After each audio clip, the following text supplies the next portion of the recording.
Well, I'm not worried about backlash. You're going to get that all the time.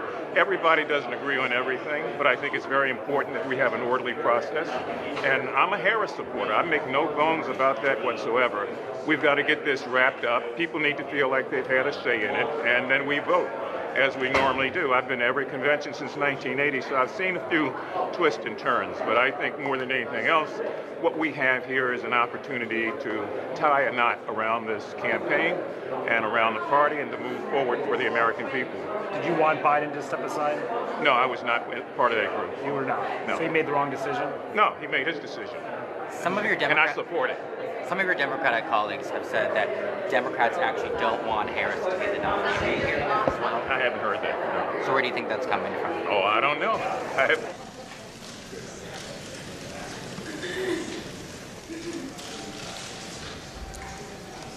This hearing of the Committee on Oversight and Accountability. I want to welcome everyone here today, and I know we also want to welcome Speaker Johnson, who is also in attendance today. Without objection, the chair may declare a recess at any time. I now recognize myself for the purpose of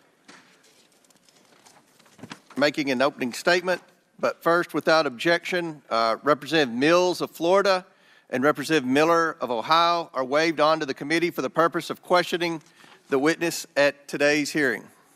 Without objection to order. Good morning. Today's hearing is for the American people who are seeking answers about the attempted assassination of President Trump. A little over a week ago, Americans watched in horror as a shooter attempted to assassinate President Donald J. Trump at a campaign rally. The gunman nearly succeeded.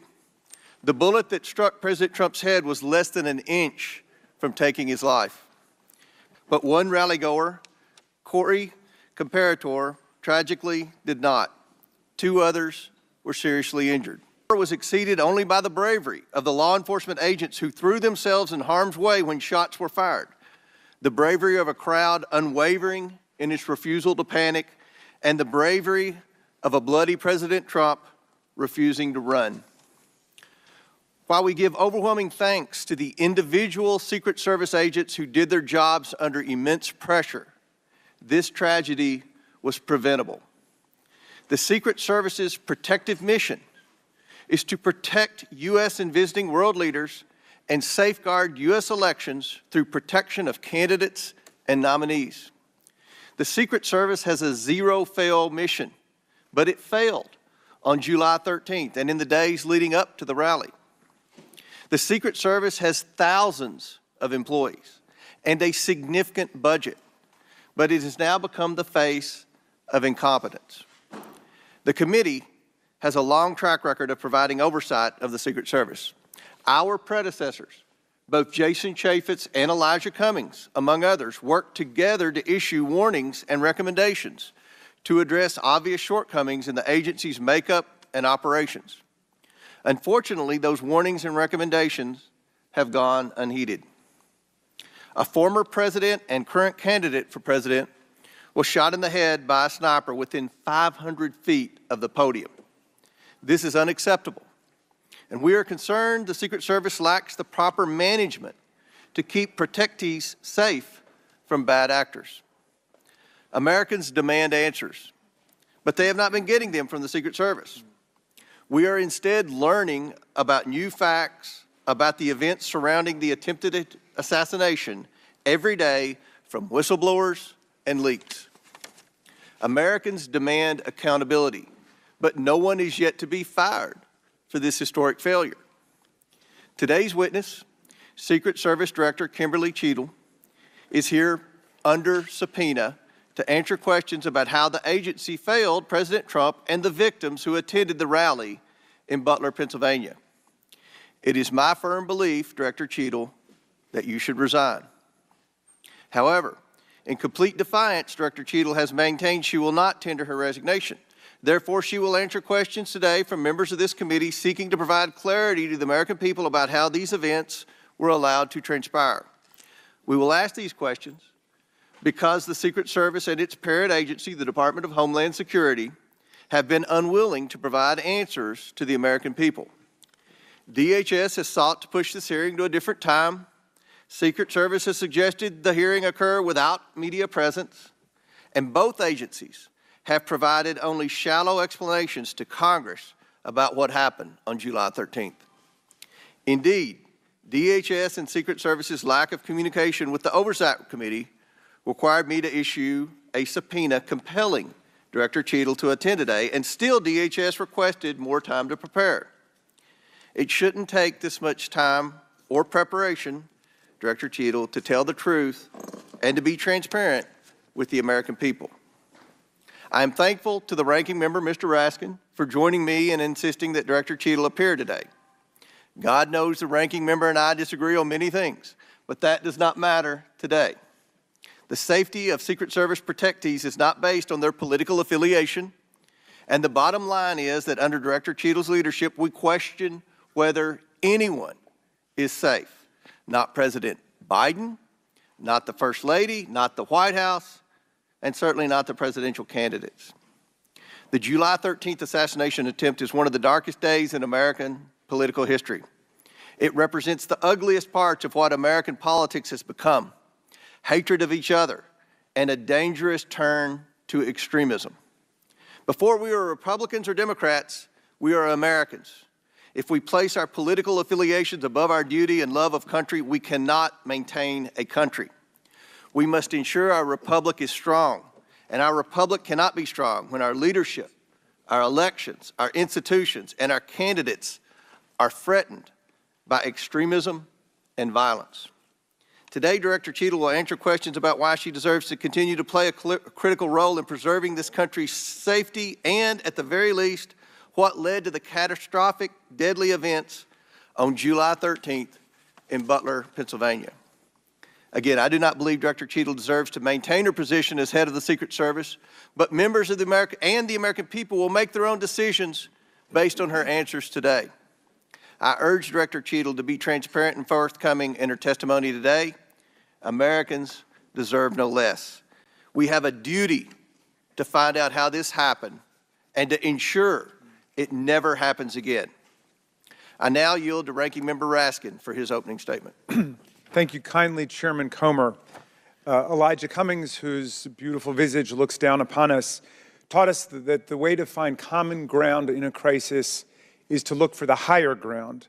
And last week, Chairman Comer and I came together to reach for that higher ground. We made a joint statement condemning the mass shooting and assassination attempt against former President Trump as a grave assault on our democracy. As we wrote, we are united in condemning all political violence. I join the good chairman in expressing condolences to the family of Corey Comparatori and in sending healing wishes to the wounded victims also of this atrocious act of violence. Some are calling it a miracle that former President Trump escaped this AR-15 attack, unlike so many thousands of our fellow citizens who have been killed or seriously wounded in other AR-15 shootings.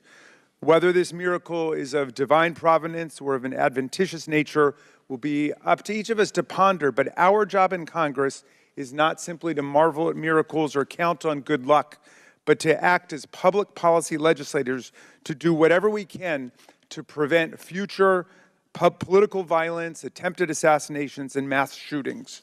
The chairman and I are thus determined to get to the bottom of the stunning security failures that enabled this 20-year-old lone gunman who borrowed his father's AR-15 to perpetrate a mass shooting and assassination attempt at an event protected by the Secret Service as well as state and local police.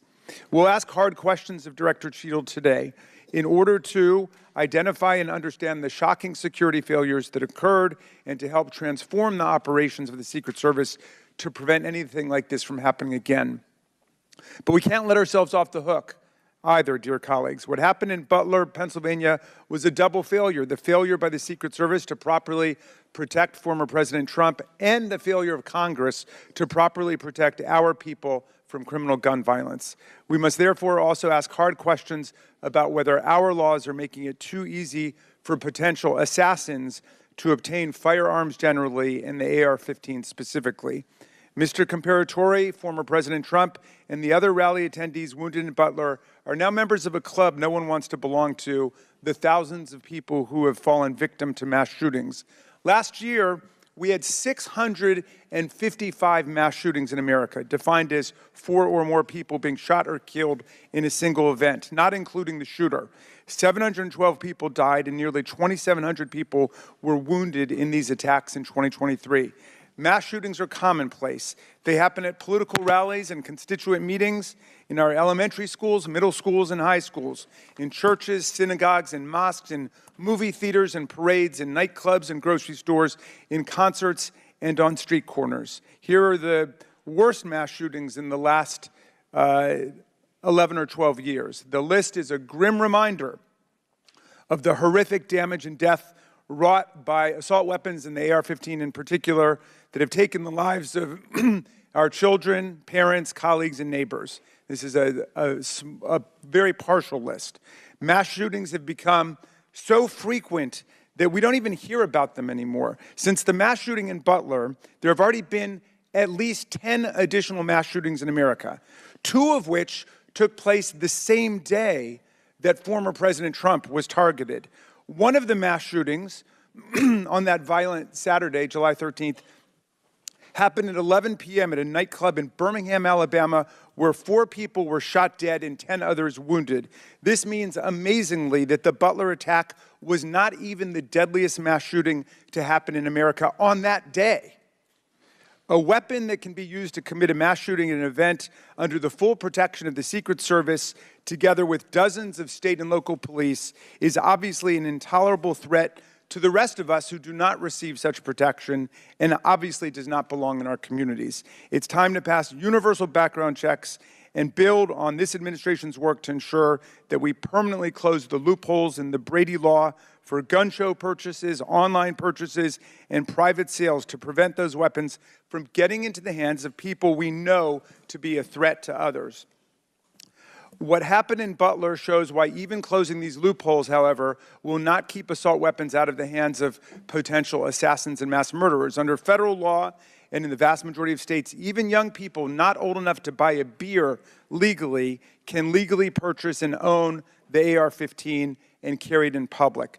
The shooter in Butler used his father's AR-15. We have to find the courage and resolve to pass a ban on the AR-15 and other assault weapons. A ban has broad support. Even the New York Post loudly endorsed such a ban in 2019. We have passed an assault weapons ban before. Republicans and Democrats together passed it in 1994. Alas, in 2004, we allowed the ban to expire. We know this weapons ban worked. One study found that in the decade that followed the ban's lapse, mass shootings went back up 183%, and deaths from mass shootings went up 239%. But even as we change the Secret Service and act to ban weapons of war like the AR-15, we still will have fallen short of our duty if we fail to denounce every instance of politically motivated violence in whatever form it takes. Republicans and Democrats, again, have come together to denounce this assassination attempt, just as we did the violent attempts on the lives of our colleagues, Representative Stephen Scalise and Representative Gabby Giffords, and on Paul Pelosi, the husband of Speaker Nancy Pelosi, who was attacked and brutalized in his home.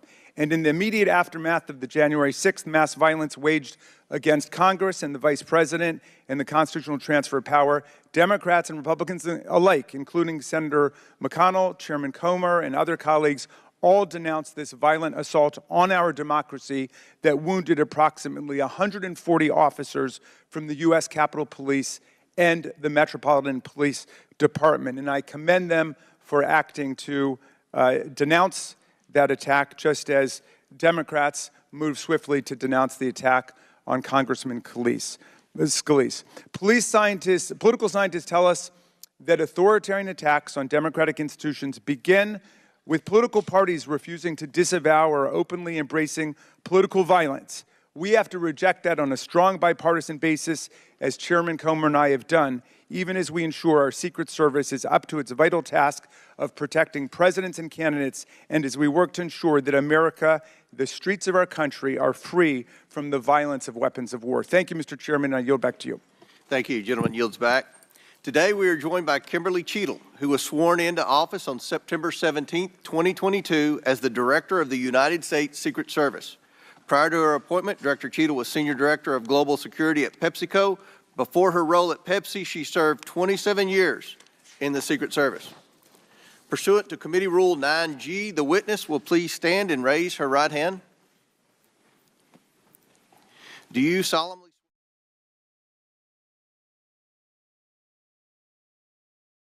so help you God? Let the record show that the witness answered in the affirmative. Thank you.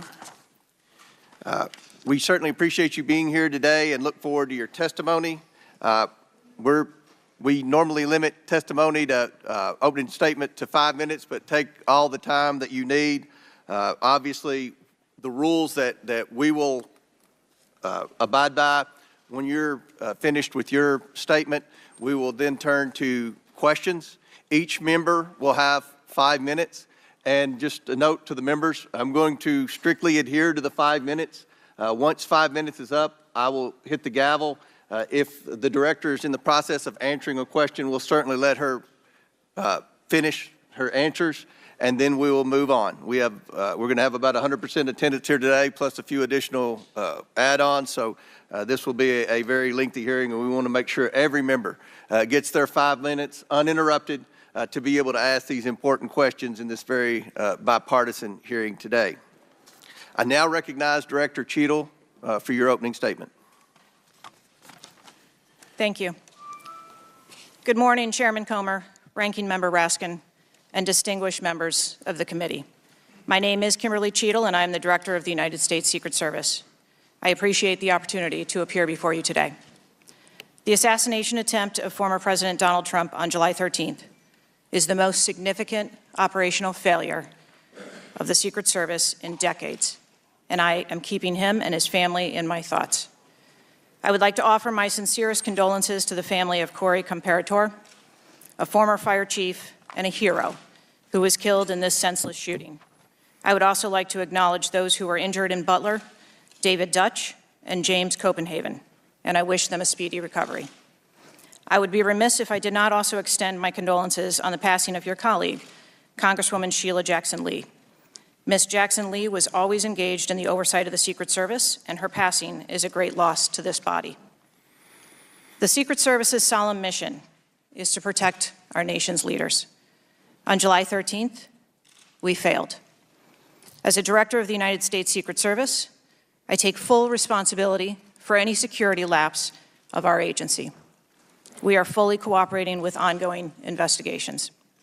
We must learn what happened, and I will move heaven and earth to ensure that an incident like July 13th does not happen again. Let me state unequivocally, nothing I have said should be interpreted to place blame for this failure on our federal, state, or local law enforcement partners who supported the Secret Service in Butler. We could not do our job without them.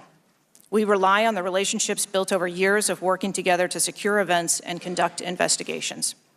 Our agents, officers, and support personnel understand that every day we are expected to sacrifice our lives to execute a no-fail mission.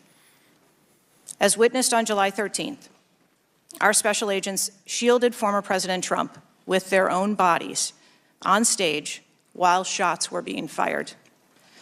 Selflessly willing to make the ultimate sacrifice without hesitation, I am proud beyond words of the actions taken by the former president's detail, the counter-sniper team who neutralized the gunman, and the tactical team who was prepared to act. I will be transparent as possible when I speak with you, understanding, though, at times that I may be limited in providing a thorough response in this open setting due to associated risks with sharing highly sensitive protective methodologies. I do not want to inadvertently provide you today with inaccurate information. Since January 1st, 2024, the Secret Service has successfully secured over 7,500 sites. Every protective advance comes with its own set of challenges and requires a customized mitigation strategy, including specific assets. Security plans are multi-layered, providing 360 degrees of protection. These layers include personnel, technical, and tactical assets, which are a force multiplier for our protective posture. During every advance, we attempt to strike a balance between enabling the protectee to be visible and our protective requirements to be secure. I know this because I have spent 29 years in this agency. I came up through the ranks. I've secured events for every president since President Clinton, supervised on Vice President Cheney's detail, led our training center, oversaw all of the investigations and protective visits in the state of Georgia, supervised on Vice President Biden's detail, and the agency's entire protective mission during the Trump administration. The comprehensive advance process involves collaborative planning between our Secret Service, the protectees staff, local law enforcement partners, and the level of security provided for the former president increased well before the campaign and has been steadily increasing as threats evolve. The security plan included a full assessment of the Butler Farm showgrounds to identify security vulnerabilities and craft a security plan for the protectee, attendees, and the public. Immediately following the assassination attempt, I directed the activation of my crisis center. I assembled my executive team to begin surging more protective resources to the former president and to ensure the wellness of our people post-incident, all while securing an active crime scene. I immediately ordered a reevaluation of the Republican National Convention security plan, and I increased the security posture in the National Capital Region for all permanent protectees and sites. At the same time, I initiated a mission assurance investigation within our agency. I have instructed my team that all necessary resources will be dedicated to investigating these matters. We will not rest until we have explored every option, and we will leave no stone unturned. But I want to be clear, I am not waiting for these investigations to be completed prior to making changes. Over the past 2 weeks, we successfully led the planning and execution of the 75th NATO Summit and the Republican National Convention. Over the next few months, we will implement security plans for the Democratic National Convention, the United Nations General Assembly, and have already begun planning and coordinating the 2025 inauguration. It is now more important than ever for the men and women of the Secret Service to remain resilient and to focus on what is necessary to carry out our critical mission. Our agency needs to be adequately resourced in order to serve our current mission requirements and anticipate future requirements. The Secret Service currently protects 36 individuals on a daily basis, as well as world leaders who visit the United States, like Israeli Prime Minister Benjamin Netanyahu, who arrived in Washington, D.C. today. The coming years will bring an unprecedented heavy protection tempo. I have no doubt that the processes that I have implemented during my tenure as director, in addition to my nearly 30 years of experience in this agency, have positioned the Secret Service to be stronger. Our mission is not political. It is literally a matter of life and death, and the tragic events on July 13th remind us of that. I have full confidence in the men and women of the Secret Service. They are worthy of our support in executing our protective mission. I will now answer any questions that the committee may have. Thank you very much, Director Cheatle. We'll now begin our 5 minutes questions, and I will begin. Just for the record, the Secret Service has an annual budget of around $3.1 billion, and I believe around 8,000 employees. Is that correct? Yes, sir. Obviously, there were many security failures on the day of the attempted assassination and leading up to that day. Let's start with the building that the shooter used to shoot President Trump from. At any point Saturday, did the Secret Service have an agent on top of that roof? Sir, I'm sure, as you can imagine, that we are just 9 days out from this incident, and there's still an ongoing investigation. And so I want to make sure that any information that we are providing to you is factual. You can't, okay. Why did the Secret Service not, can you answer why the Secret Service didn't place a single agent on the roof? We are still looking into the advance process and the decisions that were made. Okay. Wasn't that building within the perimeter that should be secured? Do we agree with that? The building was outside of the perimeter on the day of the visit. But again, that is one of the things that during the investigation we want to take a look at and determine whether or not other decisions should have been made. One of the things that you said, I believe, in an interview, that there wasn't an agent on the roof because it was a sloped roof. Is that normal, and do you fear that that immediately creates an opportunity for future would-be assassins to look for a slanted roof? I mean, this is a huge question that every American has. Why wasn't a Secret Service agent on the roof? And there have been reports that agents were supposed to be on the roof, but it was hot that day and they didn't want to be on the roof. Can you answer any of those questions, Director? So I appreciate you asking me that question, Chairman. I should have been more clear in my answer when I spoke about where we place personnel in that interview. What I can tell you is that there was a plan in place to provide overwatch, and we are still looking into responsibilities and who was going to provide overwatch. But the Secret Service in general, not speaking specifically to this incident, when we are providing overwatch, whether that be through counter snipers or other technology, prefer to have sterile rooftops. Did the Secret Service use any drones for surveillance that day?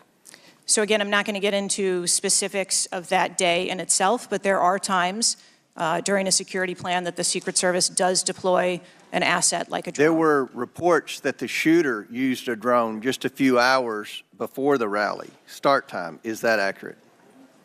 I have heard those same reports, and again, am waiting for the final report. Do you know, if you can't answer the question, that's your answer. But can you answer this? Do you know, I'm not asking yes or no, but do you know if the shooter used a drone before the shooting? That information has been passed to us from the FBI. How many Secret Service agents were assigned to President Trump on the day of the rally? Again, I'm not going to get into the specifics of the numbers of personnel that we had there, but we feel that there was a sufficient number of agents assigned. There are reports that several agents assigned to the rally on July 13th were temporary agents not normally assigned to President Trump. Is that accurate? What I can tell you is that the agents that were assigned to former President Trump are Secret Service agents that provide close protection to him, and that was what was actual on that day. How many temporary agents were there that day? Quite frequently, sir, during campaign events, the Secret Service utilizes agents from HSI or the Department of Homeland Security. You don't to know how help many? supplement You can't answer? our plan. Have the investigators reconstructed the shooter's precise movements over the past days, weeks, and months? So, again, We need to have confidence that if the FBI is leading this investigation, that they're leading a credible investigation, because there's some of us sitting up here today that don't have a lot of confidence in the FBI. So I will repeat the question. Have the investigators reconstructed the shooter's precise moments over the past days, weeks, and months? I understand your question, Chairman, and I share your concerns about wanting to make sure that we have factual information. The FBI is conducting a criminal investigation. The Secret Service is conducting an internal investigation. There are a number of OIG investigations, and there is the external investigation that the President Last question for me. Before July 13th, had the Trump detail requested additional resources? What I can tell you is that for the event on July 13th, the details that were the assets that were requested for that day were given. Okay. My time has expired. Chair now recognizes Ranking Member Raskin for 5 minutes. Thank you, Mr. Chairman. It's been reported that before former President Trump got up on the stage at around 6 p.m. on Saturday, July 13th, that the local police had identified and even photographed a man who was acting suspiciously. And this man, who turned out to be the gunman, had been flagged as a potential threat. Is that accurate? What I can say is that the individual was identified as suspicious. So he was known to be suspicious before former President Trump took the stage. That is the information I have received. Why was he allowed to take the stage with a suspicious person having been identified in the crowd? So I appreciate the question, and I'd like to make 2 points. If the detail had been passed information that there was a threat, the detail would never have brought the former president out onto stage. That is what we do, and that is who we are. We are charged with protecting all of our protectees. So you distinguish between someone who is suspicious and someone who's threatening, is that right? I do. There are a number of times at protective events where suspicious people are identified, and those individuals have to be investigated and determined what is it that identifies that person as suspicious. So did you deny a request for additional resources that had been made by the Trump campaign? There were no assets denied for that event in Butler on the 13th.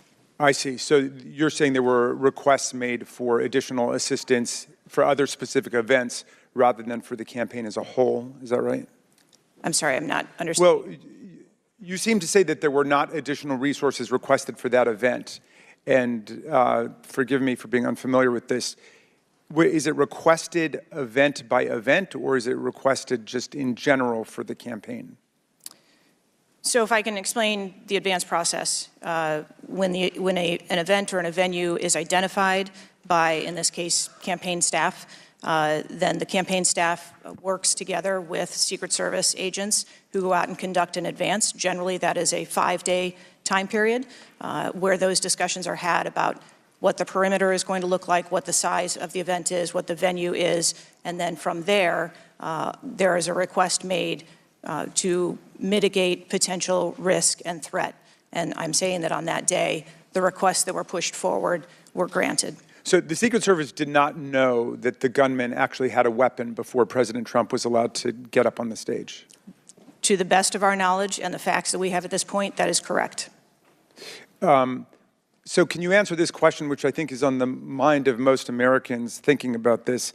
How can a 20-year-old with his father's AR-15 assault weapon climb onto a roof with a direct 150-yard line of sight to the speaker's podium without the Secret Service or local police stopping him?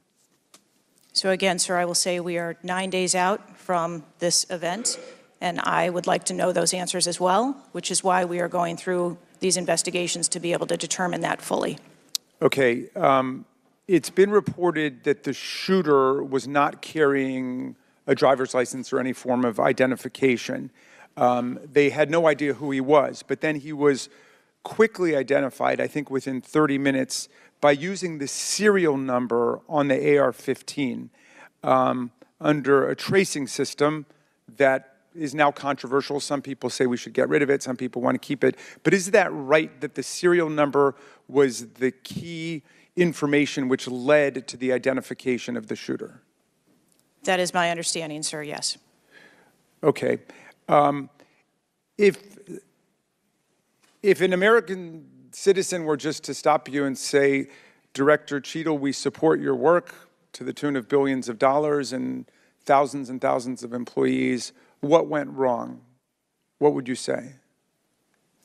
Again, knowing that we're 9 days out, I would say, as I have said from the very outset, I accept responsibility for this tragedy. We are going to look into how this happened, and we are going to take corrective action to ensure that it never happens again. Well, I appreciate that, and I hope you will act with vigor and focus and intensity, and it seems you understand the gravity and solemnity of this to the American people. Millions and millions of Americans don't feel safe with all the AR-15s out there. We thought at least the President of the United States or a former President of the United States would be safe, but now that's not even clear. Mr. Chairman, I yield back to you. Gentleman yields back. Chair now recognizes Chairman of the House Judiciary Committee, Mr. Jordan from Ohio. Thank you, Mr. Chairman. Director, were you guessing or lying? The day after President Trump is shot, Secret Service spokesman Anthony Guglielmi said, quote, the assertion that a member of the former president's security team requested additional security resources that the U.S. Secret Service or the Department of Homeland Security rebuffed is absolutely false. The next day, Secretary Mayorkas said that is an unequivocally false assertion. We had not received any request for additional security measures that were rebuffed. But 5 days later, the Washington Post said this. Top officials repeatedly rejected requests from Donald Trump's security detail for more personnel. The next day, the New York Times said this. Mr. Guglielmi acknowledged that the Secret Service had turned down some requests for additional federal security assets for Mr. Trump's detail. So which is it? Because both statements can't be true. Were you guessing or lying when you said you didn't turn down requests from President Trump's detail? Neither, sir, and I appreciate the question. Well, what were you doing? Because those statements don't jive. So what I can tell you is that for the event in Butler, there were no requests that were denied. As far as requests... Well, maybe they got tired of asking. Maybe you turned them down so darn much, they said, not worth asking. How many times did you turn them down ahead of that? I think that it is important to distinguish between what some people may view as a denial an asset or a request. Well, is Mr. Guglielmi your spokesperson? He said he acknowledged the Secret Service had turned down some requests. I'm asking how many? A denial of a request does not equal a vulnerability. Well, tell me what it is. There are a number of ways that threats and risks can be mitigated with a number of different assets, whether that be through personnel, whether that be through technology, or other resources. Well, tell the committee which it was. They asked for additional help in some form or another. You told them no. How many times did you tell them no, and what did you tell them no to? Again, I cannot speak to specific incidents, but I can tell you in general terms, the Secret Service is judicious with their resources based on... What does some requests mean? How many times? Some indicate requests is plural. So more than once they asked for additional help and you turned them down. What did they ask for and how many times did you turn them down? Pretty basic questions. So again, without having all of the details in front of me, sir, what I can tell you is that there are times... You didn't get briefed on how many times you turned down the Trump detail when they asked for additional help? I'm sorry. You didn't get briefed on that before you came to this hearing, knowing you were going to get asked that question? What I can tell you is that in generic terms, when details make a request, there are times that there are alternate ways to cover off on that threat or that risk. But that's not what he said. He said they were denied certain requests, some requests. This is your spokesperson, not me talking. This is the Secret Service talking. And what a change from absolutely false, unequivocally false to, oh, by the way, there were some times where we didn't give them what they wanted. That's a huge change in 5 days. And the fact that you can't answer how many times you did that, that's pretty darn frustrating, not just for me, but for the country. I hear your frustration. Let me ask you this. Were any of those requests denied to President Trump's detail after you knew about the Iranian threat? What I can tell you, again, I don't know the specifics, is that there are times when we can fill a request. It doesn't necessarily have to be with a Secret Service asset or resource. We can fill that request with locally available assets. You spoke to anyone at the White House since July 13th? Yes, I have. Who'd you talk to? I have briefed the President and the Vice President. Talked to the First Lady? No, I have not. Talked to the White House staff? Anyone in the White House communications? No, I have not. Have you talked to the counter sniper who took the shot that took out the bad guy? Yes, I have. And can you tell us about that conversation? I would not want to reveal conversations that I've had with my employees. But that's exactly the kind of information the American people want to know. American people who pay your salary. I understand. This is an ongoing investigation. And Who's all doing the investigating at Secret Service? I know the Inspector General, but is there also an internal investigation in addition to the Inspector General? We are conducting a mission assurance investigation internally, yes. You know what it looks like, Director? It looks like you won't answer some pretty basic questions. It looks like you got a 9% raise and you cut corners when it came to protecting one of the most important individuals, most well-known individuals on the planet. A former president, likely the guy who's going to be the next president. Looks like you guys were cutting corners. That's what it looks like to me. Is that true? I am here today because I want to answer questions, but I also want to be cautious. You might want to, but you haven't answered, I don't think you've answered one question from the chairman, the ranking member, or me. Well, we got a lot of other people asking. We'll see if your record improves. But right now, you haven't answered, I don't think, any questions. I yield back. Gentleman yields back. Chair now recognizes Ms. Norton from Washington, D.C. Thank you, Mr. Chairman. In the summer of 1963, as a law student, I traveled to the South to work in the civil rights movement. When I arrived in Jackson, Mississippi, I was met by a civil rights activist who showed me around town and tried to convince me to work in Jackson that summer. I recall talking with him and his wife about the raw atmosphere in Jackson. Later that day, he took me to the bus station for my trip to my assignment. That night, he was assassinated outside his home. His name was Medgar Evers. I condemn the political violence. It is a threat to democracy. I want to discuss one of the roots of political violence, guns. For years, Republicans, including a member of this committee, have introduced legislation and amendments to repeal or block the District of Columbia gun violence protection laws, including its bans on assault weapons and large-capacity magazines.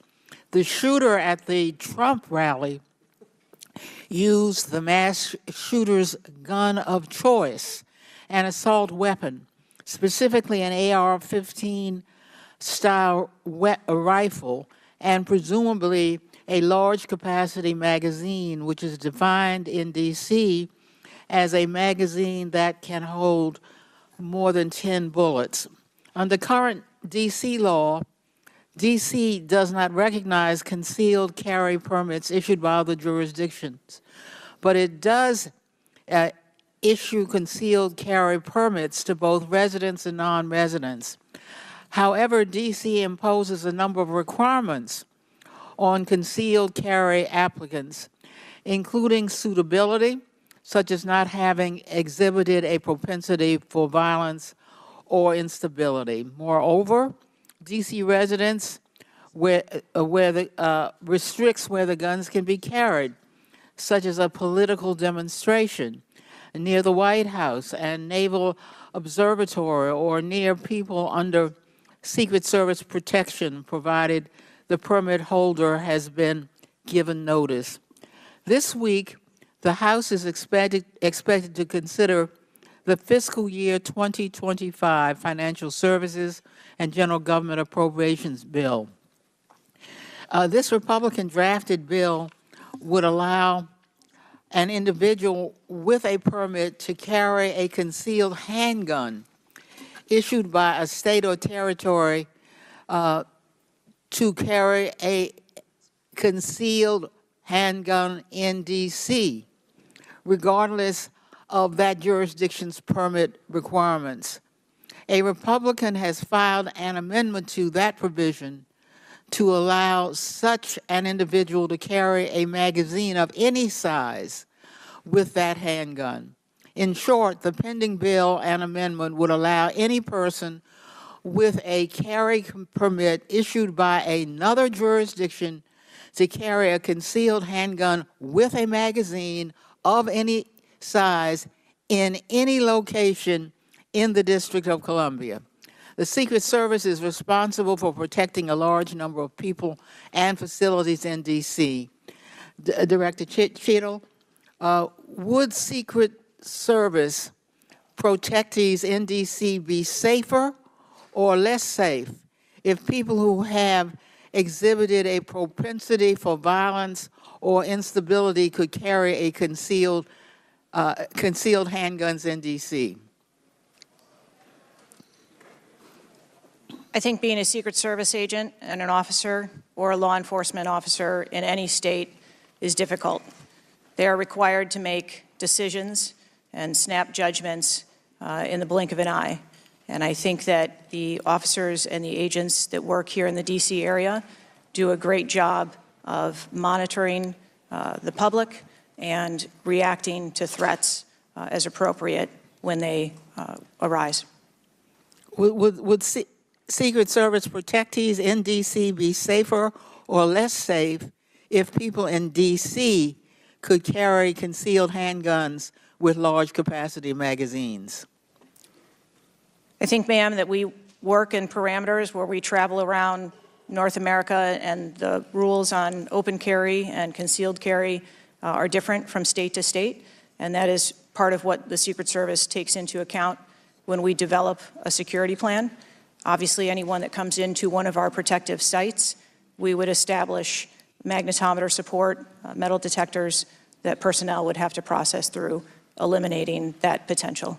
Would Secret Service protectees in D.C. be safer or less safe if more people could carry handguns in D.C.? I think, again, as I stated, ma'am, we want to make sure that we provide a safe environment for all of our protectees, and whatever measures we would need to put in place for a secure site, we would do so. I yield back. Gentlelady's time's expired. Chair now recognizes the Chairman of the House Intelligence Committee, Mr. Turner from Ohio. Director Cheatle, your opening statement indicates that the Secret Service constructed a security plan for the site in Pennsylvania. I'm assuming that security plan would also include the security footprint for the site, but it also would be based upon a threat assessment for the threats associated with Donald Trump and the crowd in attendance. Would it not include a threat assessment? Yes, it would. So that threat assessment, as we know, basically would have started with, there's a generalized threat against Donald Trump because he is a presidential candidate. Then it would have gone to, he's a former president, and he gets security coverage just as Bush, Clinton, Carter, Obama do. And then you also have the heightened political environment. Even for those, it's clear that the security footprint, that the threat assessment was insufficient, which permitted then a 20-year-old to actually enter with a weapon and shoot Donald Trump. But I want to ask you about two other aspects of the threat assessment. It is known and public that Iran is a threat risk for Donald Trump. They're a threat risk for John Bolton, former Secretary of State Pompeo, and Donald Trump, because they have indicated they want to assassinate them as a result of retaliation for the killing of Soleimani. That is both, for Iran, a generalized threat. They're targeting these individuals, but also most recently a specific threat to Donald Trump himself. Now, I want to enter into the record by UC a Department of Justice Public Affairs release, a CNN article, an article from Fox News, and an article from CBS, all of which acknowledge Without objection to order. That this threat exists for Donald Trump from Iran, and that there are specific threats, most recently, that have been acknowledged. Director Cheatle, have you read the intelligence of the generalized threat to Donald Trump by Iran as a result of their desire to retaliate for the killing of Soleimani? I have.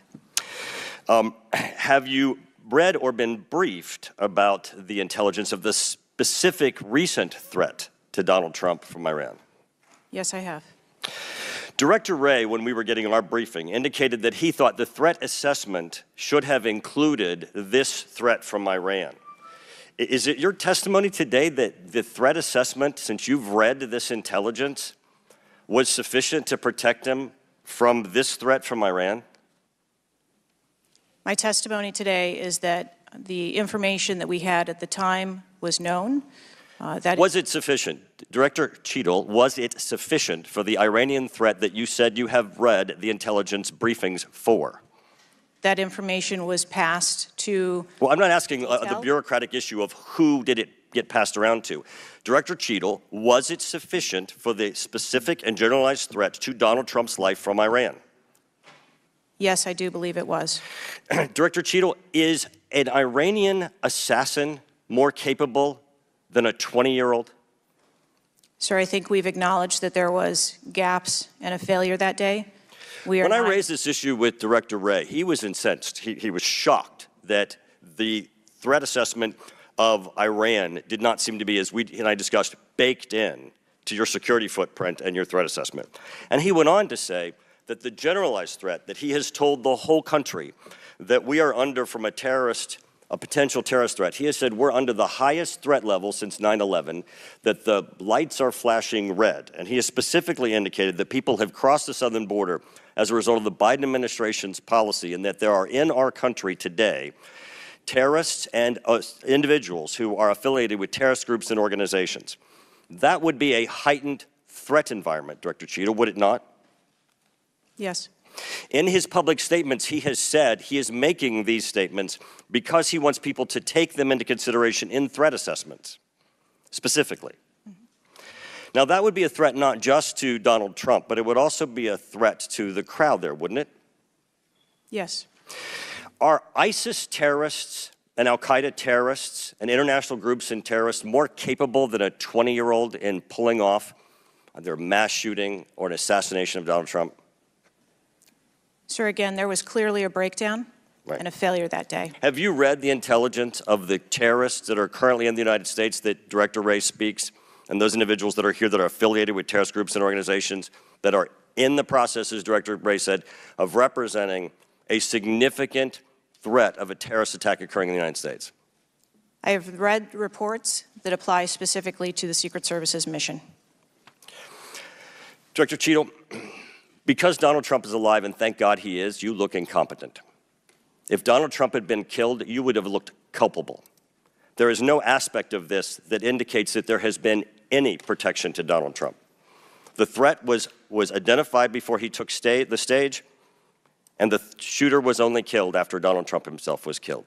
Not only should you resign, if you refuse to do so, President Biden needs to fire you, because his life, Donald Trump's life, and all the other people which you protect are at risk because you have no concept of the aspect that the security footprint needs to be correlated to the threat.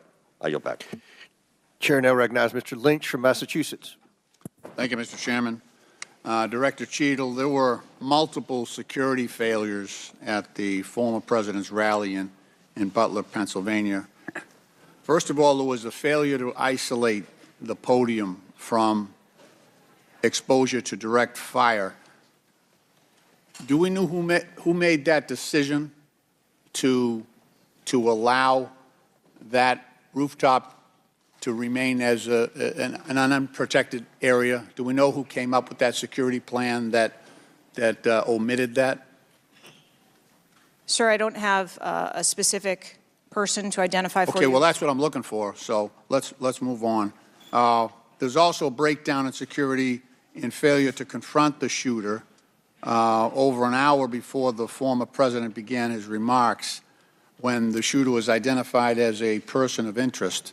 What particularly allowed agents or law enforcement to identify him as a person of interest? So I appreciate the question, and again, I will say that we are 9 days out, and there are a multitude of interviews that are still taking place. Okay, so did he have a rangefinder? There were some reports that the individual had a rangefinder. That would certainly raise my suspicion. Did he have a rangefinder? Yes, he did, but may I explain that at a number of our sites, especially when you're at outdoor venues, a rangefinder is not a prohibited item. It is sometimes an item that is brought in by individuals if you're going to be in the back. Did anybody confront him on that? Anybody ask him questions? What are you doing with the rangefinder? Anybody confront him on his presence where he was in proximity to the president? So again, to my knowledge, I believe that was the process that was taking place, was to locate the individual. Did they confront him? Did they go up to him? Did they talk to him? I do not have those details at this time. Those are important details. There was also a failure to communicate between law enforcement to act quickly upon information provided by either local law enforcement or rally attendees that the suspect was positioned on the roof. There were minutes of delay before any meaningful action was taken, even though he was several hundred feet from the podium, and this was obviously minutes before the shooting. Let me ask you, there was considerable delay in removing the president from the podium after the shooting began. He got shot in the air. It was still over a minute before he was removed from the stage. Meanwhile, this shooter had multiple clips, several clips. He got off 8 shots, and he had the capacity and the ability, if he was not neutralized, to basically mow down that whole Secret Service detachment as well as the president. What, from your own investigation, caused that delay under the circumstances? What I can tell you is that when the agents identified that the shooting was taking place, in under 3 seconds, they threw themselves on top of the president. Oh, I understand that. There was heroism there. No question about it. No question about it. But protocol would indicate, and these are, the opinions of various former Secret Service agents, people who have done this work in the past, that over a minute of exposure on that podium with a shooter with a high-capacity weapon who had already wounded the president and could have got off, we don't know how many more rounds, and yet the president remained exposed, even though he was joined in that exposure by the Secret Service in their heroic acts. It just, I don't know if there's a good explanation for that. Our personnel created a body bunker on top of the president. I get that. Shielding him. Yeah, this was an AR-15 style weapon that would have made pretty quick work if he was determined and able to do so. This is not the first investigation that we've had of the Secret Service during my time here on this committee, and the last one we had, our previous investigation determined that the Secret Service was experiencing a staffing crisis that poses perhaps the greatest threat to the agency, and that's a quote. Is that staffing crisis still in place? Is that still something that you deal with on a daily basis? As of today, the Secret Service has just over 8,000 employees. We continue to hire, knowing that we need to ensure that we keep pace with What would be the full complement of And gentlemen, time's expired, but please answer the question. yeah. I'm sorry. What would be the full complement that you're looking for? You've got 8,000, and how many would be a full complement for the service? So we are still striving towards a number of 9,500 employees approximately in order to be able to meet future and emerging needs. Okay. Thank you, Mr. Chairman, for your courtesy. I yield back. Chair recognizes Dr. Fox from North Carolina. Thank you, Mr. Chairman. Director Cheatle, what grade would you give the Secret Service's performance in Butler, Pennsylvania on July 13? As I've stated, ma'am, this was clearly a failure. I would grade the agents and officers who selflessly threw themselves in front of the president and neutralized the threat an A. I think that we need to examine the events that led up to and prior to that day. You stated in 2021 that the Secret Service has a zero-fail mission.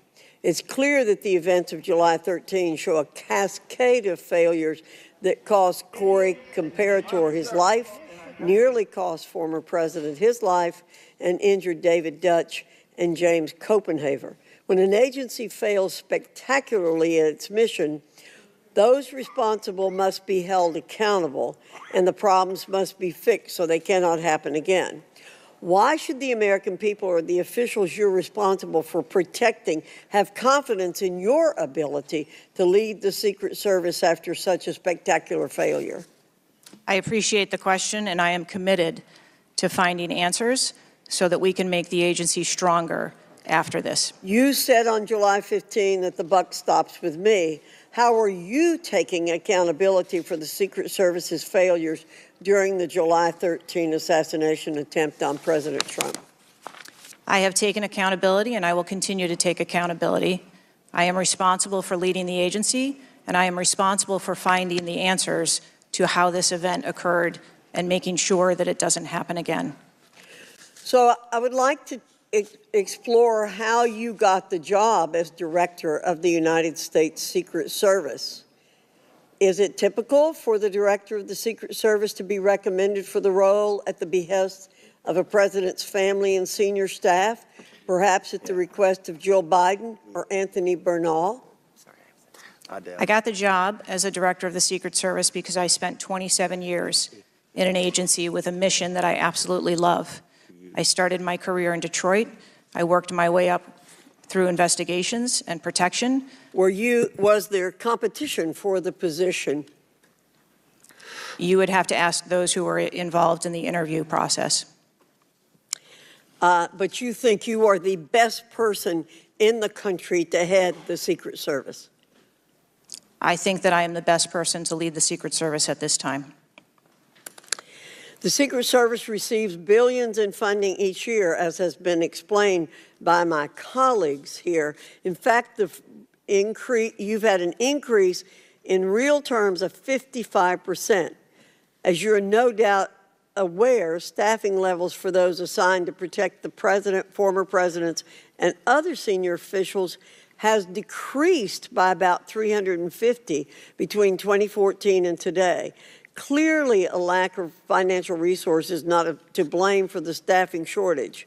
In 2022, the Secret Service saw nearly half its workforce leave in 1 year, and during the same year, it was ranked dead last among law enforcement agencies in the best places to work in the federal government.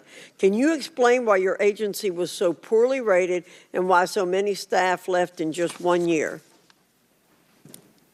So with all due respect, I dispute the statistic of half of the employees leaving in 2022. I think that has been inaccurate data that's been reported out there.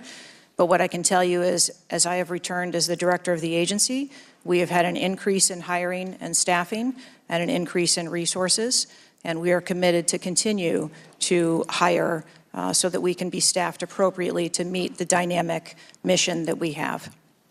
Well, You may want to dispute it, but it's out there. My understanding, given the high-profile failures and rotten culture at the Secret Service during your nearly two-year tenure, why should the American people have any confidence in your ability to lead the Secret Service to perform its zero-fail mission to protect our senior leaders?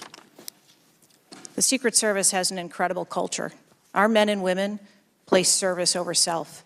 They come in every day willing to risk their lives for our protective mission, and they work investigations that thwart people who would do harm to children, child exploiters.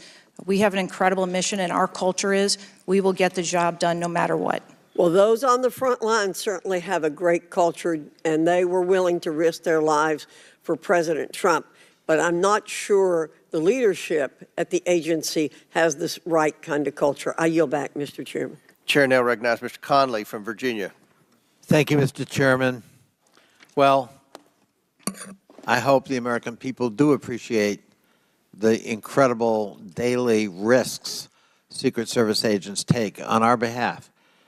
You mentioned there are 36 regular clients you've got that you protect constantly, but I was participating in the NATO summit just 2 weeks ago. We had 32 heads of government and heads of state, plus visiting heads of state and heads of government. Presumably, you provided protection for all of them. That is correct. Just saying. Help us understand, however, I will stipulate that there's an ongoing investigation. You don't want to go into too much detail on that until you've been able to ascertain all the facts and analyze what they mean. You can understand, however, the anxiety we and the American public have about how could this happen and how can we ensure it can't recur. Now, there are some things my friends on one particular side of the aisle don't really want to talk about, like AR-15s and access to them by a 20-year-old, or anybody for that matter. Presumably, Director Cheatle, the ubiquity of weapons, guns in America, especially assault weapons or semi-automatic weapons, that's helped your job and the mission of your agencies, right? It's made it less complicated. Isn't that true? I'm sorry, I'm not understanding your question. Real simple. More guns, especially dangerous ones, have made your job protecting people easier. Is that not right? I think from every Director Cheatle, this is simple English. More guns, do they make your job more complicated or less complicated in protecting these 36 clients and visiting heads of state and heads of government that come to Washington? I think the Secret Service needs to take into account. I didn't ask that. They're I'm sorry. I asked a simple question, which deserves a simple answer. The ubiquity of guns, dangerous weapons in America, like AR-15s, has that made your job, that is to say the mission of the Secret Service, easier or more difficult? I think the threat environment for protecting our Secret Service protectees is always difficult, and that's dynamic, and it's always evolving. We stipulate it's always difficult. Again, this is a simple one. Does the ubiquity of guns make your job easier or more difficult today? I understand the Second Amendment rights of individuals. I didn't ask that question. I'm not questioning the Second Amendment. I'm asking a simple analysis, Director Cheatle. And I can tell you, you're not making my job easier in terms of assessing your qualification for continuing on as director. Please answer the question. You're the head of the Secret Service. You're speaking on behalf of 8,000 members who put their lives on the line. We just had a failure by your own admission. Do guns make your job easier or harder? I think the job of the Secret Service is difficult on every day, and we need to make sure that we are mitigating all threats, whether that be weapons, isn't my question. personnel. That is not my question, and now I think you're evading the answer, which is not a hard one. I am sorry that you feel that way, sir. How else could I feel, Director Cheatle, when you're clearly avoiding a direct answer to a very simple declarative question? We almost lost a presidential candidate the other day. A 20-year-old had access to his father's AR-15 and got on top of a roof within 500 yards or feet of the podium. And I'm asking you, did the availability of that AR-15, which is replicated all across America, make your job harder or easier? And you're not willing to answer that question? And you think, and you wonder why we might have a lack of confidence in your continued ability to direct this agency? I understand your question, and that's the environment. Well, if you understand my question, why not answer it? Because it's the environment that the Secret Service works in every day. That doesn't tell me anything.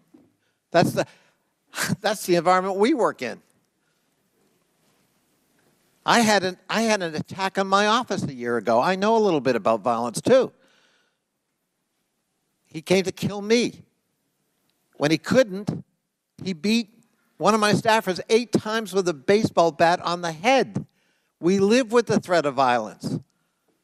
But a simple answer from the director of the Secret Service would be helpful. And I'm sorry you've chosen to evade it. I yield back. Chair now recognizes Mr. Grofman from Wisconsin. Thank you. When this guy took the shots, he climbed a ladder to get on the roof, correct? I'm unable to answer details of exactly how the individual accessed the roof at this time. Do you know when if he did use the ladder, do you know when the ladder was placed there? Was the ladder there 2 days before, just the night before? Do you have any information at all as to when the ladder got there? I would like to be able to answer those questions. The FBI is still conducting an investigation. How did the rifle get to the roof? Again, sir, at this time, I'm unable to answer questions to provide clarity. Have they cleaned the roof since the assassination attempt?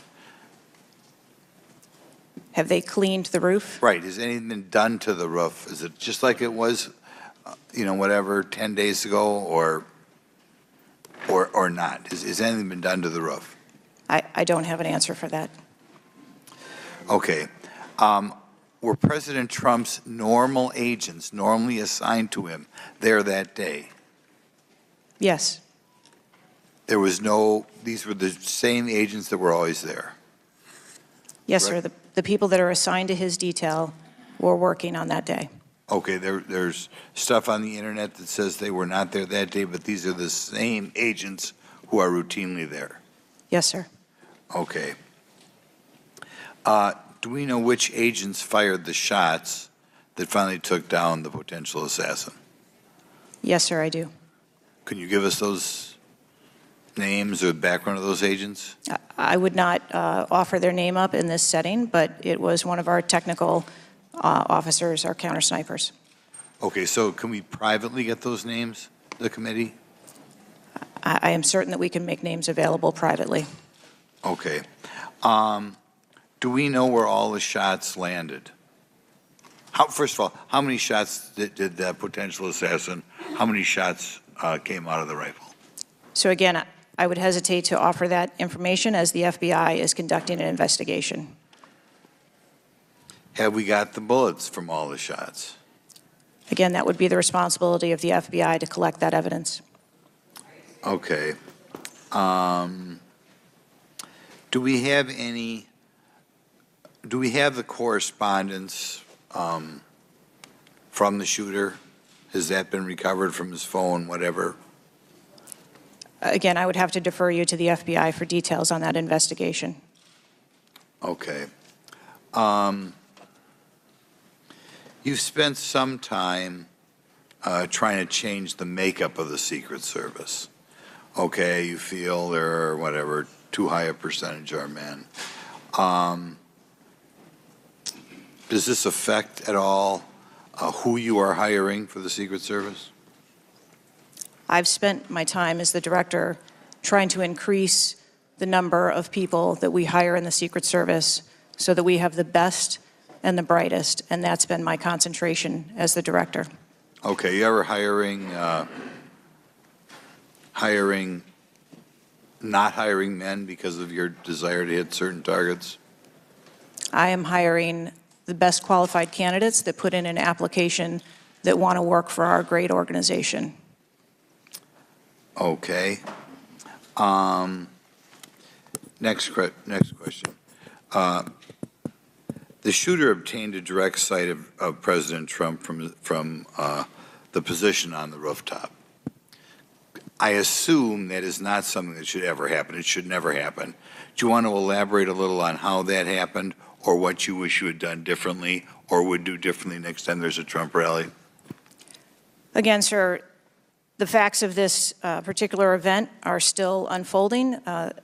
9 days, there have been a number of reports that have been out there, so I do not want to provide information that perhaps would contradict something that has been erroneously reported or is not factual.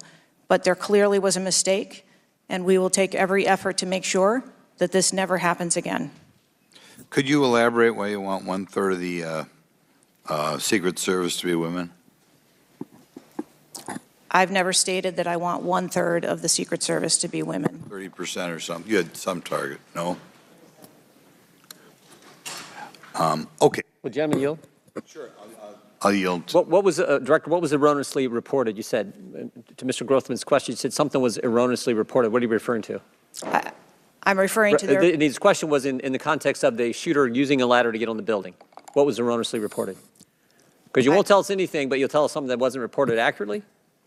I'm saying, sir, that there have been a number of reports that are out there that have been speculation, and until we have the actual facts, I don't want to report anything that would contradict speculation that has been out there. Thank you, gentlemen, for yielding. Chair recognizes Mr. Krishnamurti from Illinois. Thank you, Mr. Chair. Thank you, Mr. Ranking Member, for bringing us together this morning. One question I get asked a lot from my constituents is, what can Congress actually do to stop this from happening again? And I'd like to share a graphic from a very recent study conducted by Professor Robert Pape, a world-renowned expert in combating political violence. The graphic shows that 74% of Americans want this Congress to come together to denounce political violence of all stripes, and you can tell it's across party lines. I commend the chair and ranking member for putting out the statement the other day condemning political violence, and to further this effort, I'd like to ask all my colleagues to join Dr. Brad Wenstrup and me in introducing a resolution that we think can secure unanimous House passage in deploring and condemning political violence, and we will be circulating that resolution shortly. Director Cheatle, as you know, the shooter began shooting at 6:11 p.m. Eastern on July 13th. NBC reported that at 5:51 p.m., 20 minutes before the shooting began, the state police informed the Secret Service of their concern. Now, the rally was not paused at that point, correct? No. And according to NBC, just 2 minutes later, at 5:53 p.m., the Secret Service notified its snipers about the gunman. The rally wasn't paused at that point either, correct? No. Let me show you some video footage by rally goers. If you could play the video on the screen up here. This was taken 2 minutes before the shooting started. If you could turn up the volume. Dangerous people. Criminals. We have criminals. We have drug dealers. We have people that should not be here. Right on the roof. It's much tougher than it happens. You went right on the roof, big guy. Up here. Ma'am, that doesn't look like suspicious behavior. That looks like threatening behavior to me. And the rally wasn't paused at that point either, correct? I can tell you, as I stated earlier, sir, that the moment that the shift surrounding the president were aware of an actual threat. That's a threat right there. The guy's on the roof and everybody's yelling at him. Yes. And directing the officer's attention to him. The rally was not paused at that point, correct? We are currently still combing through communications and when communications were passed. Well, I can point you to this communication. It's 2 minutes before the shots started ringing out. Director Cheatle, yes or no? Was there ever a moment where the Secret Service actually considered pausing the rally? The Secret Service would have paused the rally had they known or been So the told answer is there no. was an actual threat. The answer is no. Correct? I can speak to you in generalities. No, I don't want I don't generalities. I know want all of the specifics. communications The that were- answer is no. You did not consider pausing the rally, correct? The people that are in charge of protecting the president on that day would never bring the former president out if there was a threat that had been identified. Well, they did, because we've now identified 3 points in the 20 minutes before the shooting that the threat emerged. Let me point you to something else, which is the building that the shooter was perched on, seen here. This building is called the AGR building. I'm sure that you're familiar with it. It's no more than 150 yards from the stage where Donald Trump stood, yet the security perimeter was drawn such that the AGR building was placed outside of it. Director Cheatle, according to the Washington Post, the AR-15 styled rifle used in the shooting had a range of 400 to 600 yards, and therefore the AGR building was clearly within rifle range of the stage, correct? Yes. NBC News has reported that in the days before the rally, the Secret Service had identified the building as a vulnerability that required special attention, correct? That's reporting from NBC? Yes. So I am still looking into an active investigation. I know, but it's been 9 days. I mean, you should know that, right? And yet, despite the fact that the AGR building was in rifle range of the stage and it was flagged as a vulnerability, this building was put outside of the Secret Service's security perimeter. And I respectfully submit the Secret Service must expand its security perimeter to account for the kinds of weapons that can be used outside the perimeter to endanger the protectees inside the perimeter, ma'am. Let me turn your attention to some conspiracy theories that have been circulating and ask you to comment on them. First, you have not found evidence that the incident was a staged shooting, right? Correct. And you haven't found evidence that this was a result of a conspiracy of high-ranking government officials, correct? Correct. And you have not found evidence that this incident was in fact directed or perpetrated by a foreign state or entity, right? And that's the last question, but I'll let the director answer that, please. Not at this time. Thank you. I yield back. Gentleman's time's expired. Chair, now recognize Mr. Cloud from Texas. Thank you. I just wanted to confirm there was only one counter sniper who took one shot? Is that We had multiple counter sniper teams available yeah, on the that premises, but is only one took one shot? Is that correct, or only one? Correct. Okay. How many spent shell casings were found on the roof? Again, I would have to defer you to the FBI's criminal investigation. Okay. Word is that the car was rigged with explosives. Again, sir, I'd have to defer you to the FBI's investigation. Okay. You're not curious about, you don't communicate with them? No. Okay. CNN reported that the Secret Service did not sweep the building the shooter was used to shoot President Trump and other attendees. Is that true or false? So we are conducting a mission insurance investigation and will depend on the information that we obtain from our investigations. Okay.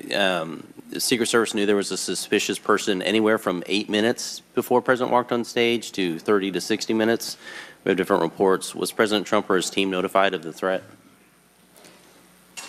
I think there's a difference and a distinction between suspicious person and threat. Yeah. So we are going back and looking at communications to know when the information about a suspicious person was passed to Secret Service personnel. Okay, but was President Trump or his team notified? Again, we are going back and looking to make sure that we have the exact information of when those notifications were made and who those notifications were made to. Okay. I think it's troubling for a lot of us that the number one question everyone in America is wondering is why was the roof left open? And after 9 days, we should at least maybe have a little bit of that information. And when you come to this committee hearing and you don't have anything to say about that, it's very, very troubling. Did you review the security plan for this event? I personally do not review security plans for events that take place across the country. Any of them? We have a number of events that Who's take the place. top level official who reviews the security plans? There's a number of people that review security plans. Who's as they ultimately unfold. responsible for signing off on a security plan? It's a conjunction of personnel. There are people on the ground, there are supervisors on the detail, there are people at headquarters. So there's not one person who says, okay, this is good, it's copacetic, we're going for it? I think much in the way that we build our security plans, where they are multi-layered. No doubt there's teams working different aspects of it, but ultimately, isn't there an individual who signs off on the plan?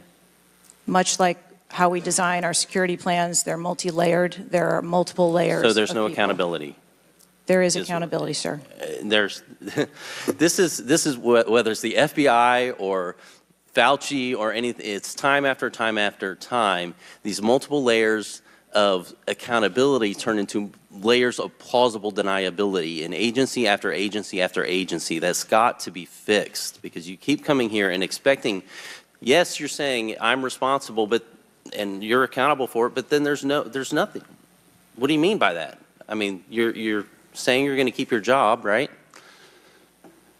I assure you, sir, that if we determine through the course of our investigation that someone or people need to be held accountable, we will do so. What level of, if President Biden, God forbid, had been shot and killed, would you think that was worthy of resignation? I would do the same thing that I'm doing here, where I would want to make sure that we are conducting an investigation, that there is continuity in that investigation, and that we could find the answers to what happened. You do not think the assassination of somebody under your details is worthy of resignation? I think that this event was tragic and deserves answers. The thing that you've said so far is that you want to make sure that this never happens again. The thing is, everyone in America knows that's not the job description that you're tasked with. The job description you're tasked with is to make sure it never happens, period. One of your goals in the strategic plan is to champion diversity, equity, inclusion, and accessibility. You've accomplished the accessibility part. What standards, do you keep the same standards for all applicants and all, or does every Secret Service agent meet the same qualifications, or do you have different standards for different people? Yes, sir. Everyone who moves through the application process has to meet the same standards to become a special agent. Okay. The trouble I think we're having with right now, so far you gave a lame excuse for sloped roof. You said that local law enforcement's job was to cover up the building before backtracking on that. We were told that President Trump's team did not ask for security before you backtracked on that. You haven't provided the audio recording that this committee, the chairman, requested that was due Thursday. You didn't give us an advanced copy of your opening statement, but yet there was reporting on it somewhere else.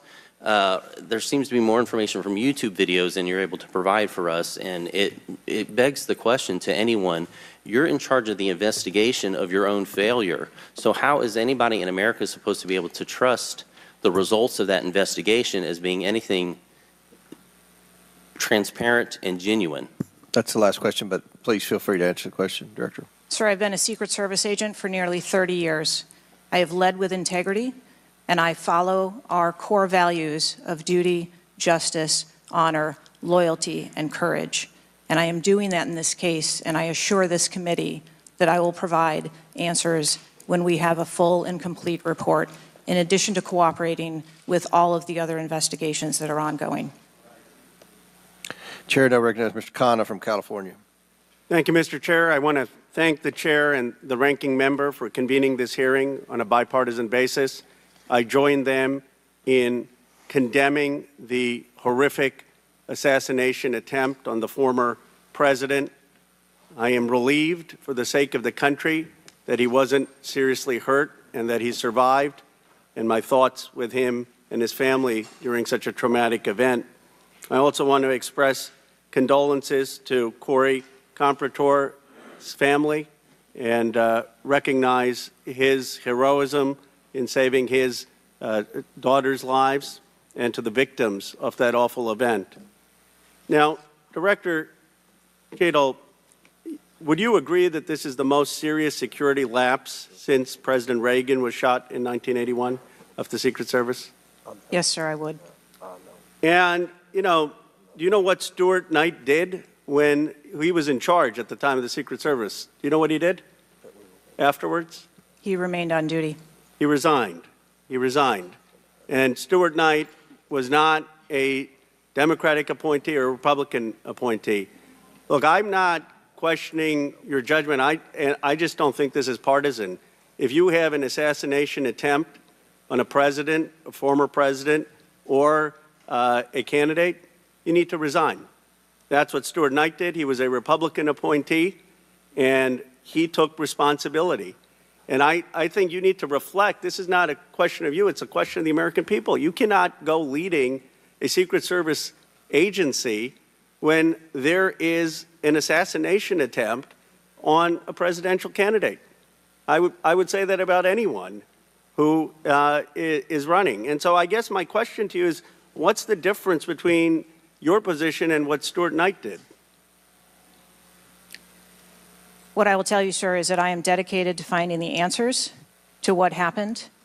And like every Secret Service agent, we don't shirk from our responsibilities. I will remain on and be responsible to the agency, to this committee, to the former president, and to the American public. But is there a reason you wouldn't just do what Stuart Knight did after the Reagan assassination attempt? I believe that I provided an answer. There's nothing more that you have to say? I mean, do you really believe at this moment, given how divided the country is and the questions asked, that your service in this role is the best for the nation? I mean, I'm not saying you can't do public service again, you can't do something else again. Do you really genuinely in your heart believe that you being in this role is what's right for America at this moment?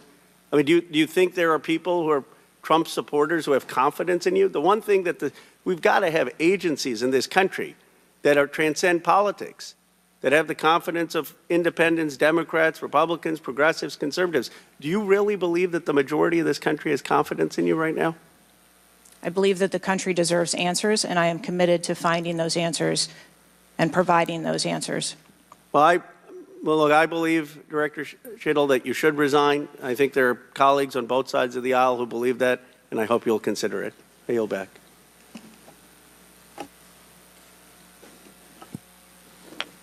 Chair now recognizes Mr. Palmer from Alabama for 5 minutes. Director Cheatle, did local law enforcement ESU teams have compromise authority to engage a perceived threat? Yes. Why do you think they didn't use it? I believe that they follow the same use of force that our agency. You don't, when you have compromise authority, you don't have to get permission if you perceive a threat. And there were not just the ESU units, but there were local law enforcement that had line of sight on the shooter before the shots were taken. So one of my questions is there was supposed to be a briefing with the Secret Service sniper units, your counter-assault team members, with the contract team, with the local ESU teams. That didn't take place. Why was that? So I have been told that there has been a briefing. There was a briefing that took place. I've been told that there wasn't one. And again, we are still looking into the facts of the investigation. So let me ask you this. When were you informed that there was a credible threat against President Trump, former President Trump? When did you learn of that? Sir, the former president has a number of threats. I didn't ask you that. There was a credible threat from Iran. When were you informed of that? Answer the question. We have been monitoring the threats. You knew before the rally, okay? All right. The site security plan is generally drafted by the site supervisor and the site agent, probably out of the Pittsburgh district office. Did they take into account the credible threat against President Trump?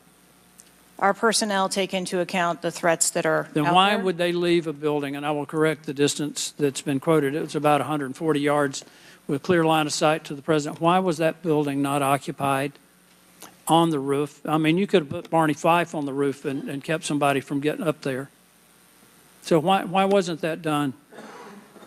The plan that was developed that day encompassed a number of security mitigations. The issue is the site supervisor, the site agent, and the special agent in charge, who I think signed off on the plan, did not include that in the inner perimeter, and they didn't have a plan to secure the building. As I understand it, the Butler County ESU unit was situated on the second floor of a building next to that, but they didn't have a clear line of sight of the roof. The angle was too severe. The photograph that was taken of the young man, of the shooter, when he had the rangefinder, was taken at 5:15. It wasn't until 5:38 that that photograph was transmitted to the Secret Service sniper units. I don't understand the lack of interoperability here in the communication process. I don't understand why people didn't perceive that as a credible threat. The video that Mr. Christopher Morphy had shown there was clearly a credible threat. So how is it that all of these mistakes could be made? How many explosive devices were found on or near the site? Again, I would have to defer you to the FBI. Madam, I believe they were in his car, and I think there might have been one near a main gas line. It wasn't just the fact that he had a rifle. It was the fact that he had the ability to inflict enormous harm, enormous numbers of casualties, had those devices exploded. I want to know also, when your agents conduct a site review, are they fully informed of all of the threats that are being made against the principle that they're protecting? What I can tell you is that when our agents go out to conduct an advance, their whole goal is to ensure the safety and security. I understand what their goal is. The failure to secure that building not only put the former president's life in danger, it put the lives of individuals in the crowd in danger as well. I mean, the Reagan shooting, there were other people shot at that time as well. And the Secret Service members' lives were in danger. So I don't understand how you can continue to stay in the position you're in when this was a failure of historic magnitude. 43 years without anything like this happening. And you failed, in this case, in a spectacular way. Mr. Chairman, I yield back. Gentleman yields back. Chair recognizes Mr. Mfume from Maryland. Thank you, Mr. Chair. I want to commend you and the ranking member on your joint statement and for holding this hearing that we might all at least attempt to try to get some answers. Some of us, Ms. Cheatle, grew up in an era not too unlike what we see today in terms of political violence. And some of us remember the November 22nd, 1963 assassination of President Kennedy. Some of us, like myself, remember 2 days later when Jack Ruby on live TV shot and killed Lee Harvey Oswald. We've seen over and over and over since that time these kind of attempts, whether it was the assassination of Martin Luther King or Bobby Kennedy, or the attempted attack on George Wallace in Laurel, Maryland, the shooting in 1981 of Ronald Reagan, our friend and colleague Steve Scalise shooting here in D.C., and the unfortunate attack on Paul Pelosi, and now this matter regarding former President Trump. Let me try, if I might, to take another walk at this. People just assume that whoever is in charge takes full responsibility when there's never been, at least on this magnitude and scale, this sort of failure. So when members ask you, are you going to resign, and you say you have no intention to, they are perplexed, like many people who watch what's going on. And there's some things I just don't understand. Why was the building, the ARG building, placed outside of the perimeter when clearly it was close enough for someone to launch an attack? So again, sir, we are looking into all of the details of how the advance was comprised, but I can tell you that there was overwatch on that building provided that day. By a drone? I'm not going to get into the specifics of technology or assets that were used in this forum. I think it's fair to say the overwatch failed because the shooter got up on the roof and stayed there for a while, and people had pointed him out. So do you think that your overwatch was a failure in that case? I think that we need to know the full details to understand how this occurred. And why was the rooftop left naked to begin with? Can you tell us that, considering it was within the line of sight and so very close? Again, I can't speak to the specifics of this particular event site, but what I can tell you is that when the Secret Service develops an advanced plan, they take into account a number of factors when they're building their advance. If there are buildings or areas of concern, and Overwatch is one of those mitigations that they want to put in place, then they will cover off areas of responsibility. I understand that, but the shooter came to the attention of your agency 52 minutes before the former president got to the stage. Did anybody get assigned to watch or cover that individual who had already been seen with a advanced finder on him and other suspicious matters? Was anybody assigned to track him? So what I'd like to clarify is that a suspicious individual I got that part. was It's brought not a threat. to the attention I know. of our personnel. And again, having a rangefinder at an outdoor event. Well, let me ask you this. When the suspicious person was brought to the attention of the Secret Service, was anybody in the detail ordered to follow and stay with that suspicious person just because they might become a threat? So we have a number of teams that are on the ground. And again, we are trying to verify the timelines of when those notifications were made to our personnel so that they could assume the responsibility of trying to track that individual. Ms. Cheatle, there has been a lot of discussion, some of which raised itself earlier in this hearing, about poor staff morale within your agency. And I have the July 17th report of Government Executive, which is a credible reporting service for the federal government, for employees. And the 2023 ranking of places to work within the federal government showed, and this is through the Office of Personnel Management, that the Secret Service came in 413th out of 459 sub-agencies and agencies. Can you explain that? Certainly. What I can tell you is the Secret Service is a difficult job. It challenges our employees daily. It's holidays, it's weekends, it's no leave periods. But Madam, people come to work knowing that. You do explain that when you hire somebody. They know that. It's the same with other agencies. They miss holidays. They come to work at odd hours. But to be one of the worst places to work within the federal government, 413 out of 459?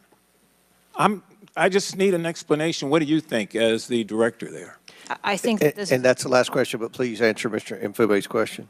I think that this is a challenging job. I think that it's a challenging environment to be in law enforcement, and we do have a no-fail mission, and our folks are tasked with that every day, 365 days of the year. But I can tell you I've also taken a number of measures since I have been the director to recruit and retain and stem the tide of attrition in our agency, which will hopefully alleviate some of that. Thank you, Mr. Chairman. Chair now recognizes Mr. Sessions from Texas.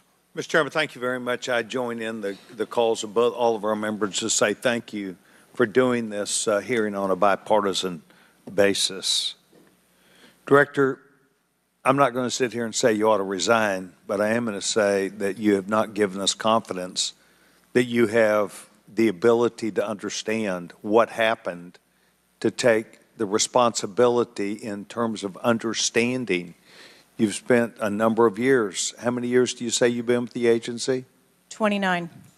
Well, I spent 16 years with AT&T, moved 7 times with them, and had a really good feel about their operations, how they worked, what was acceptable, who was responsible. And I've heard you say today numbers of times, well, you've got to wait. Well, you've got to wait. Wait for the final report. When is the final going to happen? I mean, how long do we have to wait before you can give us credible answers. You've been there 28 years. You've had a few days to be able to draw your own analysis of this. You should understand the entire process. You talked about being on the team, perhaps in Georgia. You have talked about your experience in this. You've talked about the professional nature of the agency. That I don't doubt. But the director, just like it was when I ran my operations at AT&T, was responsible for making sure they worked. And in business, it either works or it doesn't work. There's no in between. It either works or it does not work. And your job as the, in essence, administrator, the director, is to make sure it looks right and works. And I've not heard you say one thing about my analysis is, I have asked these questions. It's always, I've got to sit back and wait for someone else to decide that. So I'm going to ask you a question that maybe you can answer. Have any employees been disciplined for their role in Butler, PA incident?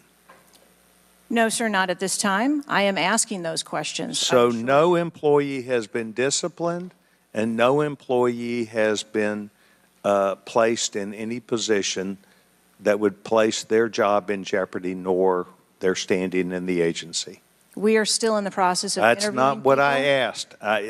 You're the person that runs the place. You're the person that knows right from wrong, good from bad. You've had a number of days, and now you come before this committee knowing you're going to be before us, and you've got to slough it off to someone else. Do you see where there was something that went wrong as a professional at an agency with 28 years, or do you have to count on someone else to give you the final report? I see that something went wrong, and I've acknowledged that something went wrong. Then what went wrong? Was the special agent in charge not doing their job? Was the shooter given extra time? Was the sniper doing their job? I mean, these are things that people who've been around for 28 years can analyze quickly. I watched it live on TV, and then within minutes saw a number of facts and factors that would have and should have been known by people who were there. You've got 28 years. You're showing up here telling us and the American public, well, I've got to wait for the final answer. What is your evaluation? I'm asking those same questions. Well, no, you're before the committee. Tell us what went wrong. A special agent in charge, the person who was there. Tell us, and don't try and play a shell game with us. Do you have the ability to effectively, as the director of this agency, to understand what went wrong and at least tell us, I do or don't know what I'm doing? And we come away with, and I'm not asking for you to resign. I'm asking for you, if you've got this experience, then you should be able to say to us, we know what we did wrong. It was a failure in our system, and we're immediately making these corrections. That's why you're having a difficult time with this group of members of Congress, because we saw it too. We've seen the things, but you are the 28-year expert. You are the person that, and only you, that can make the changes. And I hear you say, well, I've got to wait for a final report before I, at 28 years experience. That is why we think what you're doing, the answers you're giving us are not correct, and you are not using your professional expertise. Mr. Chairman, I will allow her to respond. I am asking those same questions, sir, and I assure you, when I have a full and complete report of exactly what happened, there will be accountability, and we will make changes.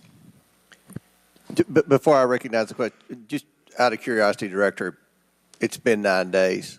Every American wants these questions answered. Do you have a ballpark estimate of when what Mr. Sessions asked you would be able to answer? So I can tell time-wise? I can tell you on our mission assurance internal investigation, we are targeting to have that completed within 60 days. There's also an external investigation that is going to be taking place. There are a number of Office of Inspector General investigations as well, and we are working in concert. And then, of course, there is the Department of Justice, FBI, criminal investigation. Chair recognizes Ms. Ocasio-Cortez from New York. Thank you, Mr. Chairman. Director Cheatle, respectfully, what you had just laid out about 60 days. We are currently in the midst of an especially concentrated presidential campaign in the moment. That is also paired with, of course, elections happening across the country that are happening in about 100 days. So the notion of a report coming out in 60 days when the threat environment is so high in the United States, irrespective of party, is not acceptable. And I think it's very important to understand that. This is not theater. This is not about jockeying. This is about the safety of some of the most highly targeted and valued targets internationally and domestically in the United States of America. So the idea that a report will be finalized in 60 days, let alone prior to any actionable decisions that would be made, is simply not acceptable. It has been 10 days since an assassination attempt on a former president of the United States, regardless of party. There need to be answers. Again, this party, this committee, this is not a moment of theater. We have to make policy decisions, and we have to make them now. We do. And that may be and that may require legislation. That may require policy that we must pass in the immediate term. And without that, we are flying blind. So the lack of answers and the lack of report is just simply not something that we can accept here. Director Cheatle, is there a standard perimeter that the Secret Service establishes around an event, or are those perimeters independently determined per event and scenario? There is no standard. Every event and every venue is different and treated as such. So each event has a different perimeter that is established depending on the logistics of that event. Now, you established earlier that the building upon which the shooter operated from was outside of that established perimeter, correct, for the Butler, Pennsylvania event? It was outside of our secure perimeter, yes. Now, that building was, I believe, 500. How far away was that building from the president? It was approximately 200 yards. 200 yards. Now, the individual used an AR-15 in order to act out his assassination attempt. An AR-15 has a range of about 400 to 600 yards.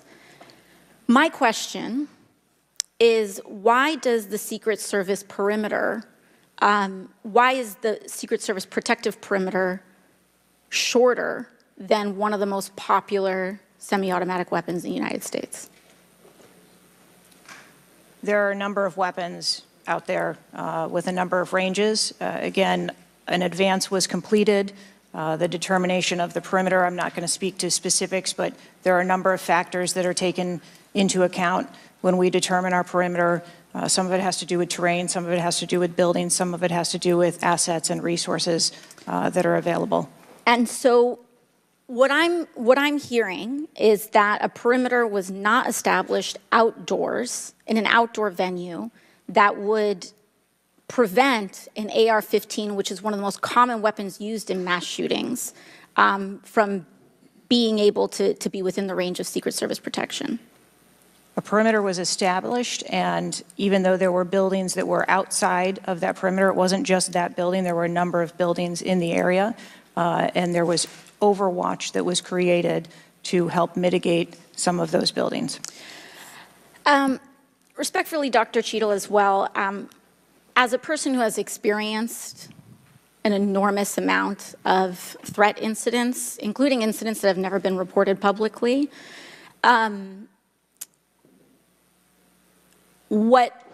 is a common pattern that happens here, whether it's Secret Service, FBI, Capitol Police, local departments.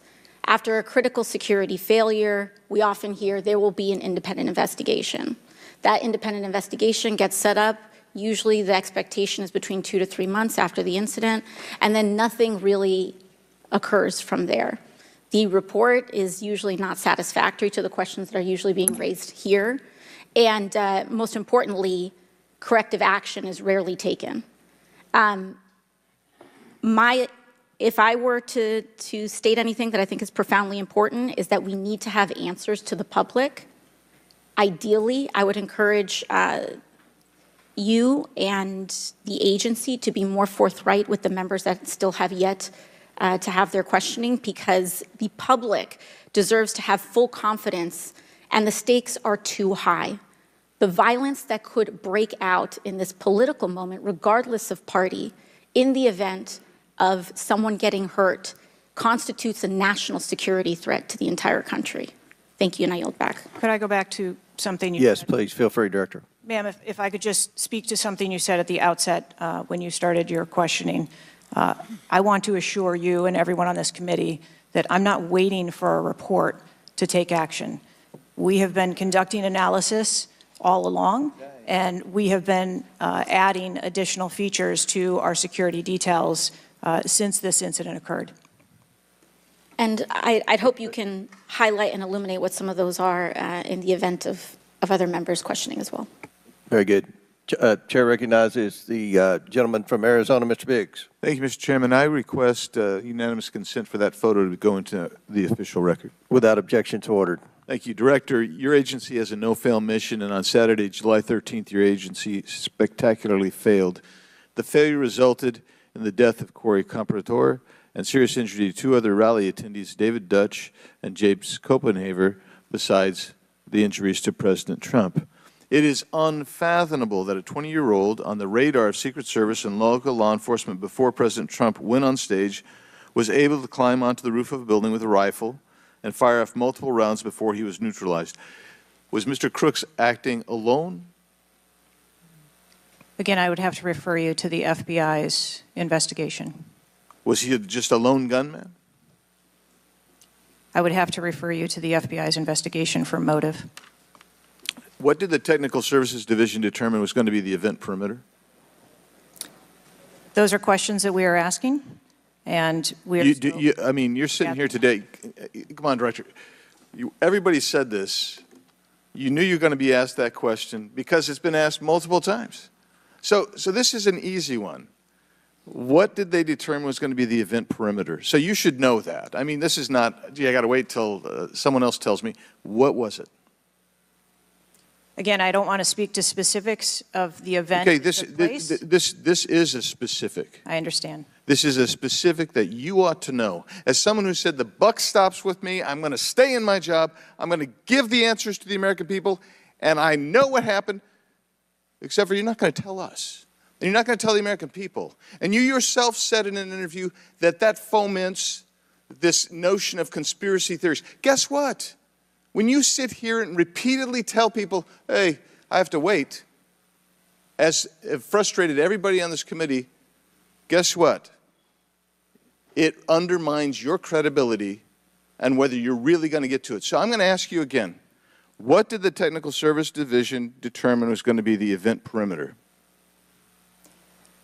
We are still gathering reports. We are interviewing individuals. You know what it is, though. No, you're just not going to tell us, right? When I have those details, I will most certainly share those. Was the gun already on the roof, or did the shooter carry the gun up with him? I do not have that information at this time. Well, when was the last sweep of that roof done prior to the rally? I do not have that information at this time. So how many holds, I mean, so most of us here have been in events, and Secret Service has been there, there's been security, and I can't tell you how many times we've said there's going to be a security hold right here. So we're going to wait. And we wait to 1 or 2 or 3 minutes. And yet we're hearing from you, apparently, that there were no holds in place. So ever instituted here with President Trump's going on stage. And you said, and this is, I think, connected with this, you said they hadn't adjudicated the shooter to be a threat. He was adjudicated to be a suspicious person, even though we've got some dynamic video that Mr. Krishnamurthy put on the video for us. So I guess my question for you is, and I think you answered this, I just want to see if you're consistent with what you said about an hour and a half ago. What do you do if a suspicious person is identified by the agency? So at a number of our events, it is not unusual I know it's not unusual. What do you do? Those individuals that are identified as suspicious, we will send teams out Was a team sent out here then? There were teams that were sent to identify and interview that individual. They were sent to interview the individual who's scampered up in camo on top of a roof within 130 yards of his target. And did your team get there? When did your team get there to conduct that interview? I don't have the details on the timeline. It is my understanding. So if they did send a team and they're going to interview him, and you described that earlier as an investigation, why didn't they put a security hold on President Trump going on stage at that rally? At a number of our protective sites, there are suspicious individuals that are identified all the time. It doesn't necessarily mean that they constitute a threat. Of course not. But here you got a guy scampering up the side of a building on top of a roof. It's identified to you, and you said you sent a team there. And you can't answer that. And this gets to one of my finer points, Mr. Chairman, if I can make it. And that is, we can have these kind of interview sessions, 5 minutes, everybody gets a kiss at the pig, 5 minutes, and she gets to stonewall us, not deliver answers. So we say, okay, we're going to put together a congressional committee, a blue ribbon committee. Same crap will happen. I am calling, and I'll support that, but I will tell you this, I am calling on the Speaker to give us and put together a truly independent commission of qualified former Secret Service agents, presidential and VIP protective services people who can actually conduct this kind of investigation and give us real answers, because I don't think you're going to give us those answers. You should have come today ready to give us answers. I call upon you to resign today.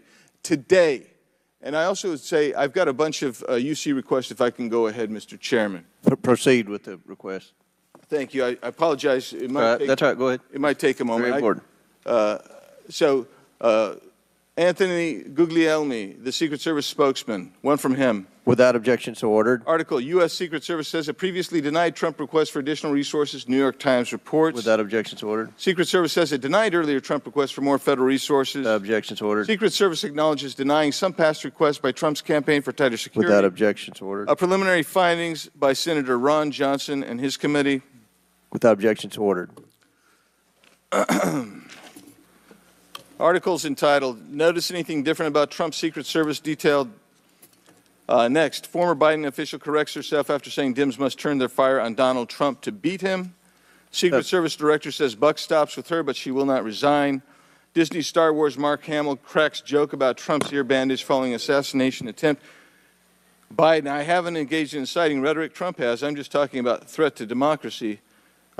Piece called Who is Secret Service Chief Kimberly Cheatle? Charlemagne the God says Trump solely responsible for violent rhetoric that led to attempt on his life. Video actress Amanda Seales pushes conspiracy theory Donald Trump assassination trip was staged. Report, Secret Service identified rooftop as a potential vulnerability days before the rally. Watch, BlackRock removes ads showing former President Donald Trump's would-be assassin. Why does the Biden administration have 100% confidence Secret Service after assassination attempt? Secret Service director, we didn't put snipers on the roof because it was kind of sloped. Here's what Thomas Matthew Crooks did in the days leading up to Trump assassination attempt. Secret Service director under scrutiny for diversity initiatives after Trump assassination attempt. The official story on Trump's shooting makes no sense at all. Andrew McCabe says Trump assassination. Mr. Chairman, point of order. I'm happy to assent to all of them. Just so as to facilitate. You don't want me to read? Is it too tedious? Well, we're not even really hearing them anyway. So if we could, it's up to you, Mr. Chairman. You would like me to I'll slow it down. I was probably going too fast. Secret Service's explanations for security failures ahead of Trump assassination attempt are not adding up. U.S. reportedly received intel of Iranian plot to assassinate President Trump. What WTH, Secret Service now saying that they didn't put any agents on the roof because slight slope was too dangerous. Report, U.S. officials received intel of Iranian plot to assassinate Donald Trump before Crooks' attempt. Exclusive GOP rep Cloud. Homeland Security Agency is interfering in House's assassination investigation. Why Trump's raised fist after surviving assassination attempt is triggering the liberal media. Questions swirl over the security lapse at Trump rally, reviving old concerns about Secret Service. Secret Service scrambles to shift blame after Trump shooting as backlash hits hard. Nobody contacted me.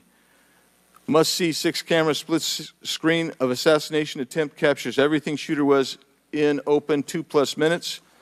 Murillo, 5 reasons you should be angry. Breaking, shooter spotted up to 30 minutes before firing, reported multiple times. Pictures taken, no one stopped him. Cheatle calls the 30 minutes between noticing and neutralizing shooter a very short period of time.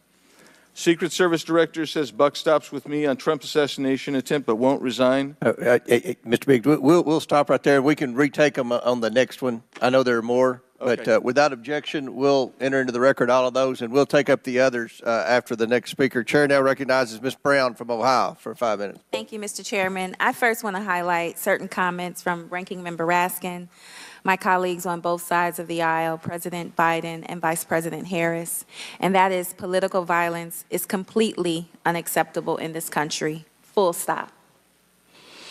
It is an assault on our democracy itself, and I am devastated by this attack on a candidate for the president, for the office of the highest office in the land, and continue to pray for the victims of this shooting and their families. As someone who has known gun violence firsthand, no one should have to experience the pain of losing a loved one to weapons of war. It is deeply unfortunate political violence has become far too common. Whether it is the deadly attack on the Capitol on January 6, the assault on Speaker Pelosi's husband, or the threats of violence against election workers, we all must work to condemn political violence and tone down the rhetoric. So, Director Cheatle, on behalf of the hardworking men and women of the Secret Service, can you give us some perspective as into what goes into securing an event like the rally? Like, how much time do you have to prepare? Thank you for the question.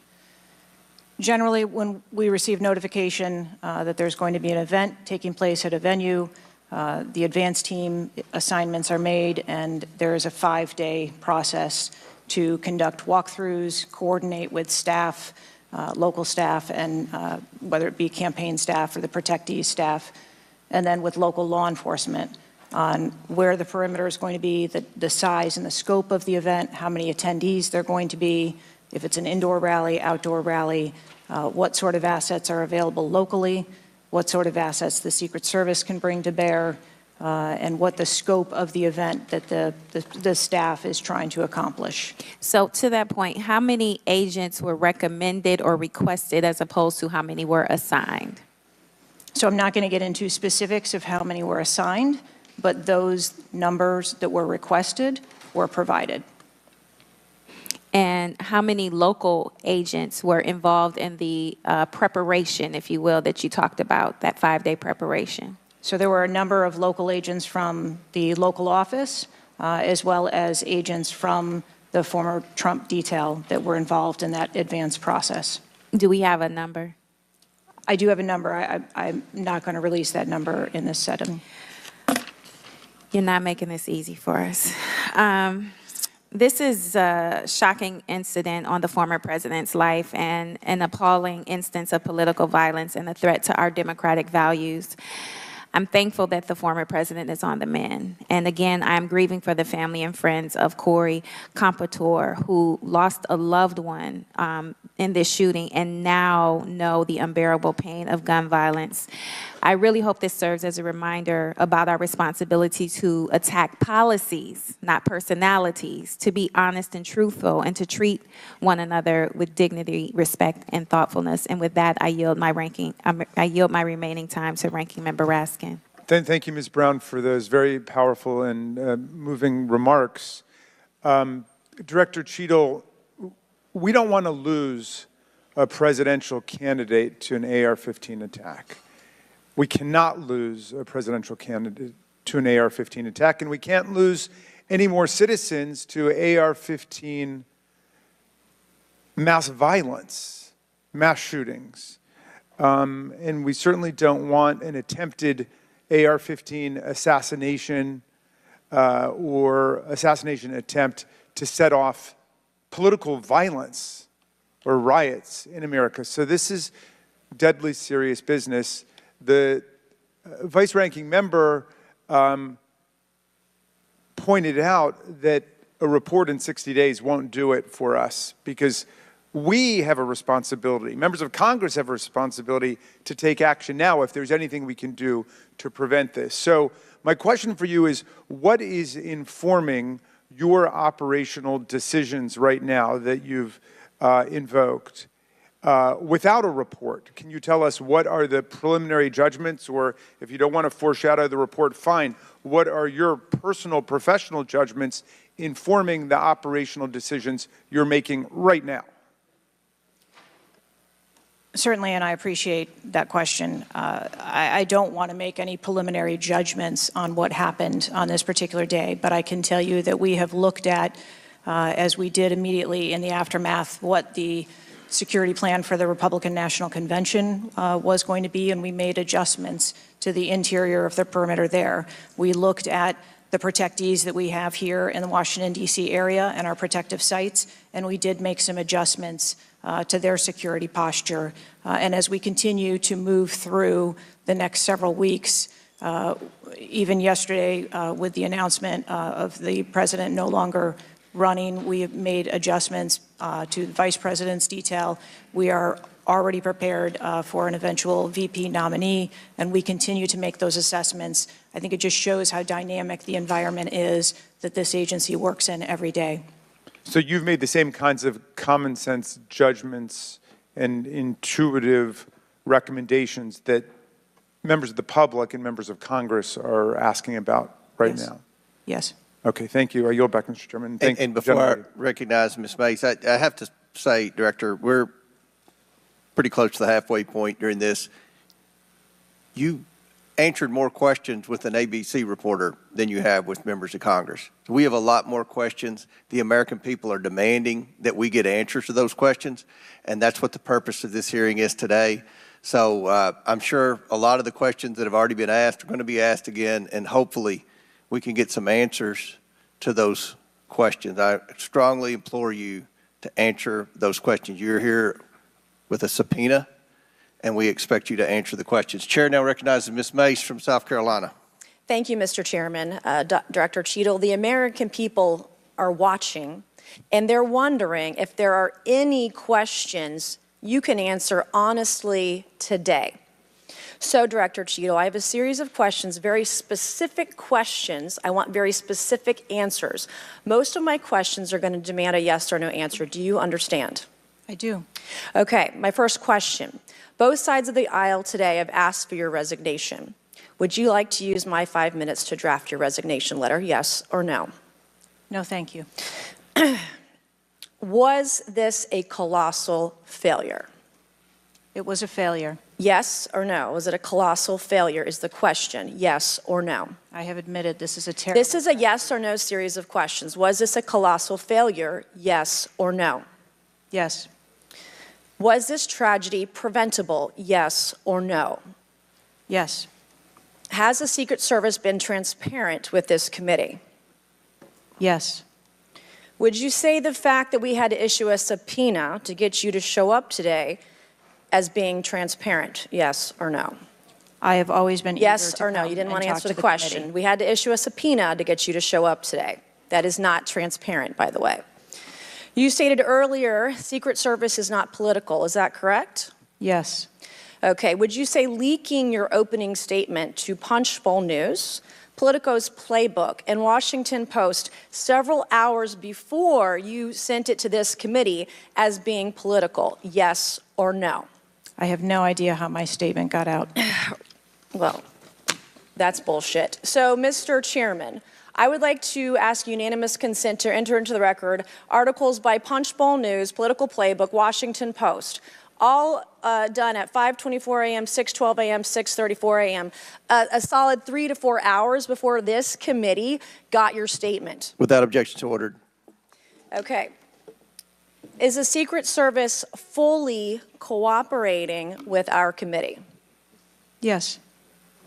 Okay, you say you're fully cooperating with this committee. On July 15th, this committee sent you a list of demands of information that we wanted.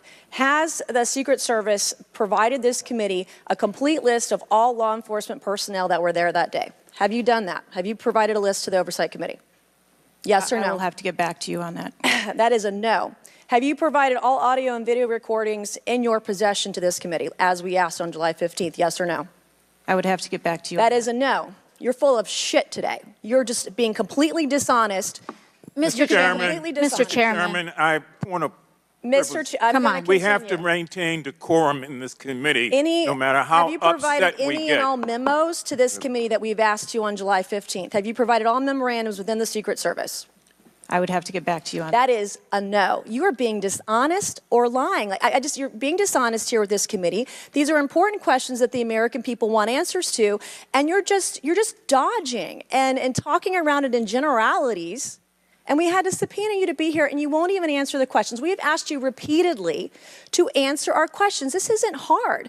These are not hard questions. Have you provided us all communications from the Secret Service related to that day and that rally? Have you provided this committee? We've asked for this information on July 15th. Have you provided any of this information that this committee has asked of the Secret Service? Any of it? I'll have to get back to you. Have you even read this letter that we sent you? Did you even read this? Yes.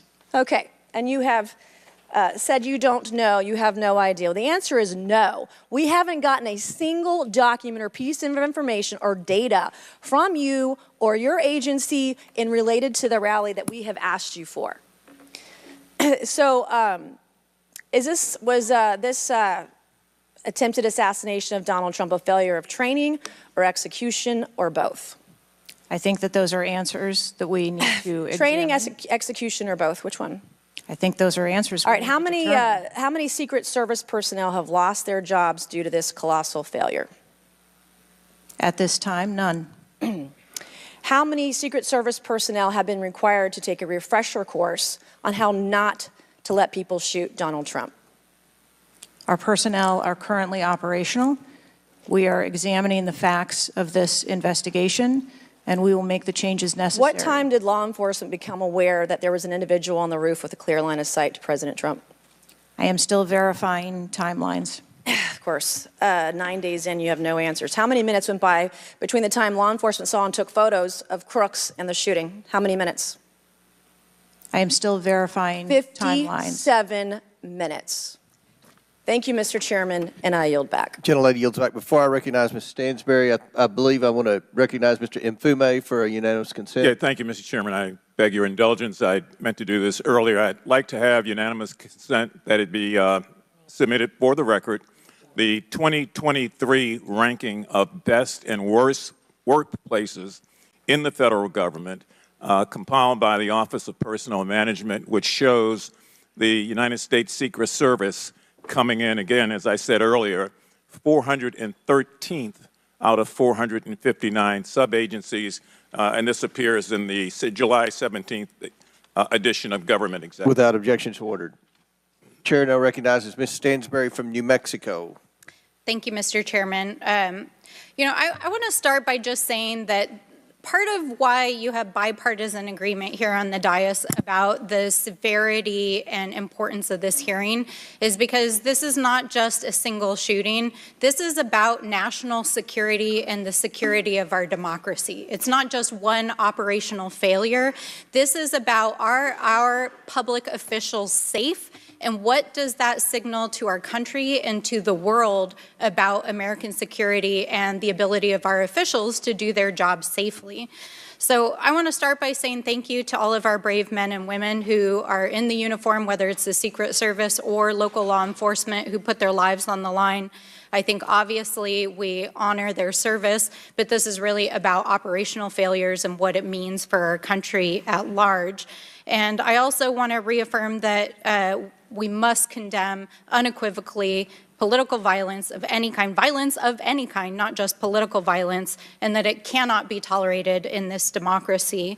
And also to offer my prayers for the slain Fire Chief Corey Comprator, and also prayers for those who've been injured.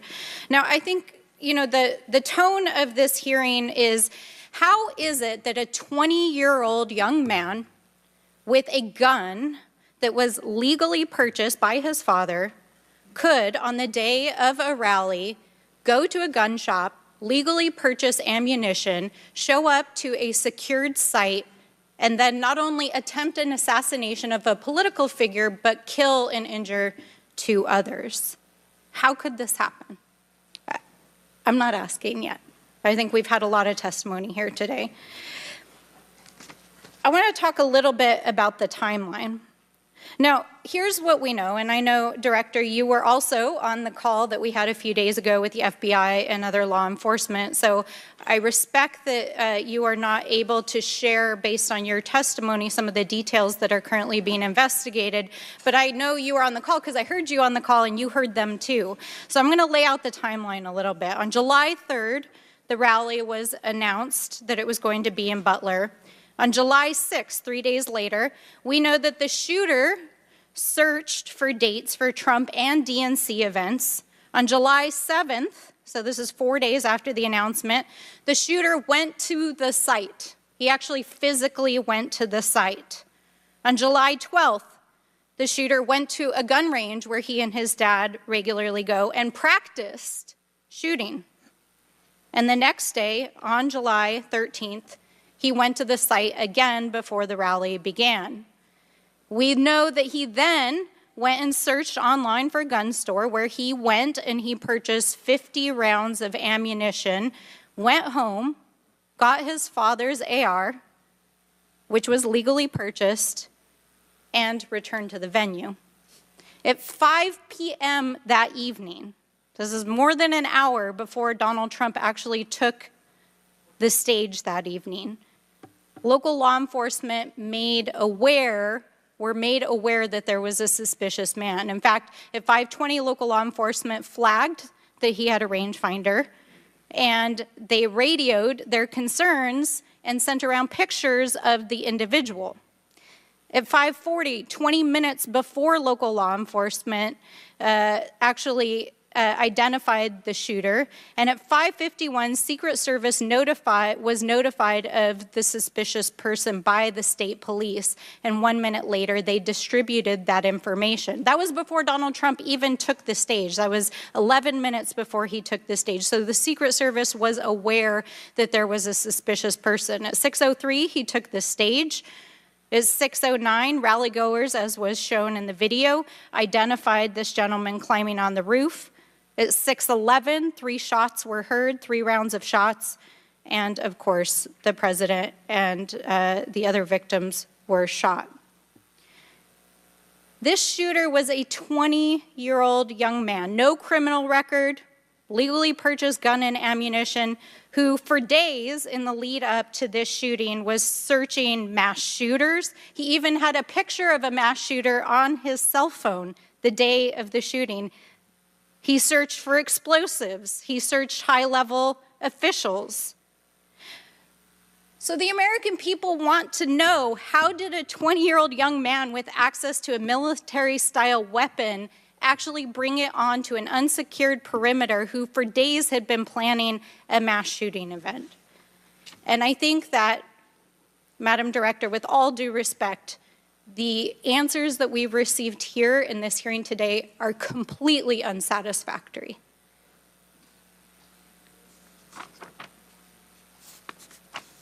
How could this happen?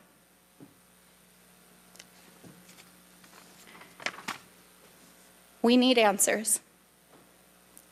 We need answers not just for the family members of the gentleman who was killed and those who were injured, but we need answers for our democracy. Because as others have stated here today, we are in a highly politically charged environment right now. We are only weeks away from one of the most significant presidential elections in American history, and it is clear that our public officials' safety has not been secured. And it is not just a matter of one shooting, it is a matter of national security. So I hope that you will take our comments to heart I hope that there will be accountability, and we need answers. And with that, I yield back. Chair now recognizes Mr. LaTurner from Kansas. Thank you, Mr. Chairman. Director Cheatle, I have a question just right off the bat. Something that you've bragged about repeatedly is that you've increased protection for the 36 individuals that the Secret Service is also entrusted with. Is that correct? I think I stated that we currently have 36 protectees and that we continue to make evaluations on where those levels of protection are provided. You've mentioned specific increases in protection that you've provided for some of those individuals, correct? Correct. Based on what? Well, some of it has been as a result of the tragic incident that occurred on the 13th. We went back and reassessed where we were at in providing protection and wanted to make sure that we were not, overlooking anything considering this most recent incident. So the Secret Service needed to learn that allowing a rooftop 150 yards away from a protectee, not putting that in a perimeter, not having someone guarding that roof, that information is new to you, and it's caused you to increase protection to other folks that are under your care?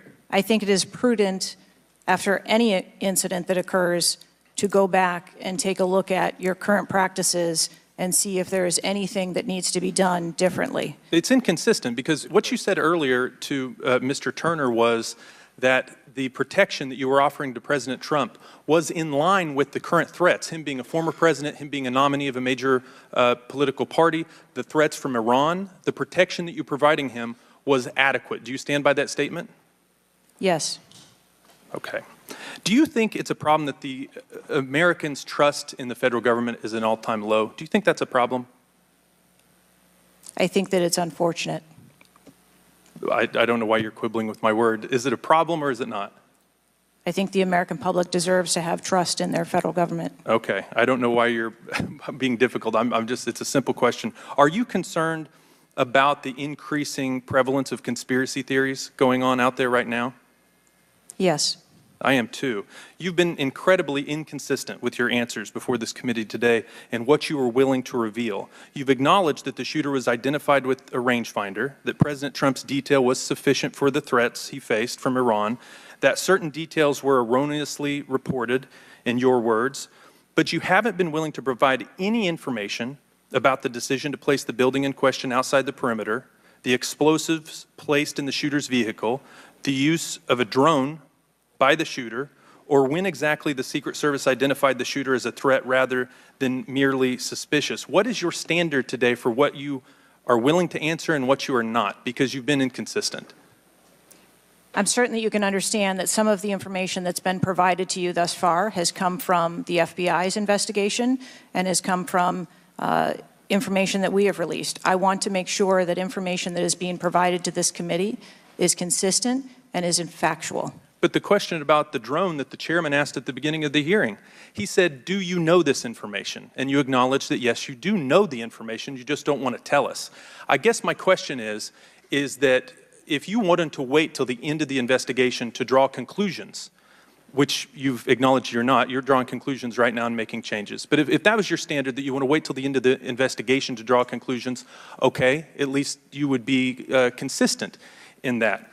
But what we're wanting to know today, and what would dispel some of the conspiracy theories out there, what would increase trust with the American people, is for you to let facts out, for you to tell us what you know. And I want to understand from you, why is that a problem? Why is it inconsistent with a quality investigation to release to the American people today at least the information that you know for sure? Because you certainly know for sure more information than you're willing to give us today. I have released that there was a failure and that there are gaps that we need to make sure that they don't happen again. That's not acceptable. That's not enough. That doesn't quell any conspiracy theories out there. In your 27 years of experience, would you have been concerned about an elevated location within 150 yards of a protectee that did not have a Secret Service presence, just based on your experience? What I can tell you is that every site and every venue No. I'm asking for your experience. Looking at this situation, would that have been of concern to you? Or would you have agreed that it's fine, it doesn't need to be covered? What I have explained today You're is not that going to answer. there was. Is it true that at 5:45 p.m., approximately 18 minutes before President Trump took the stage, the Beaver County Emergency Services Unit noticed the shooter on the roof and photographed him? Is that a fact or not? That is the information that I have from the FBI's report, yes. You haven't been willing to share whether or when this was communicated to the Secret Service, so I'd like to get into the difference between suspicious activity and threatening activity. Is it suspicious or threatening if an individual is seen around the perimeter with a rangefinder? Is that just suspicious?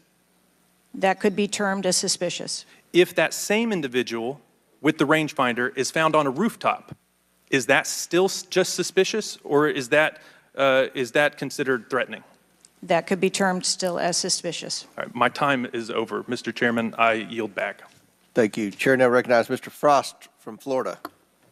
Thank you so much, Mr. Chair. And obviously, I want to start by stressing that political violence is always unacceptable and acknowledging that this is still an ongoing investigation. But oversight hearings like this are essential components of an investigation, and I want to thank the chair for pulling this together.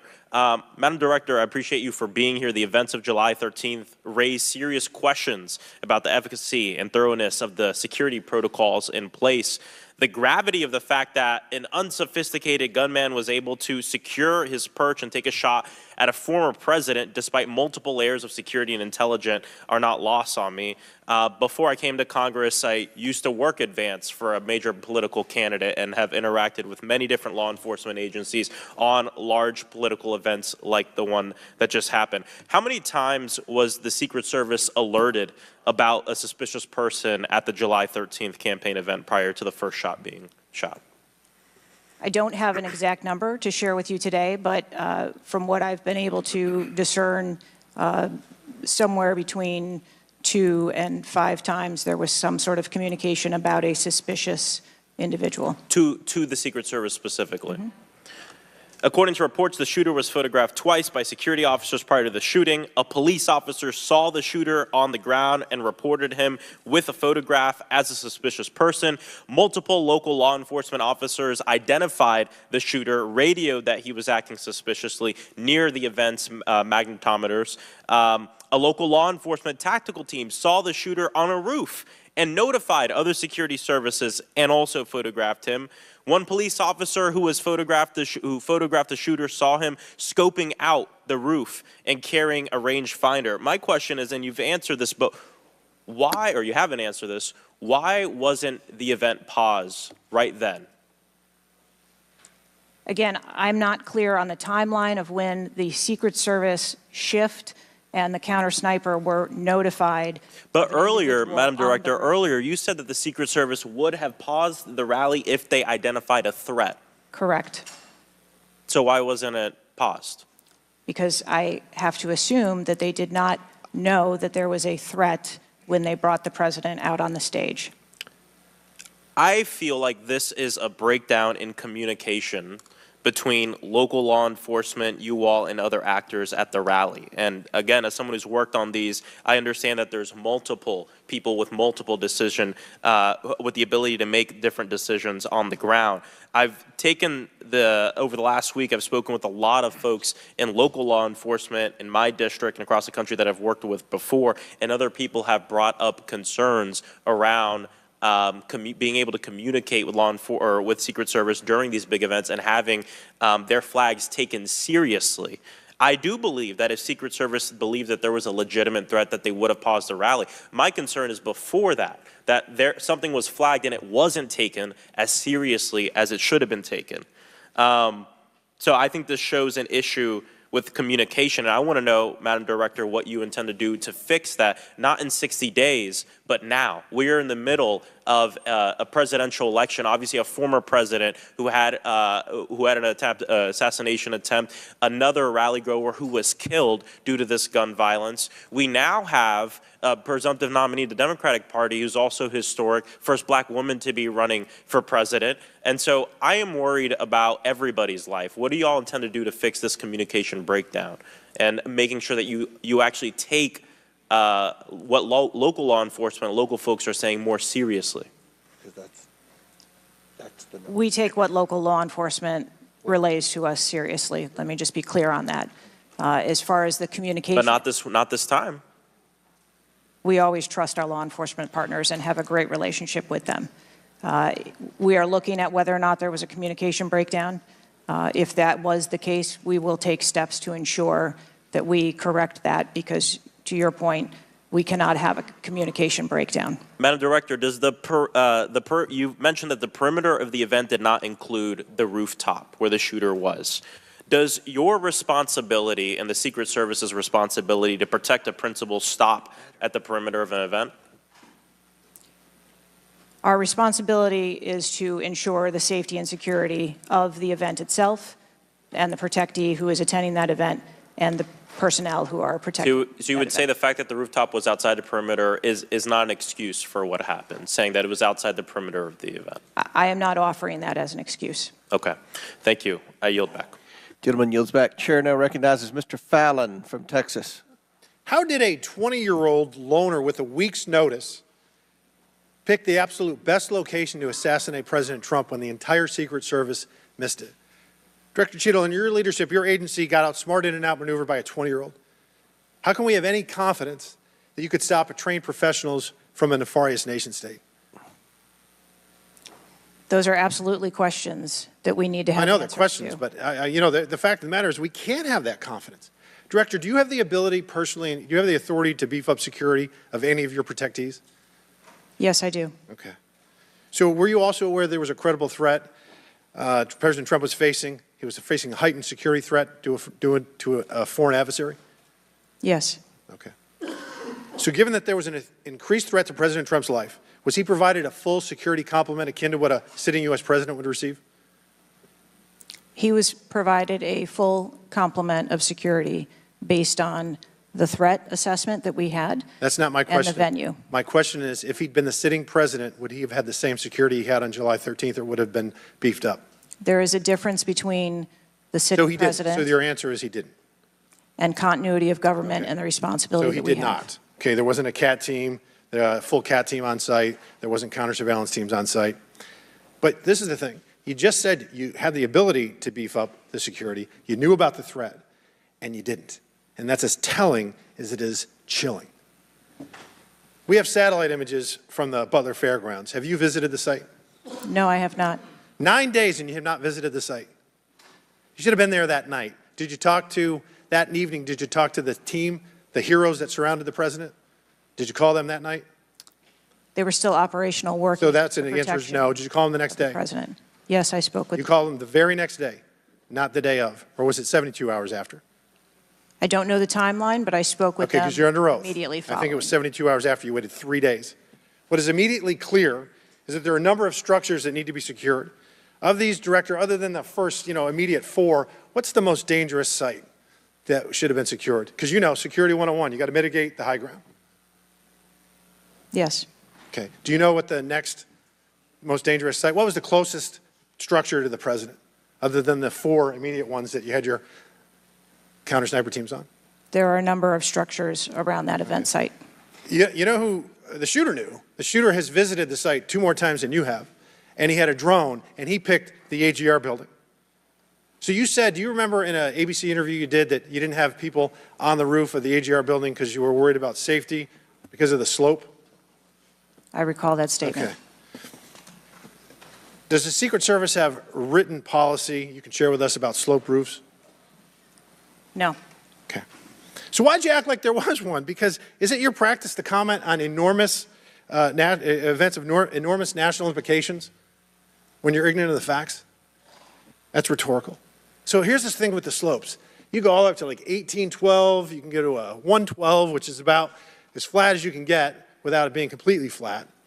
And you're saying that there was a danger, safety concern there. But the problem is, Director, you put your counter snipers on a 312 roof, which is steeper than the 112. And by the way, the 112 is ADA compliant. You can build a ramp for a wheelchair on a 112 roof. So these are nothing but pathetic excuses, and they make no sense, and they're a bunch of cow dung. All the law enforcement I've spoken with over the last 9 days are amazed that the AGR rooftop was not secure. And you want to know why? Because it's dangerous. I have never had any long gun training in my life. I own an AR-15, and last time I shot it one time my whole life. It was 6 years ago. That is until Saturday, where we recreated the events in Savoy, Texas, where you recreated what happened in Butler. I was lying prone on a sloped roof at 130 yards at 6:30 at night. And I knew that he had a scope. I didn't know what kind, red dot or magnified. So I shot 8 rounds from both. You know what the result was? 15 out of 16 kill shots. And the one I missed would have hit the president's ear. That's a 94% success rate. And that shooter was a better shot than me. It is a miracle President Trump wasn't killed. Corey Compagnore's life is over because that damn shooter made it on the roof. And it wasn't the roof that was dangerous. It was the nut job on top of the roof. You know what else is dangerous? I believe your horrifying ineptitude and your lack of skilled leadership is a disgrace. Your obfuscating today is shameful. And you should be fired immediately and go back to Garden Doritos. Mr. Chairman, I yield back. Chair recognizes Ms. Lee from Pennsylvania. Thank you, Mr. Chair. I'd like to thank the chair, the ranking member, for coming together and holding this hearing. But I have to say, I don't think any of our concerns have been addressed today, and what little we've learned has not inspired much confidence. I will just say that we obviously can't allow the violence we're seeing in this country become the norm or a commonplace, but that seems to be where we're heading. On this occasion, it was, very shockingly, a former president and current political candidate at a rally that we all assume is one of the most secure places we can be. But the violence we saw last Saturday is the same culture of violence that makes too many of our kids and our community members feel unsafe to play outside or to go to class or to simply live their lives each day. But again, this was a political rally, and it is supposed to be one of the most secure places, so we do have very specific questions about that. Director Cheatle, I'd like to start by following up on some of my colleagues' questions. My colleagues, Mr. Krishnamurthy and Mr. Frost, highlighted a number of points that showed the shooter presenting an active threat. So I'd like to ask you, Director Cheatle, to clarify what the protocol is for postponing or canceling an event based on a threat, and how the events on July 13 didn't meet those standards. So again, I think we're talking about the distinction between suspicious behavior and a threat. And at the time that this individual was identified, they were displaying suspicious behavior. I'm still waiting for interviews from the FBI to determine what it was that identified that individual as suspicious and what those behaviors were. To that question, does suspicious behavior vary between different events? For instance, if we have an event with a president, would there not be a heightened standard for suspicious behavior? I think that there are a number of ways that someone could be identified as suspicious, and it doesn't matter whether it's at a rally or an indoor event or who the protectee is. I think it's up to law enforcement or citizens to identify someone as suspicious. Okay, thank you. According to the Associated Press, at least 6 different agencies, including 2 sheriff's office, local police, state police, as well as fire and emergency rescue officials, were involved in securing the rally in Butler. When there are so many teams that are collaborating, who takes the lead and how is that determined? The Secret Service is responsible for the security of the site and the coordination. And that was the case on July 13th? Correct. Okay. Changing gears, in 2024's appropriations budget, the Secret Service was given a little over $3 billion, which was about $78 million above what was requested. For 2025's budget, you've requested yet another increase. How much of these funds goes towards training and improving protection procedures? I would have to get back to you on the training aspect of it, but about 30% of our budget is for protection and facilities and training. But clearly the problem can't be a lack of funding. So what exactly do you see as the core problem that led to this failure, that led to your agency being outgunned by a 20-year-old using his father's gun and acting on his own without a particularly sophisticated plan or technology? I think that we are waiting to determine exactly what those failures or failure was so that we can make sure that the Secret Service is stronger after this. So we've heard a lot today that you can't answer because it's an ongoing investigation, that you're still figuring out the details, and that you won't answer basic questions. You've said 60 days for the investigation, but I simply don't think that's acceptable. Do you really plan to keep avoiding questions and the American people's questions, ours and the American people's questions, for the next 60 days? I'm not avoiding questions. I want to make sure that I am providing factual and accurate information. Certainly, but is there no in-between, right, between what is obviously a fact and what you can surmise from the details that you already have? I assure you, when I have a full and complete report of what took place on that day, I will certainly come back and make that available. Certainly. Studies indicate that the United States is experiencing increasing levels of political violence and tension. Does the Secret Service see increasing political violence as a threat to its work? And if so, how is the Secret Service adapting its strategies and protocols to account for increasing political violence? We are constantly evaluating the threats that we receive and monitoring that, and we make adjustments on a daily basis to our protectees based on what those threats are and what actions we need to take. Yes or no? Do you believe that stricter controls on the availability of assault weapons would make it easier for the Secret Service to fulfill its missions of protecting public officials? I think the Secret Service is tasked with providing a safe environment, which is why we put into place a number of mitigation factors. Certainly, but do assault weapons make it easier or harder for you to do your job? I think that any weapon makes it difficult for us to do our job. Okay, I yield back. Chair Doe recognizes Mr. Donalds from Florida. Thank you, Chairman. Director, real quick, at what time was Secret Service aware of the active threat against President Trump? Director, what time? So the Secret Service was aware that there was an individual who had been identified as suspicious, and that individual was attempting to be tracked down. At what time? I don't have a specific timeline other than to tell Director, you, it's been 9 days. I understand At what that. time? I want to make sure that I give you factual information, sir. Director, have you talked to the agents on the ground that day? Yes, I have. You've talked to all of them. Mm-hmm. Your senior team has talked to every agent that was on the ground that day. Yes, we have. Have they all corroborated the same time they identified the shooter or they were made aware of the shooter, either by attendees in the crowd or local police department? There are a number of reports of when those times were made. Was it 5 minutes before the first shot rang out? No. Generally speaking, was it 10 minutes before the first shot rang out? No. Was it 15 minutes before the first shot rang out? It was less than that time frame when it was identified as a threat. How many days before the shooting took place did Secret Service actually do their advance work to secure the facility that the rally was going to be held at? 5 days. In the 5 days prior, when the security advance team did their work, did they identify the rooftop as a potential threat? Again, I'm pulling those reports and that information. It's been 9 days, Madam Director. Did they notice a rooftop 150 yards away that was a potential threat? Yes or no? I am certain that the rooftop was noticed. I am pulling the reports. What was the security parameters around securing that rooftop? What did they do? There was overwatch provided for that rooftop. Did overwatch fail? I am waiting to hear what the results of the investigation were so that I can identify where the failure was. Who did you talk to that was on the ground that day that was responsible for overwatch? What are their names? I'm not going to provide their names in this setting. Did you talk to the people that were providing overwatch that day?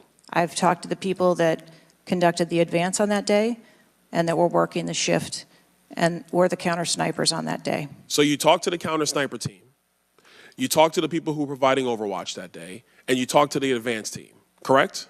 Yes, sir. What did they tell you?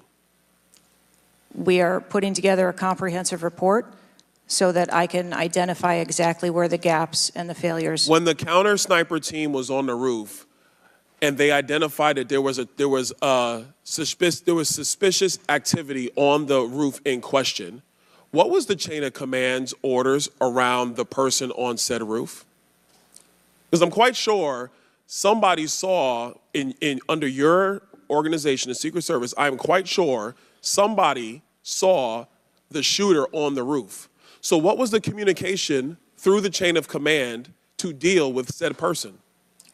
What I can tell you is that when the individual was identified by the counter sniper, they took one shot and neutralized that individual. But that was after the shooter already took a shot, is that correct? That is correct. So what you're saying now is that the Secret Service did not see the shooter on the roof until after the shooter took a shot? I do not have all of those details at this time. If you don't have those details after 9 days, Director, then what you're telling me is that you guys didn't see it. Is that correct? I am telling you I don't have all the details of the sequence at this time. Director, it's been 9 days. Either you have the information or you do not. Is that correct? We are still in the process of conducting interviews and an investigation. Some of my colleagues have texted me over the last couple days, bipartisan, about whether you should lose your job. And I've been quiet on that question because I wanted to see what you were going to do today. In my opinion, you do need to be fired immediately. And it is because this is gross incompetence. And the fact that it's been 9 days, and these are simple questions to answer, I'm quite sure if I asked any one of my kids if they got in trouble and I told them to give me the details, I would get more answers from them than I'm getting from you right now. And that's what's frustrating on a bipartisan basis, on a nonpartisan basis. This is a joke. And Director, you're in charge. And that's why you need to go. Mr. Chairman, I yield back. Chair now recognize Mr. Goldman from New York. Thank you, Mr. Chairman.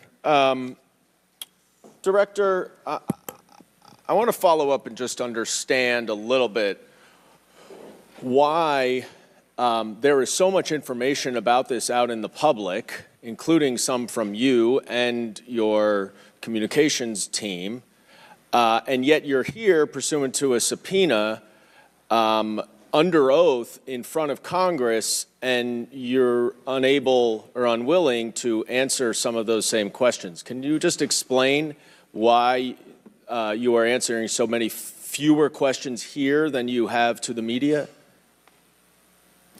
I'm answering the questions that I'm able to answer based on the fact that there are multiple ongoing investigations.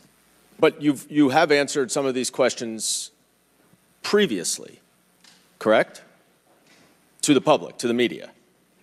Which questions? Well, did you have an interview with ABC News? Yes, I did. Okay. And did you explain the interaction between local law enforcement and the Secret Service, and that local law enforcement was responsible for securing the perimeter of the building where the shooter was? I said that the Secret Service is responsible for designing and implementing and executing the security plan, and that we rely on the assistance of our local law enforcement partners to assist us with that plan. Let me ask you something. Were you given any instructions about what you can and cannot answer here today? My ability to answer questions is solely reflective of the fact that there are multiple ongoing investigations, and I want to make sure that I provide accurate information that doesn't conflict with any of those investigations that are going on. So is it your view that you can't talk about anything that happened that day until those investigations are completed? My view is that I want to make sure that this committee and the American public gets correct and actual information. And so is it your view that that can only happen after the completion of the investigation? It is my view that when the investigations are complete, that we will be able to share that information. And how about before that?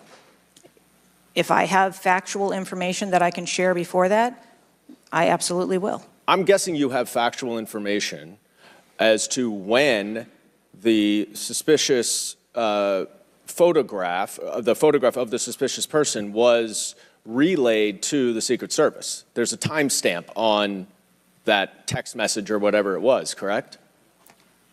Sir, I'm sure you can understand that when you're dealing with text messages, emails, and other communications, the timelines don't always match up. Not really if they're time-stamped, but let me move on. Because you have acknowledged that this was a major security failure. Is that right? Yes. Do you acknowledge that it was a major security failure not to secure the rooftop of the building that the shooter shot from? I believe at this time that the rooftop was provided Overwatch. I acknowledge that we are unaware at this time how the individual was able to access the roof. Overwatch meaning from other counter, sniper, other higher points? Correct. And so was it a failure then that when that shooter was on the rooftop, that Overwatch did not identify him before he fired his shots? I don't have the timeline of how the individual accessed the roof, where they accessed the roof, or how long they were on the roof. Let me ask a couple things quickly. You have testified here about all the resources that the Secret Service needed to deploy to protect the NATO summit and all of the leaders here. Is that right? Yes. Did you have to rely more on local law enforcement because of the NATO summit for this event? The Secret Service routinely works with local law enforcement at every event. It doesn't matter whether it is a NATO summit, NSSE, the RNC in No, but that's not my Milwaukee. question. Obviously, there's a natural give and take as to, I'm sure, how many agents you deploy and how much you rely on local law enforcement. Did you have to rely more on local law enforcement because there were fewer Secret Service assets available because of the NATO summit? No. I hope we get answers before the completion. I don't like the fact that the media has received far more answers than Congress has. If this is a function of getting your ducks in a row, I assume you have access to a lot of these reports and a lot of this information, and you should have come prepared here today. And I would just want to flag, Mr. Chairman, before I yield back, that I want to just point out one thing that my colleague from Texas was talking about. When he said he recreated the shooting twice with an AR-15, and he had a 94% success rate, 15 out of 16 shots. I don't know why that doesn't convince him that we should get rid of AR-15s, but clearly we need to do something about the prevalence of AR-15s and weapons of war on our streets. And I yield back. Chair now recognize Mr. Perry from Pennsylvania. Thank you, Chairman. Director, I guess 60 days is the time of the investigation. Is that the information that you've put out, or where did that come from, 60 days? Or is that just information that the committee members are talking about? I stated that earlier today. I've asked Okay, my 60 team. days. So are you receiving regular updates? You're in charge of the Secret Service. This is about your organization, what happened 9 days ago. Are you receiving regular updates from the FBI on their investigation? Yes, I am. So you know some things are true, some things are probably not true. We want to talk to you about the things that we're hearing about and find out if they're true. You've been in contact with the FBI, then you're getting updates on a daily basis, right? Yes. Based on what you said. Okay, so, and are you confident that the person in question, Mr. Crooks, was the only person firing that day against the president or the crowd? Is he the only one? I'm not asking you yet if he acted alone, but is he the only one, or can you say that with certainty to the American people? That is the information I have at this time, yes. Okay, does it appear he acted alone? That's the information we have at this time. Okay, now let's talk about the fact that he was noticed as a person of interest, of concern, suspicion, as you say.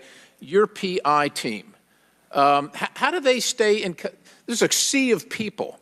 How does the PI team get to that individual that's in question in the sea of people? How's that individual tracked?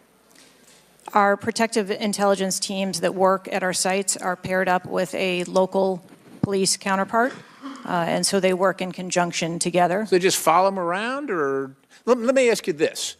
Looking at the site, you have multiple perimeters, right? You have the secure perimeter, the inside perimeter, you have multiple perimeters. Was the AGR so-called building the highest location affecting the site of the rally? Was it the highest location? I believe the highest location at the site was where our counter snipers were. What about the water tower positioned. adjacent? What about how high is the water tower? I don't have the height on the water tower. Okay, seems like water towers are pretty high, at least in the photo. It looks like it might be, there might actually be a building right behind the AGR building that is even higher than the building that Crooks fired from. You're familiar with cover, concealment, and defilade, right? You're familiar with those terms?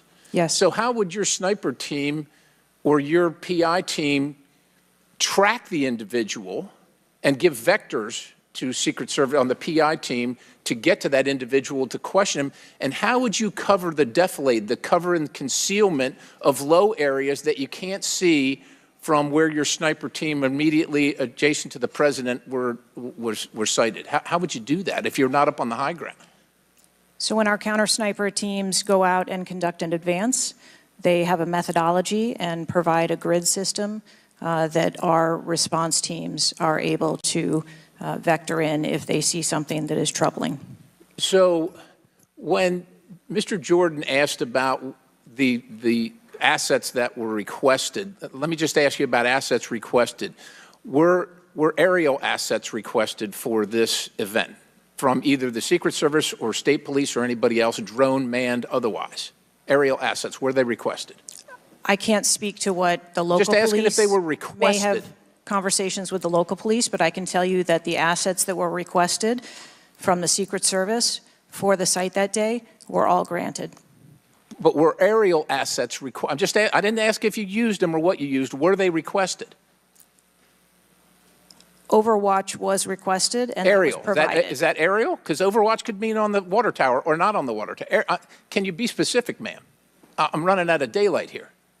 I understand. If you're asking me about specifics, whether or not there was... Is it not clear what I'm asking you? Were aerial assets requested by the president, by Secret Service, by anybody? Were they requested? The Secret Service, we felt that we had a good plan in place. Okay, fair enough. How about K-9 assets with bomb sniffing or explosive sniffing capabilities? Requested. I didn't say they were present. Were they requested? Those requests were fulfilled. They were requested and fulfilled. Mm-hmm. So was the Crooks vehicle inside any of your perimeters? No, it was not. It was not. How did you... So it was not within the... So what was there a device located on Mr. Crooks' body to detonate the vehicle? That is the information that I have. So what would be the point of detonating the vehicle if it was not inside the perimeter? I have no idea what Mr. Crooks' motivation was.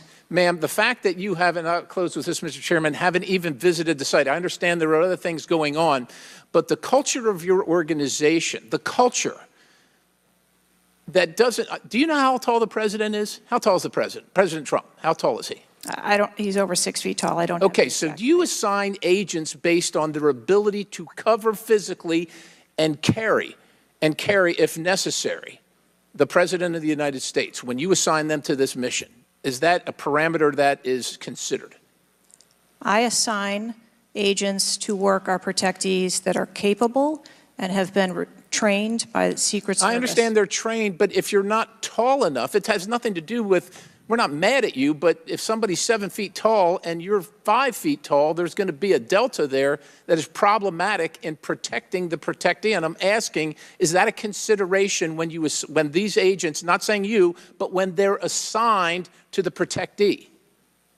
The agents that are assigned to our protectees are perfectly capable. Okay, ma'am. So the culture is what I'm concerned about, because the primary objective here seems to be something other than securing the site, securing the principal, and securing the people at the site. And that's the concern based on the answers that you've given today so far. Without a yield, Mr. Chairman. Chair now recognizes Mr. Moskowitz from Florida. Thank you, Mr. Chairman. Thank you for this hearing. I want to thank the subpoena that you sent. I want to thank Ranking Member Raskin and your work, the letter you sent to the committee. And I also support the creation of a commission to get to the bottom of what happened. Director, I just want to give you an honest assessment of how this is going for you today. Did you happen to catch the hearing many months ago in education where there were a bunch of university presidents and Elise Stefanik asked a very easy question and couldn't get an answer? Did you see that hearing?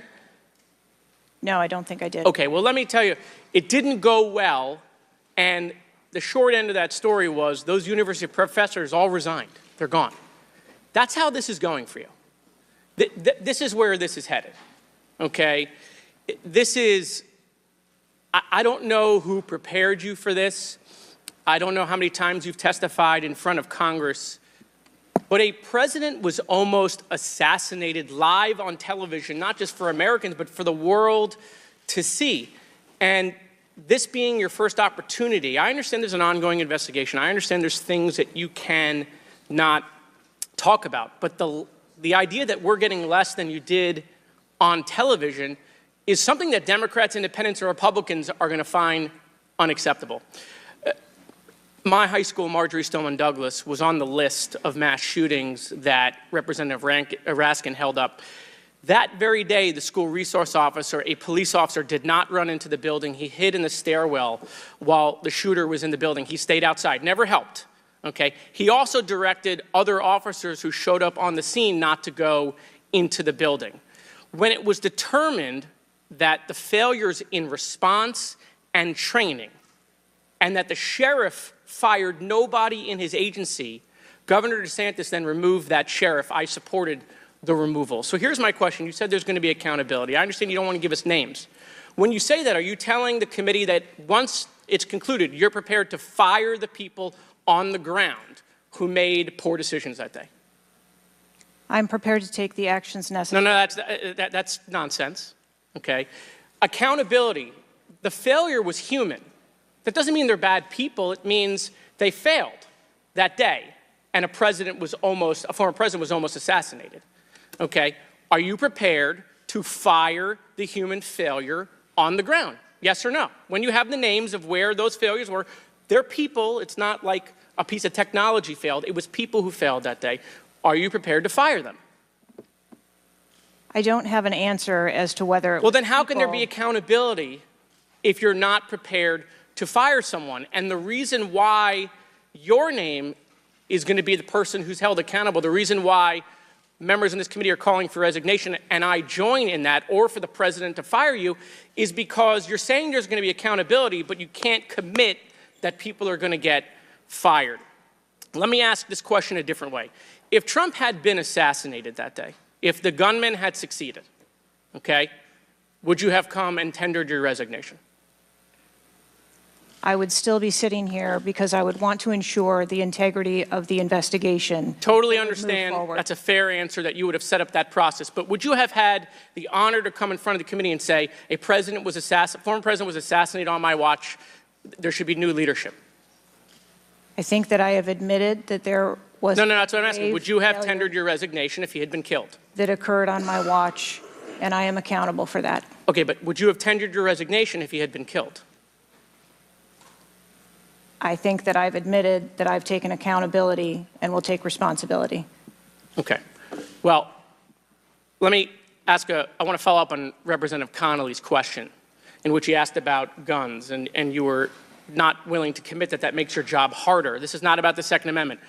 If there were over 400 million guns on the streets, if all of those guns were machine guns, would that make your job harder to protect people? Again, I think weapons that are out there. If all of those guns were rocket-propelled grenades, would that make your job harder? Yes, sir. Yes. Okay, thank you. Perfect. This is not a trick question. Thank you. Okay. I won't ask the other 15 things I was going to do. I was going to do drone strikes, but it's okay. So that's all we were asking. It creates a challenging environment. It has nothing to do with the Second Amendment or people's rights, but it does make your job harder. So credit to Representative Connolly for asking that question. One last thing, Mr. Chairman, and I'll conclude.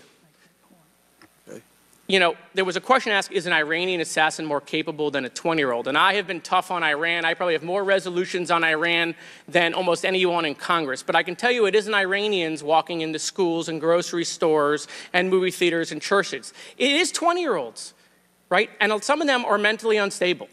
And they have access to guns. And they're domestic terrorists. Someone talked about Christopher Wray. Christopher Wray has talked about domestic terrorism. And so, yes, we collectively come together on foreign threats, and I am not at all debasing the fact that there are foreign threats here and abroad, but there are domestic threats, and we have to get to the bottom of how we stop domestic terrorism, because it was a 20-year-old who walked into my high school and killed 17 people. He was plenty capable, and he was an Iranian. Thank you. Chair now recognizes Mr. Timmons from South Carolina. Thank you, Mr. Chairman. Director Cheatle, we've asked you a lot of questions and haven't really got a lot of straight answers. I have intentionally created a line of questioning that I think that you can't answer. So the first question is, do you agree that the allocation of Secret Service resources should correspond with the risk profile of any given event? A higher degree of risk at one event should get more resources. Is that fair? That is fair. Okay. And when two events occur at the same time in the same geographic vicinity, that the risk profile of each event should be taken into account, and whichever event is greater risk should receive greater resources. That is correct. Okay. So I'm going to go over the Trump event. So this was publicly announced July 3rd, Butler, Pennsylvania. The venue is an outdoor fairground, open air, no existing security. The crowd size was expected to be tens of thousands. It ended up being over 20,000. There were general and specific threats from foreign adversaries. As the chairman of intelligence remarked, Iran has said they want revenge, as well as when President Trump was in office, he made a lot of people mad, terrorists to be included all over the world. And, you know, President Trump is the former president and the future president. So I would say that that is a fairly high-risk event. Would you agree? Yes. Okay, let's conversely, the First Lady had an event at a casino in Pittsburgh, just a few dozen miles away. It was a dinner for the Italian Sons and Daughters of America. It was publicly announced on July 10th. What's interesting is that the casino is actually extremely secure. They already have magnetometers existing prior to this event even being announced. It was in a ballroom. And the size of the crowd, a mere 400. There were no specific threats. There may have been general threats. And the asset is the First Lady. Those seem like there's a huge disparity relative to risk. Would you agree? Yes. Okay, thank you. Multiple whistleblowers and various media outlets have reported that the Pittsburgh field office of the Secret Service allocated 12 additional post standers to the First Lady's event and 3 additional post standers to the Trump rally. Is that correct? There were no assets that were diverted from the First Lady's No. This is a very simple question. I'm not asking if anyone was diverted.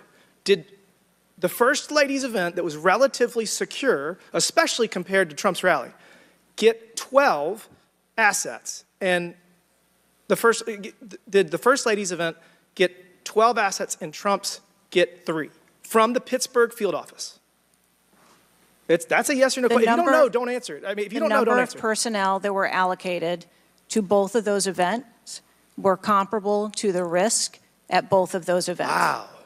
Really? So you think that the Pittsburgh casino, 400-person in a ballroom with ingress, egress through probably a very well-guarded parking garage was 4 times more dangerous than a 20,000-person rally in an open field with the former president, future president? You think that that's 4 times more dangerous, the casino event? I didn't say that at all. Well, they got 4 times the resources from the Pittsburgh field office, who was likely in charge of the final walkthrough for both events.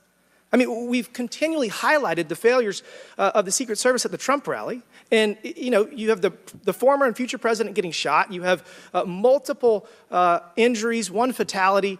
And I would have to think that if we had 9 more post standards, 9 more individuals that have the training and the integration into the Secret Service defense of Trump at that rally, that I have a feeling that Crooks would have had somebody come say hello to him before he fired a bunch of shots. Do you think that's possibly true? There were significantly more assets and resources available at the former president's event than there were at the First Lady's Who made the event. decision to deploy 12 post standers to the casino where the First Lady was having a 400-person dinner, and only 3 people from the Pittsburgh field office to the 20,000-person plus Trump rally? Who made that decision? There were additional Secret Service resources available at the former President Trump's event. Who made the decision to deploy 12 to the First Lady's event and 3 to the Trump event? The allocation of resources is decided based on the availability of personnel and their location and where they are, but there were sufficient resources What did you just that say? were given to Did you just say there were former sufficient president's resources? President Trump event got that shot. day. Someone got killed. There were not sufficient resources, clearly. There was and it a gap. doesn't take 27 years of experience to know that. And whoever made that decision, it probably wasn't you, needs to be fired. And then you need to resign because this is absolutely unacceptable and you've lost the trust of the American people. With that, Mr. Chairman, I yield back. Gentleman yields back. Chair now recognizes Ms. Tlaib from Michigan. Thank you so much, Mr. Chair. Thank you, Director, for being here. You know, when we hear the headline, a 20-year-old young man with access to an assault weapon commits an act of mass violence, I mean, we've heard this before, over and over again.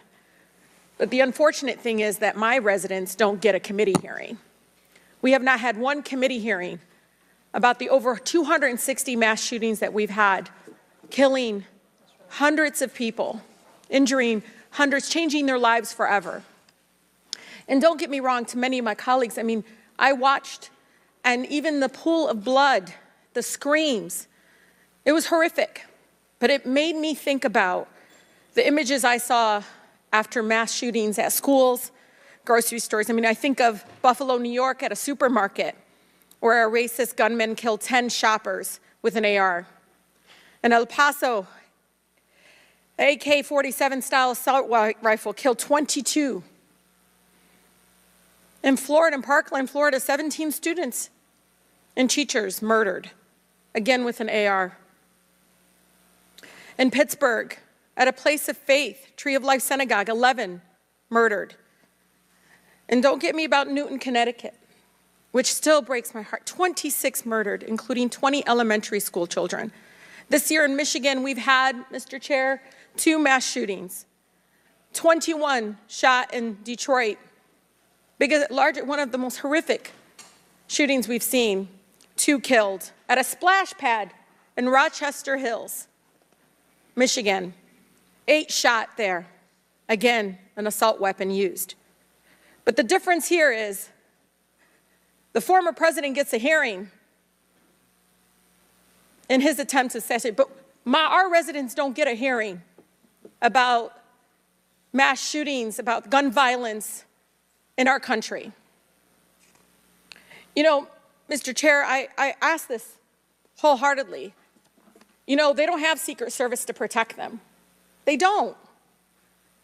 I don't have these mass agencies protecting our kids in the schools or the supermarket, movie theaters, or going to a block party in Detroit. I don't have that. We don't have that.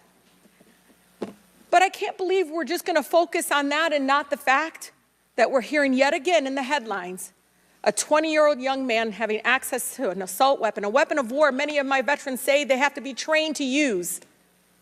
But he can get it, wasn't safely stored by the parent, grabbing that gun, and innocent lives were lost. Director, I know you got asked about this, and I think it's important, though, for us to hear this. But how difficult is your job when there's such easy access to assault weapons in the streets? I think the job of a Secret Service agent and officer is incredibly difficult. I think the environment we deal with every day and the dynamics of the threat environment is incredibly difficult. These are brave men and women who put their lives on the line, and a day like we had on July 13th is a day that no one in my agency ever wants to have as their responsibility. It is an incredibly difficult job. Yeah, I immediately thought of the children in the audience. I mean, when you think about going to a rally with your family, again, their lives are forever changed. The incident are never isolated. I really believe these incidents are never isolated. And I know Detroit Free Press had reported that the 20-year-old Pennsylvania shooter looked up the 2021 Oxford High School shooting in Michigan. Can you comment on what information this shooter was looking up regarding the tragedy of Oxford High School, where it took 4 of our high school youth there? I'm sorry, I'm not able to. The FBI has those details. So you can't even tell us, I mean, was he looking at the type of weapon? How many? Yeah, unfortunately, I don't have those details. Do you have, I mean, did they share that with you, though? I don't have the full content of what his searches were. I think that they are still in the process of examining all of his devices. Okay. Again, the impact, I want to be really serious about this. The impact on our families is more than just this political rally, Mr. Chair. We have to talk about this. Even if we're in disagreement, let's talk about it, because I've seen statistics that show that we could be saving lives now if we ban these weapons of war from being able to buy it at the local store down the street. I mean, we just can't continue to allow this to happen. And unfortunately, my residents are not former presidents of the United States. They don't get a hearing. They don't get Secret Service, any of that. And even among those that are expressing the failed in the system, they just deserve better. They truly do. Thank you, and I yield. Chair now recognizes Mr. Burchett from Tennessee. Thank you, Mr. Chairman. Ms. Cheatle, the shooter was set up on the roof of the AGR International building, as we know. Was the roof identified as a potential vulnerability days before the rally? To my knowledge, yes, it was. Were agents or officers inside the building? If so, what floor were they on? We had local police officers inside the building. The roof looks like it's a tin roof. How did no one inside that building hear someone moving on top of a metal roof?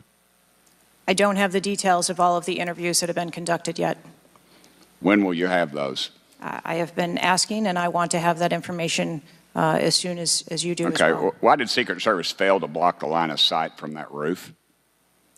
I think that the Secret Service put together a plan where they were counting that roof in as part of their overwatch, and that was the plan that they had put in place that day. If you weren't going to put a security personnel on the roof, why not at least use drone technology or aerial surveillance to monitor the rally? There are a number of times that we do use drone technology. I'm not speaking specifically to this event and what was utilized or not. There are times when drone technology is available and helpful at events, and there are times when it is not appropriate. Do y'all use Signal? Do you personally use Signal to communicate with any official from the White House? Signal on your phone. On occasion, I'm sure that there are people that use Signal, yes. Okay. Do you use it to speak with the White House? Use Signal? No, I do not. Okay. When was Thomas Crooks first identified as a person of interest? Let me help you. At 5:10, he was spotted with a rangefinder at 5:51. And when did Secret Service notice him? Again, I don't have those specific timelines, but it was a relatively short period of time. Let me help you. 5:52. Ms. Cheatle, why was President Trump allowed on stage 10 minutes after the Secret Service spotted a suspicious individual? That seems to me to be the worst thing of all. Of all the breakdown in all this communication, all the BS you've been feeding us here today or not feeding us, that seems to be the question. So as I've stated before, there are a number of events where suspicious people may be identified. That doesn't necessarily... Ma'am, I submit to you, you got a guy who's going to be the next president of the United States. He's on stage. I've been to these events. We've all been to these events. A car backfires, and there's a 15-minute dadgum wait. That's not acceptable. Did the Secret Service tell President Trump they'd spotted a suspicious individual before he was shot? I am unclear as to what the communication was with the former president at that time. I'll take that as a no. Did y'all deny President Trump's request for more security, yes or no? And when was the most recent request for additional security? The rally request for security, all of those requests were fulfilled. And were there any personnel redirected to Jill Biden's rally? No. Who made the decision on the direction of agents at either one of those rallies? I'm unclear as to your question on the direction of the agents. I said, who directed those agents to be at Ms. Biden's rally or President Trump's rally? The specific agents. So there is a methodology in which agents are available for assignments, and they are assigned based on either geographic location or logistics or flight. Ma'am, I appreciate all that, but that methodology about got President Trump killed. Was the security detail guarding President Trump a temporary detail? The personnel who are assigned to the former president's detail are assigned to him. Why was there a different detail on the opening night of the convention than the detail that was guarding him in Pennsylvania? The president has a very large permanent protective detail assigned to him. They work shift work, and so it could be that people you saw at the rally were not working the same shift the day that he was. I can assure you, ma'am, somebody that's a lot shorter than the president was not at the convention, and the people that were cowering down behind the mass of agents that were on top of the president were not in the convention hall. At least I didn't see them. You can't seem to answer a single question about an ongoing investigation, ma'am. and you don't know when the information will be released publicly, are you waiting for the administration to sign off? No, I am waiting for the results of the investigation, at which time Okay. Let me ask you one more question. You found explosives in the shooter's possession. Is that correct? the FBI found explosives. Do we know who directed this young man how to make those explosives? I believe that the FBI is still looking into that on their investigation. Ms. Cheatle, you said that the buck stops with me, and I agree. I don't think you should resign. I think you should have been fired. Ma'am, you are a DEI horror story. I've told my daughter multiple times, my wife and my daughter, we talk to her all the time about how she's going to succeed in life. She'll succeed in life by achieving. Ma'am, you have not achieved today. You've let the American public down. If it was up to me, you'd be gone. Thank you, Mr. Speaker, Mr. Chairman. Chair now recognizes Ms. Crockett from Texas. Thank you so much, Mr. Chair. And let me just pick up where my colleague from Tennessee left off. Director Cheatle, was the incident on July 13th due to DEI, or rather systemic failures in communication and potentially safety protocols? The incident on the 13th has nothing to do with DEI. The incident on the 13th has to do with a failure or a gap either in planning or communication. Thank you so much. In fact, I have a few articles that I will enter into the record once I wrap up that actually acknowledge a number of women specifically for their valor in their service, whether it's been in various levels of law enforcement. But, you know, I want to stick here for just a second, because earlier you had a conversation in which there was a discussion about training. And I want to talk about training, and I want to talk about the fact that there's been a little bit of dancing around as it relates to this being a suspicious person and this being a situation that was perceived to be a threat. And it seems as if there's a different analysis that takes place. One of my questions has to do with if you have any bias training that your officers undergo. And the reason that I ask that, because as a civil rights lawyer, I have learned so many times in having to deal with law enforcement that there usually is not a perception of a threat when it is a young white male, even if they are carrying a long gun. Yet a lot of times, at least in this country, when it comes to law enforcement, there is a perceived threat just by somebody having a little bit more melanin in their skin. So I'm curious to know, because a lot of times, one of the things that we have consistently pushed for on my side of things, and when I say my side, is once we are looking at a tragedy in which law enforcement made an error, is the bias training and whether or not our officers are getting it. So I'm curious to know, in some of the training that you talk about that is part of your budget, has bias training been part of that? Yes, it is. Okay, thank you. I know that today is a rough day, and on that day in Pennsylvania, it was a rough day. And the reality is that I understand it, and you may or may not know the answer to this question. In the space in which this event took place, it was an open carry space. Is that correct? That is correct. Okay. So I hail from the state of Texas, and interestingly enough, I was serving in the state house right after there was a mass shooting in El Paso. We had an opportunity to do right by our citizens in Texas, but we did not. Instead, they passed permitless carry.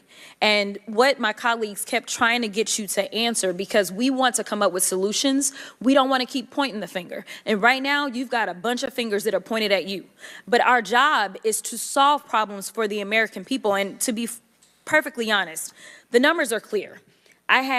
I think almost every major law enforcement agency come forward and say that they were against permitless carry because they said that their jobs would be made more difficult. Unfortunately, my colleagues on the other side of the aisle in the state of Texas decided that they would ignore those warnings, and they passed the law instead. And right after they passed that law, we ended up with Uvalde.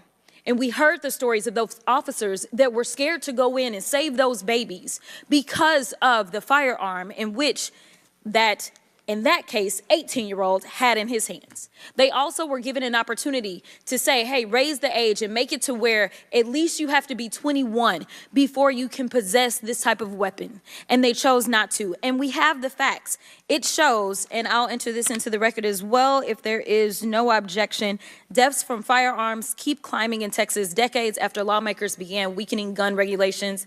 That is from the Texas Tribune. Without objection, so ordered. Thank you so much. The last thing that I'm just going to make a point of saying is that we all care about this issue because we know that there has been a spike in violence, political violence in this country. Are you aware of the fact that the numbers are higher right now? Yes. Okay. In addition to that, and I'm going to point a little blame at ourselves because right now you got all the fingers pointed at you. But the reality is that we have a number of congressional members that are consistently engaging in violent rhetoric, and it needs to be toned down. The reality is that people are listening and they're paying attention, but unfortunately, another thing that is happening because we're not getting answers from you today is the conspiracy theories. They have already began. Have you heard of any of the conspiracies? Yes. Okay. The problem with these conspiracies is that when people believe that, say, the President of the United States ordered a hit, or they believe it was an inside job, or whatever conspiracies they believe because they don't have any facts in front of them, that potentially incites the next level of violence at the next event in retaliation for this. So we are only begging for your job as it relates to being the director, as well as the men and women that you are protecting as their director, that you keep them safe by making sure that the American people have the information that they need so that they can feel as if Secret Service is on the side of the American people. And ma'am, I don't doubt that Secret Service is on the side of the American people. But right now, so long as these conspiracy theories continue to fester, it is going to make your job that much harder. Thank you so much, and I yield. Chair now recognizes Ms. Marjorie Taylor Greene from Georgia. Thank you, Mr. Chairman. Ms. Cheatle, I'd like to remind you that you're under oath.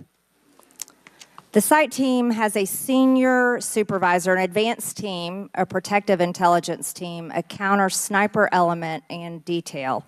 Who was the agent in charge? How long has she been the agent in charge? And what is her Secret Service background?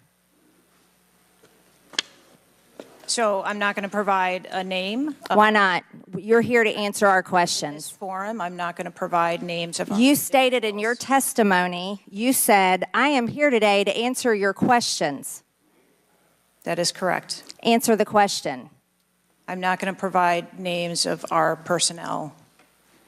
Why not? Today. The American people are demanding these answers from you today, Ms. Cheatle. I will do the best to provide you accurate information based on the facts that I have at this time. You're not answering our questions. The advance element coordinates with other intel or law enforcement partners, identifies threats and weaknesses at the sites and movements. We'd like a copy of the advance report. Have you brought it here with you today? We will comply with the request for the documentation that has been requested. When will that be, Ms. Cheatle? Because you should have brought it today. I am certain that our personnel are working on obtaining all of that documentation. I don't believe you, and neither do the people watching this hearing. You're not doing well, as Mr. Moskowitz informed you. You've been sitting here for over 3 hours, and I have you know the entire country is demanding you resign and demanding that you be fired if you do not resign. Things are not going well for you. You need to answer the questions. Was there a protective intelligence team, and what technical resources were utilized for that event, specifically drone or helicopter assets? There were a number of technical assets that were deployed for that event, and there was a protective intelligence team that was assigned to that event. Why was Crooks able to fly a drone over the entire area the day of the rally and the day of his assassination attempt? To my knowledge, he did not fly the drone over the entire area. How did he fly a drone over the area, period? Any part of the area?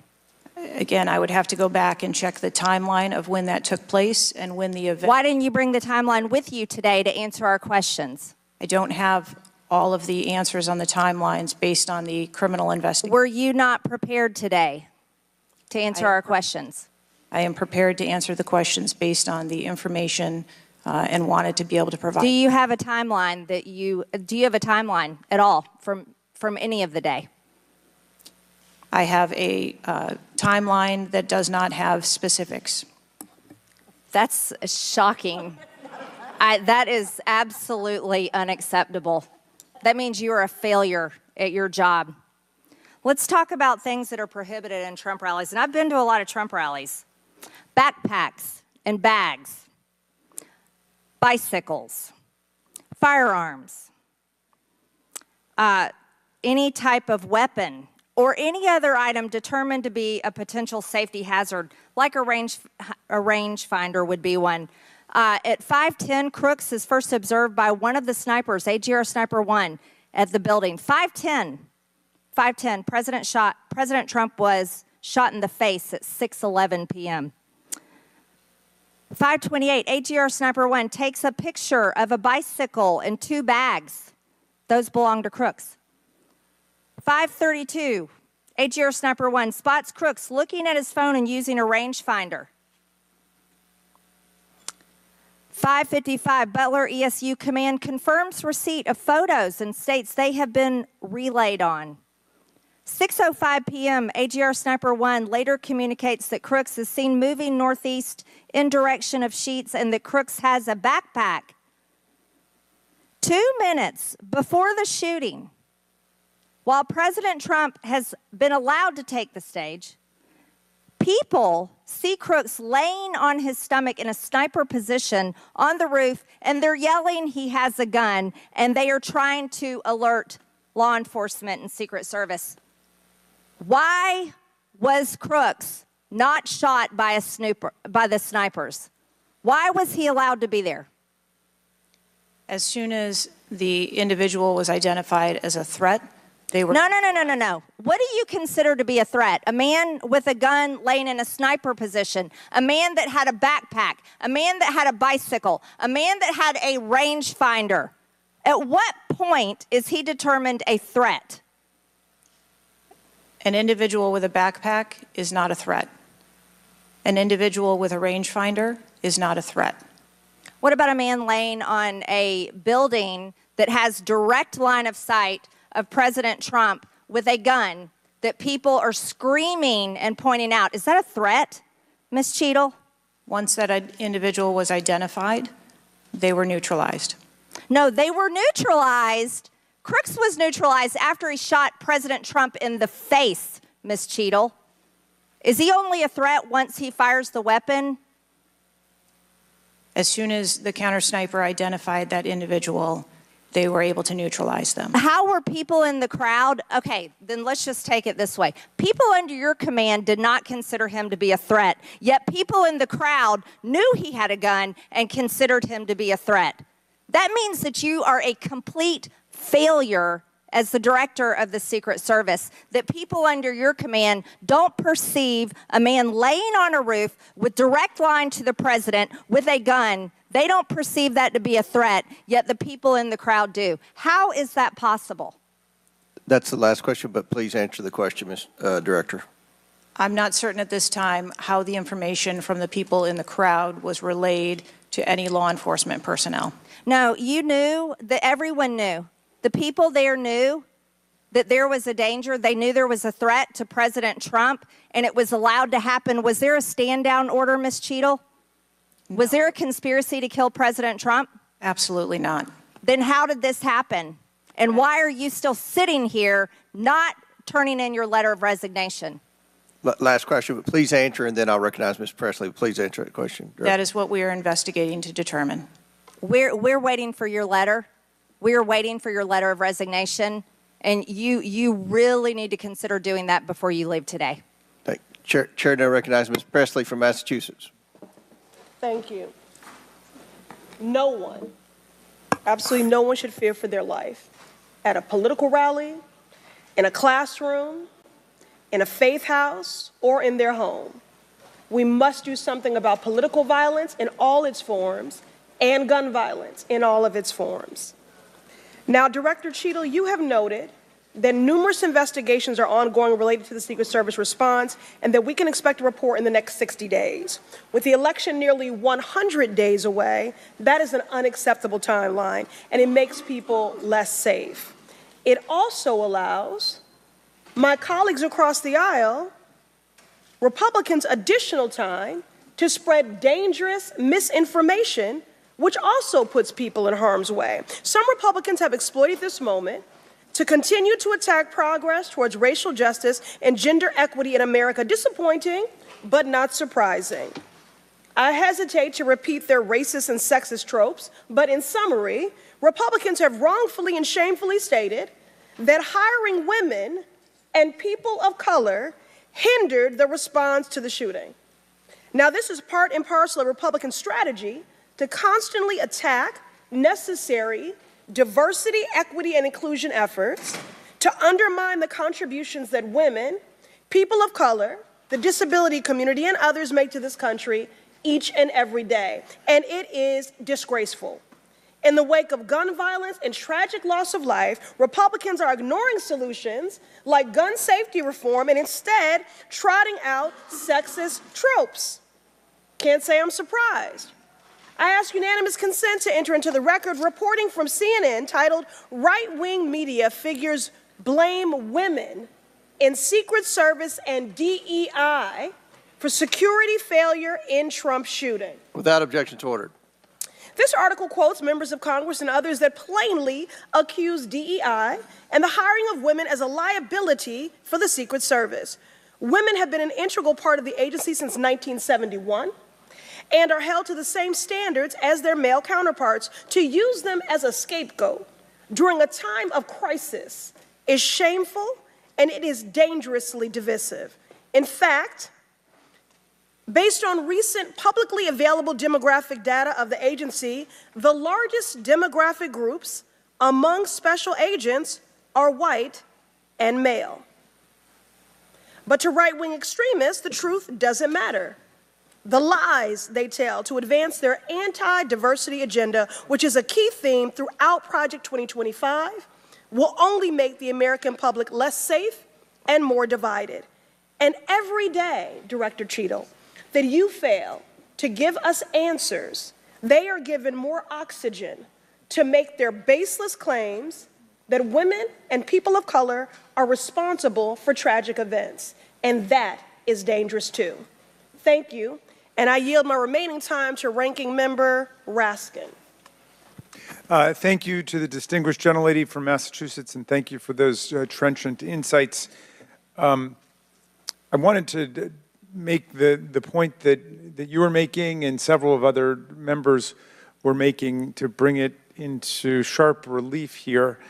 The very same day that Donald Trump narrowly escaped an assassination attempt, but an honored firefighter was gunned down and killed and other people were injured. There was another mass shooting that day, just several hours later in Birmingham, Alabama. 4 people killed and 10 wounded in a nightclub shooting. And you might think, oh, that's some kind of freakish coincidence. Not at all. We have more than one mass shooting a day in America. They are so commonplace now that they are barely reported in the national news. It's, of course, local news in Birmingham, Alabama, that 4 people were killed and 10 other people were shot and seriously wounded, being treated at the hospital.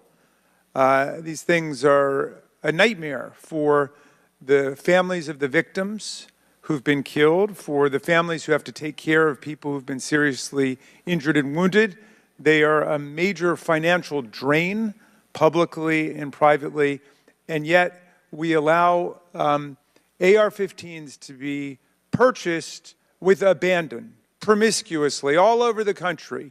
People can just go out and get an assault weapon. And the distinguished gentlelady from Michigan was right. We have a hearing when it affects the President of the United States, but on all the other days of the year, we don't have a hearing about it. And I think it is because of an honest disagreement we have about the Second Amendment. There are some people who think the Second Amendment means you've got the right to arm yourself with whatever weaponry you need to overthrow the government of the United States, and we reject that as a false interpretation of the Second Amendment and a false interpretation of the Constitution. We can ban assault weapons. We did it back in 1994. It dramatically reduced these mass shootings, and when that ban was lifted, the mass shootings went up through the roof again, and we've shown it. And so just like we're demanding real answers and real action from the Secret Service, let us demand real action and real answers from ourselves about the nightmare of mass gun violence, which puts America into a category all its own when you compare us to the countries in the European Union or Canada or other similarly situated countries. There's nothing like what we're going through. So we've got to act on the Secret Service to protect ourselves against political violence, and we've got to act as a Congress to protect ourselves against AR-15 violence in America. Chair recognizes Ms. McClain from Michigan. Thank you, Mr. Chairman. And first of all, I want to thank the Secret Service agents, those who work tirelessly to protect our president, and specifically those agents who did not hesitate to jump in front of President Trump. And my heart goes out to the family of the Comptoir family and the people at the rally who are still recovering. On the other hand, the Secret Service has a leadership problem, and it falls on you. And although I appreciate your hollow words that the buck stops here, I was actually hoping for some answers. Director Cheatle, you must answer to the American people if you want to stay in charge. It's really, really simple. You want to keep your job, right? Absolutely. Okay. The best way to keep your job is to answer the questions. Not play this shell game, not sing the Slim Shady song, wasn't me? I mean, come on. How long did you prepare for this hearing? I've been preparing for this hearing over the weekend and into last week. Okay, 5 days, 6 days? As soon as I was notified. And how long was that? About this hearing. Okay, 4 days? I began preparing. 4 days, 3 days? I'm not sure the date that I got the letter asking me to be here. What are you sure of? Are you sure the color of your hair? Are you sure the color of your suit? I'm just, like, tell the American people, what are you sure of? You don't even know when you started preparing for the hearing? I mean, the biggest hearing of your life, and you have no clue? You can't remember when you started preparing for this hearing? Can you understand why those words seem hollow to the American people who are supposed to entrust their faith in you? I assure you, the moment I received notification. But you can't remember. You got a little Alzheimer's, dementia going? I mean, what, you can't remember. I have several active investigations going on and an operational agency to run. Okay. All right. But you want to take accountability, right? The buck stops with you, right? I am taking accountability. Super. Then let's start with trying to answer some questions. You keep referring to the FBI. When asked how many shell casings were on the roof, you referred to the FBI. When asked if there were explosives in the car, you referred to the FBI. When asked if Crooks was acting alone, you referred to the FBI. See a common theme here? I can go on and on. My question is, who at the FBI should I speak with? Wait for it. Wait for it. The FBI is responsible for the criminal investigation. Is there a name? I'm not certain. I'm not certain. All right, here we go. I'm not certain. I don't know. Let me ask a different question. Have you been in communication with the FBI? Yes, I have. With whom? I speak with the director and the deputy director. Okay. And what have they shared with you about this investigation? So I'll give you an opportunity to answer again. Did they share with you how many shell casings were on the roof? They have shared with me the evidence. Did they share with you how many shell casing were on the roof? Yes. Okay, how many were there? I would refer to the FBI for how many were there? And their information that they need to share in their investigation. So they've shared the information with you. You just don't want to share the information with us, correct? We have concurrent investigations that are going on. So they have shared this information with you. You know the answer to the question. You just refuse to answer the question from the member of Congress who has subpoenaed you to be here. Is there a different answer to that question? I was always willing to come here and testify before this oversight hearing. Beautiful. Then let's do that. Let's for once have your actions match your words. So you've been in communication with the FBI. You know the answers, and you refuse to tell us the answers. So I will ask you again. You know how many shell casings were on that roof. What is the answer to that question? I think it's pertinent. What is the answer to that question? I think it's pertinent to talk to you about the information that the Secret Service has and that the Secret Service knows related I'm to the asking events you on an that day. answer to the question. If you're supposed to be in charge, if the buck stops with you, how come you can't share the answers? What are you covering up? What are you hiding, my friend? I'm not covering anything up. Then why can't you answer a simple question? I would leave it to the criminal investigation to answer questions related to that. When you talk to the FBI and you ask them how many explosives, well, let me ask you, did you ask them how many explosives were on the roof? Did they answer that question? Or in the car, excuse me. Did they answer that question for you? Yes. Yes. So you know the answer to that question that my colleagues have asked you. But again, you refuse to give us the answers. You're playing this wasn't me. Well, I submit to you, if you can't, and it's not a can't, it's a won't. It's not a can't. It's not a I don't know. It's a I choose not to answer the question.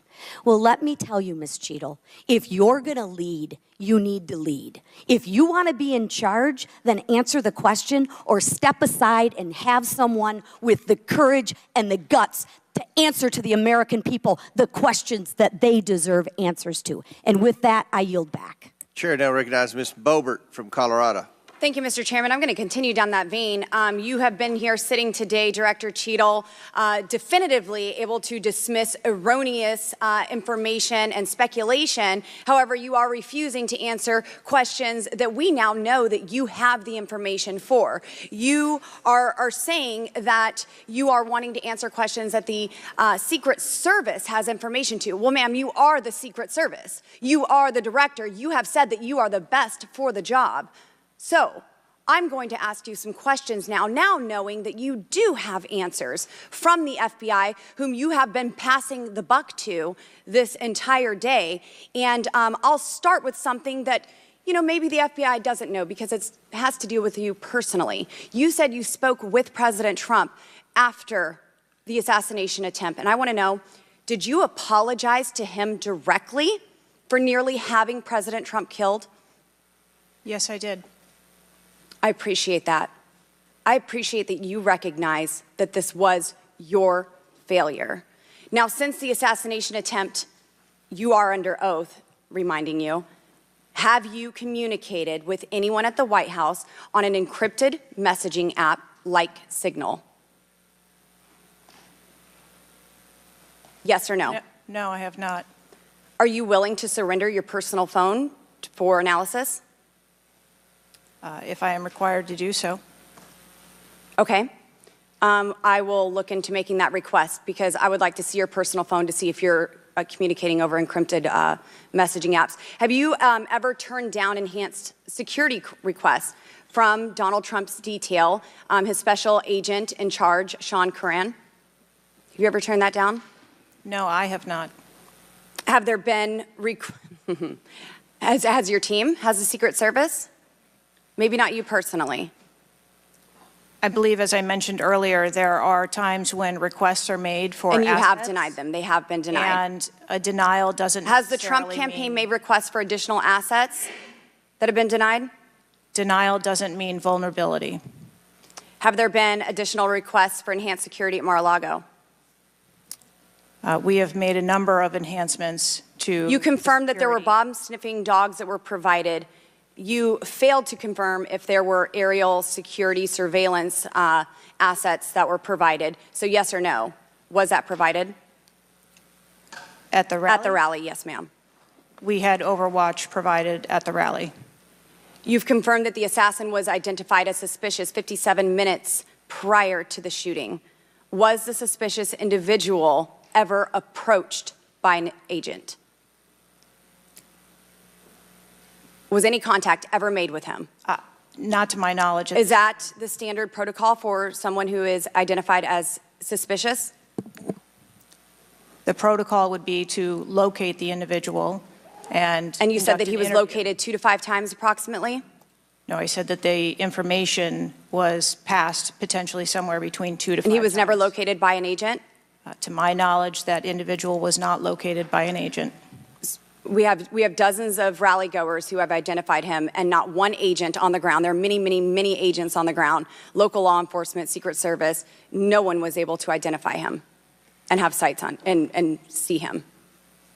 What I'm saying is that the agents that were on the ground at the time, I have no knowledge that they were able to interview him or locate him. Thank you. Was there a local law enforcement officer who approached the roof and saw the shooter and saw that he was present on the roof? That is the information that has been shared with me. Have you spoke to that local law enforcement officer? No, I have not. Are you going to? It is part of a criminal investigation that the FBI is interviewing those individuals. Were agents stationed on the water tower? No. Why? That would not be something that would be included in a security plan.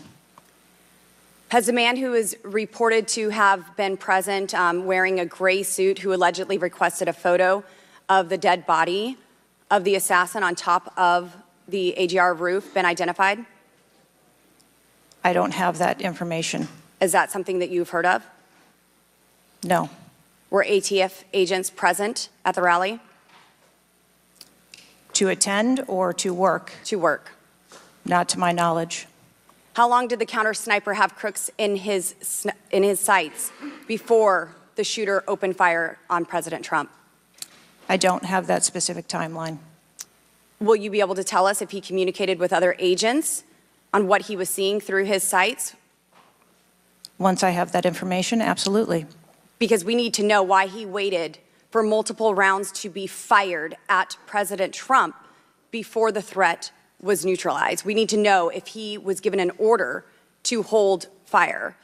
Now, you've excused the roof of being unmanned because of the slope of the roof. Do you continue to assert the slope of the roof as a credible reason for leaving this position undefended? First, I'll go back and correct that there was no order to hold fire.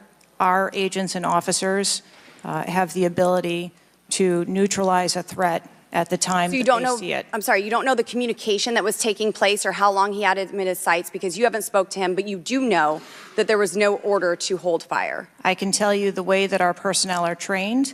They are trained on the use of force scale that when they see a threat, they are authorized to neutralize that threat. They don't have to ask for permission. You excuse the roof being unmanned because of the slope. Do you stand by that assertion? The roof was not covered with an individual on it because there was overwatch provided. Apparently not. No, there was no overwatch provided. This is very evident. President Trump was shot. A man died. There was no oversight provided. I find this rather maddening, especially now knowing that you do have answers from the FBI, who you have been passing the buck to this entire hearing, not answering a congressional hearing, members of Congress, while you are under oath and under a subpoena. I find it maddening that the director, that our country has come centimeters away from oblivion under your watch. You have answers. You are refusing to give those to us, directing us to the FBI, and this entire thing is a waste of time. You are responsible for the loss of a life and the shooting that took place on President Trump. You do need to resign. This is bipartisan. You need to be fired. You do not need to hold this position. You are not the best for this job. I am over my time, but I cannot tolerate your watch any longer, and I'm going to continue to call daily for you to be removed from your position, ma'am. Chair recognizes Mr. Fry from South Carolina. Thank you, Mr. Chairman. Director Cheatle, how long have you been with the Secret Service? 29 years, right? That's correct. And how long have you been director of the Secret Service? Just under 2 years.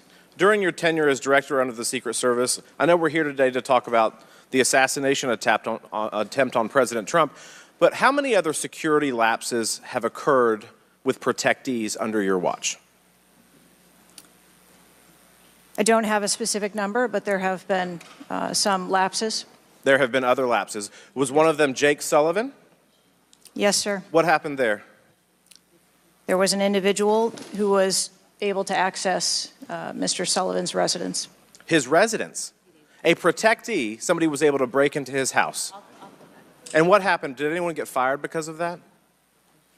There were individuals who have been reassigned. Reassigned. What other steps have taken? What I'm seeing, what other incidents have occurred other than Jake Sullivan?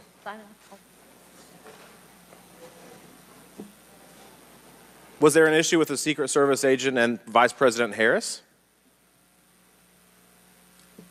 I would not call that a security incident. Well, it seems to me, I mean, you have security lapses with President Trump. You have security lapses with Jake Sullivan. You have issues with your personnel related to Vice President Kamala Harris. There seems to be a repeated theme here. Would you not agree with that? I think that we are talking about separate categories of incidents. Well, I would disagree with that. I mean, I think there's a repeated theme when you've got protectees and you're not upholding your core mission. Let me ask you something else. Does the Secret Service routinely record communications between and amongst detail? Radio communications? Any communication. Email communications are captured, as well as text messages, and then depending on the detail, radio communications are recorded. Does the Secret Service have recorded communications from the July 13th event? We do not have radio communications from that day. But you have text messages? We do have emails and text messages. Emails, okay, great. Does the head of the Trump detail or someone else embedded in this detail have command decision-making authority, or do they need to seek authorization from someone outside that detail? The head of the detail has the decision-making authority for things that are necessary for that detail. Is that standard for protection details? Yes, it is. Okay.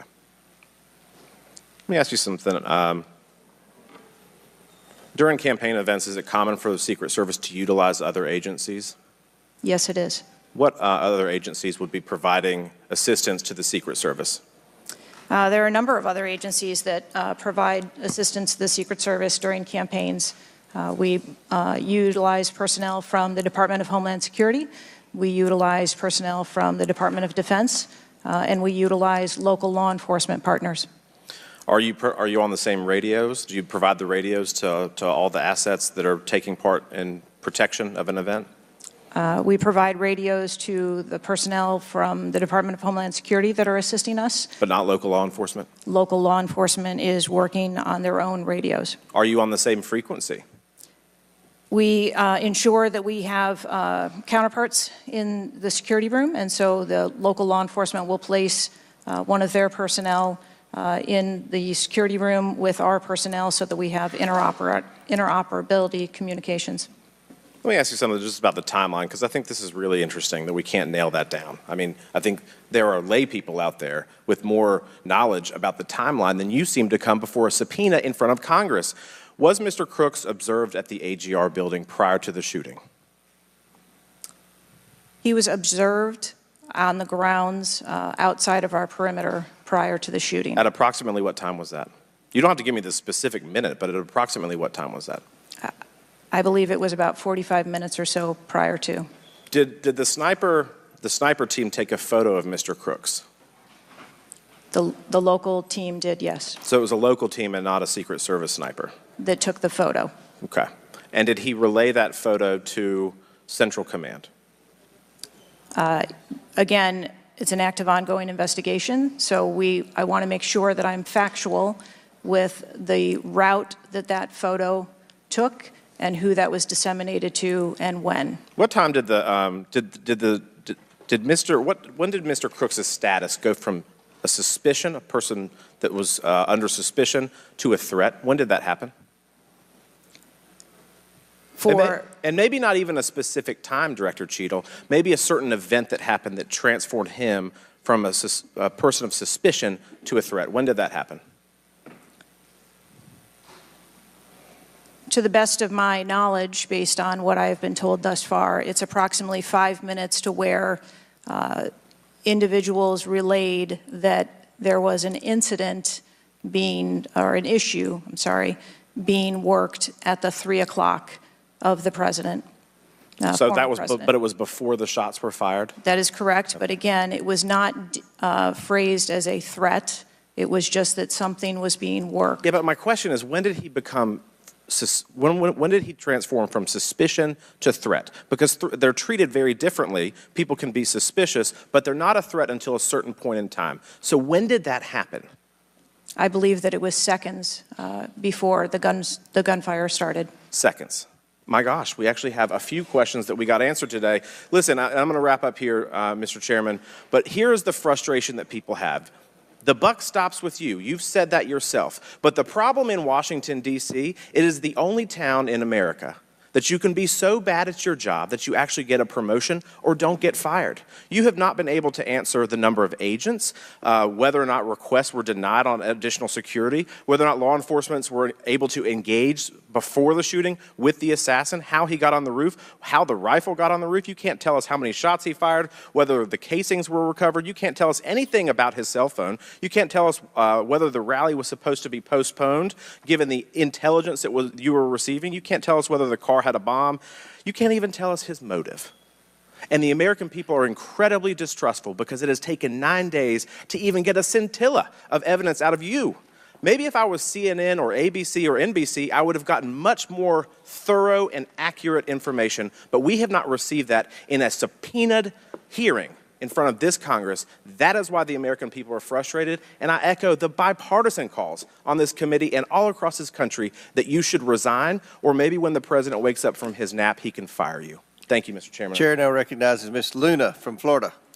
Director Cheatle, can you please give me the names of the individuals who are in charge of your con-op for the rally? I'm not going to release names. Can you give me the today. titles? And how many individuals? No. Nothing? We had a full advance team that was responsible Who for are the, advancing how many the site. people are the final approval authority? There are a number of people Can you that give me a are number? engaged in approving Can you the give me plan. a number? No, I do not have Okay. a firm number. Can you just confirm whether or not, I understand this is an open investigation, but in order to dispel conspiracy theories, have you guys been able to subpoena the shooter's Discord records, or has the FBI, to your knowledge? I believe that the FBI is working on those. Okay. Is it factual to say that you have not ruled out that the shooter was working with other people or persons? Again, the FBI is conducting the criminal investigation into Can the you, shooter. at least in an effort to dispel conspiracy theories, can you confirm or deny that? At this time, we do not have that there were any other people engaged. So you believe he was acting alone? I do. Okay. Have you been made aware of multiple eyewitness reporting that there was a second shooter on a water tower? I do not have any information related to any second shooter. Okay, the reason I asked that is because according to testimony from multiple witnesses, they did report that. And again, to my understanding, there were over 40 sniper teams that were briefed by the Butler ESU. And I want to make sure that people are aware, if you're saying that there's not another shooter, that we are able to clear that information, because from this whole entire briefing, it doesn't seem like much information has been able to get out to the American people. So I'm trying to dispel rumors, as I'm sure you understand. Was it true that Secret Service was present at the Butler ESU briefing? There was a briefing between the counter sniper teams that were working Secret on the Service ground. present? Yes, to my knowledge. Okay, I want to read you a report from people that seem to be throwing you under the bus and stated that they were in attendance and that Secret Service was not in attendance at the security briefing, according to individuals with knowledge, to also include that the AGR building where the shooter Thomas Matthew Crooks was located was actually not a part of their security perimeter for that. So there was not Secret Service present. It seems as though that when you were asked earlier from Rep. Kristamorthy about whether or not Secret Service was aware of a threat, you had said no, they were unaware of a threat. And yet, according to communications, again, from law enforcement that were in some of these group chats, they actually had reported that Secret Service was made aware of a threat at around 5:59 p.m. as a part of the command, including Secret Service, aware of messages and requests about information about the suspect's location. Can you please tell me if you have knowledge of that at all? Again, I think we're conflating the difference between the term threat and suspicious. But you guys did have knowledge at 5:59 p.m. according to those group chats, did you not? Of a suspicious individual. Okay. Chairman, In my opinion, according to some of the testimony today, I feel that you have perjured yourself in some instances. And so I'm going to ask for a full review of the transcripts by staff. And if you find that to be the case, I do ask that you bring perjury charges against the director.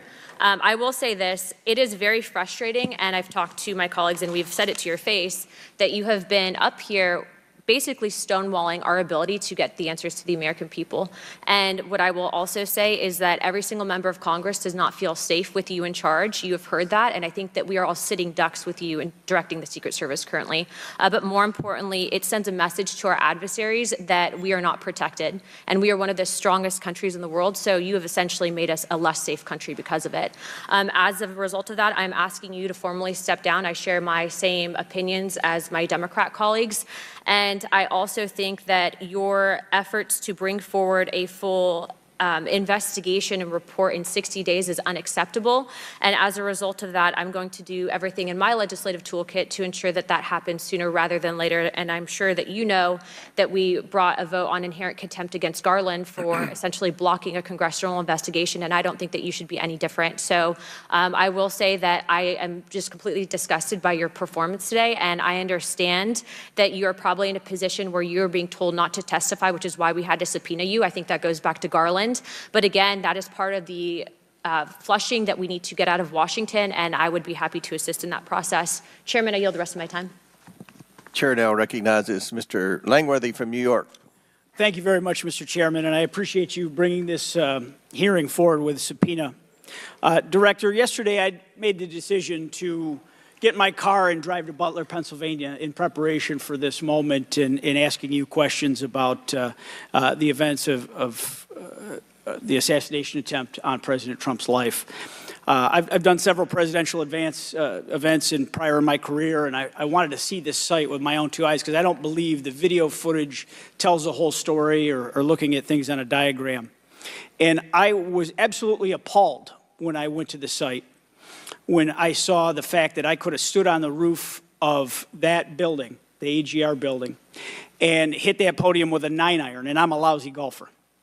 And the fact that that was not included in the perimeter is a complete dereliction of the duty of the U.S. Secret Service.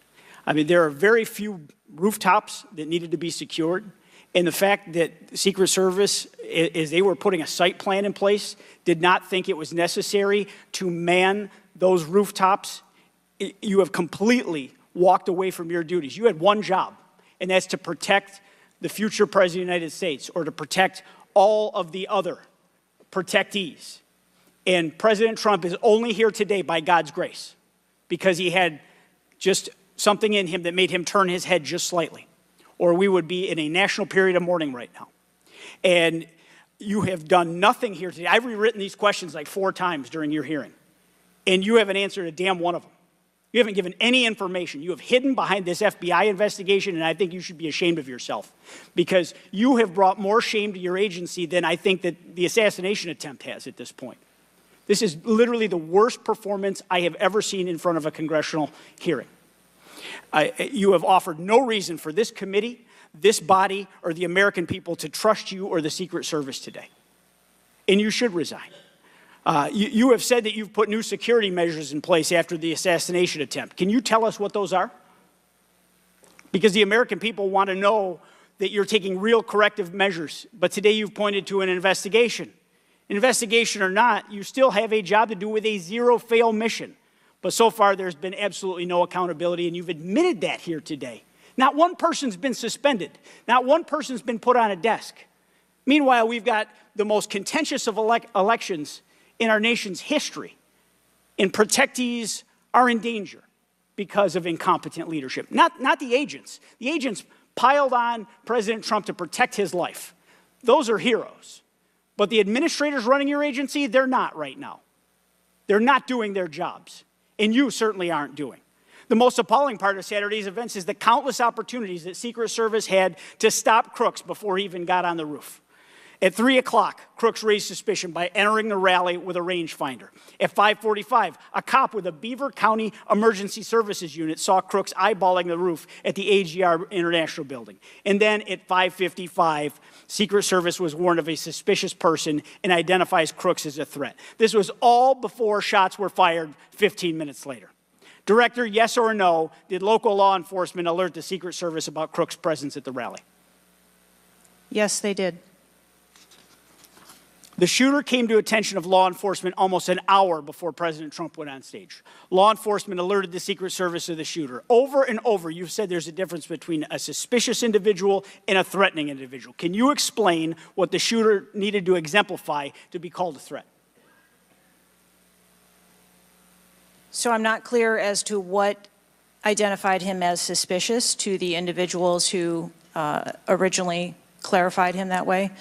For the Secret Service, for an individual to be determined to be a threat, that individual would have to be seen with a weapon or capable of doing some sort of harm to our protectees.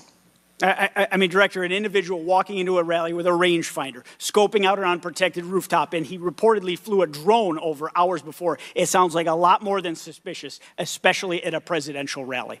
Your operational lapses, your resource management, and poor judgment nearly resulted in the assassination of President Trump.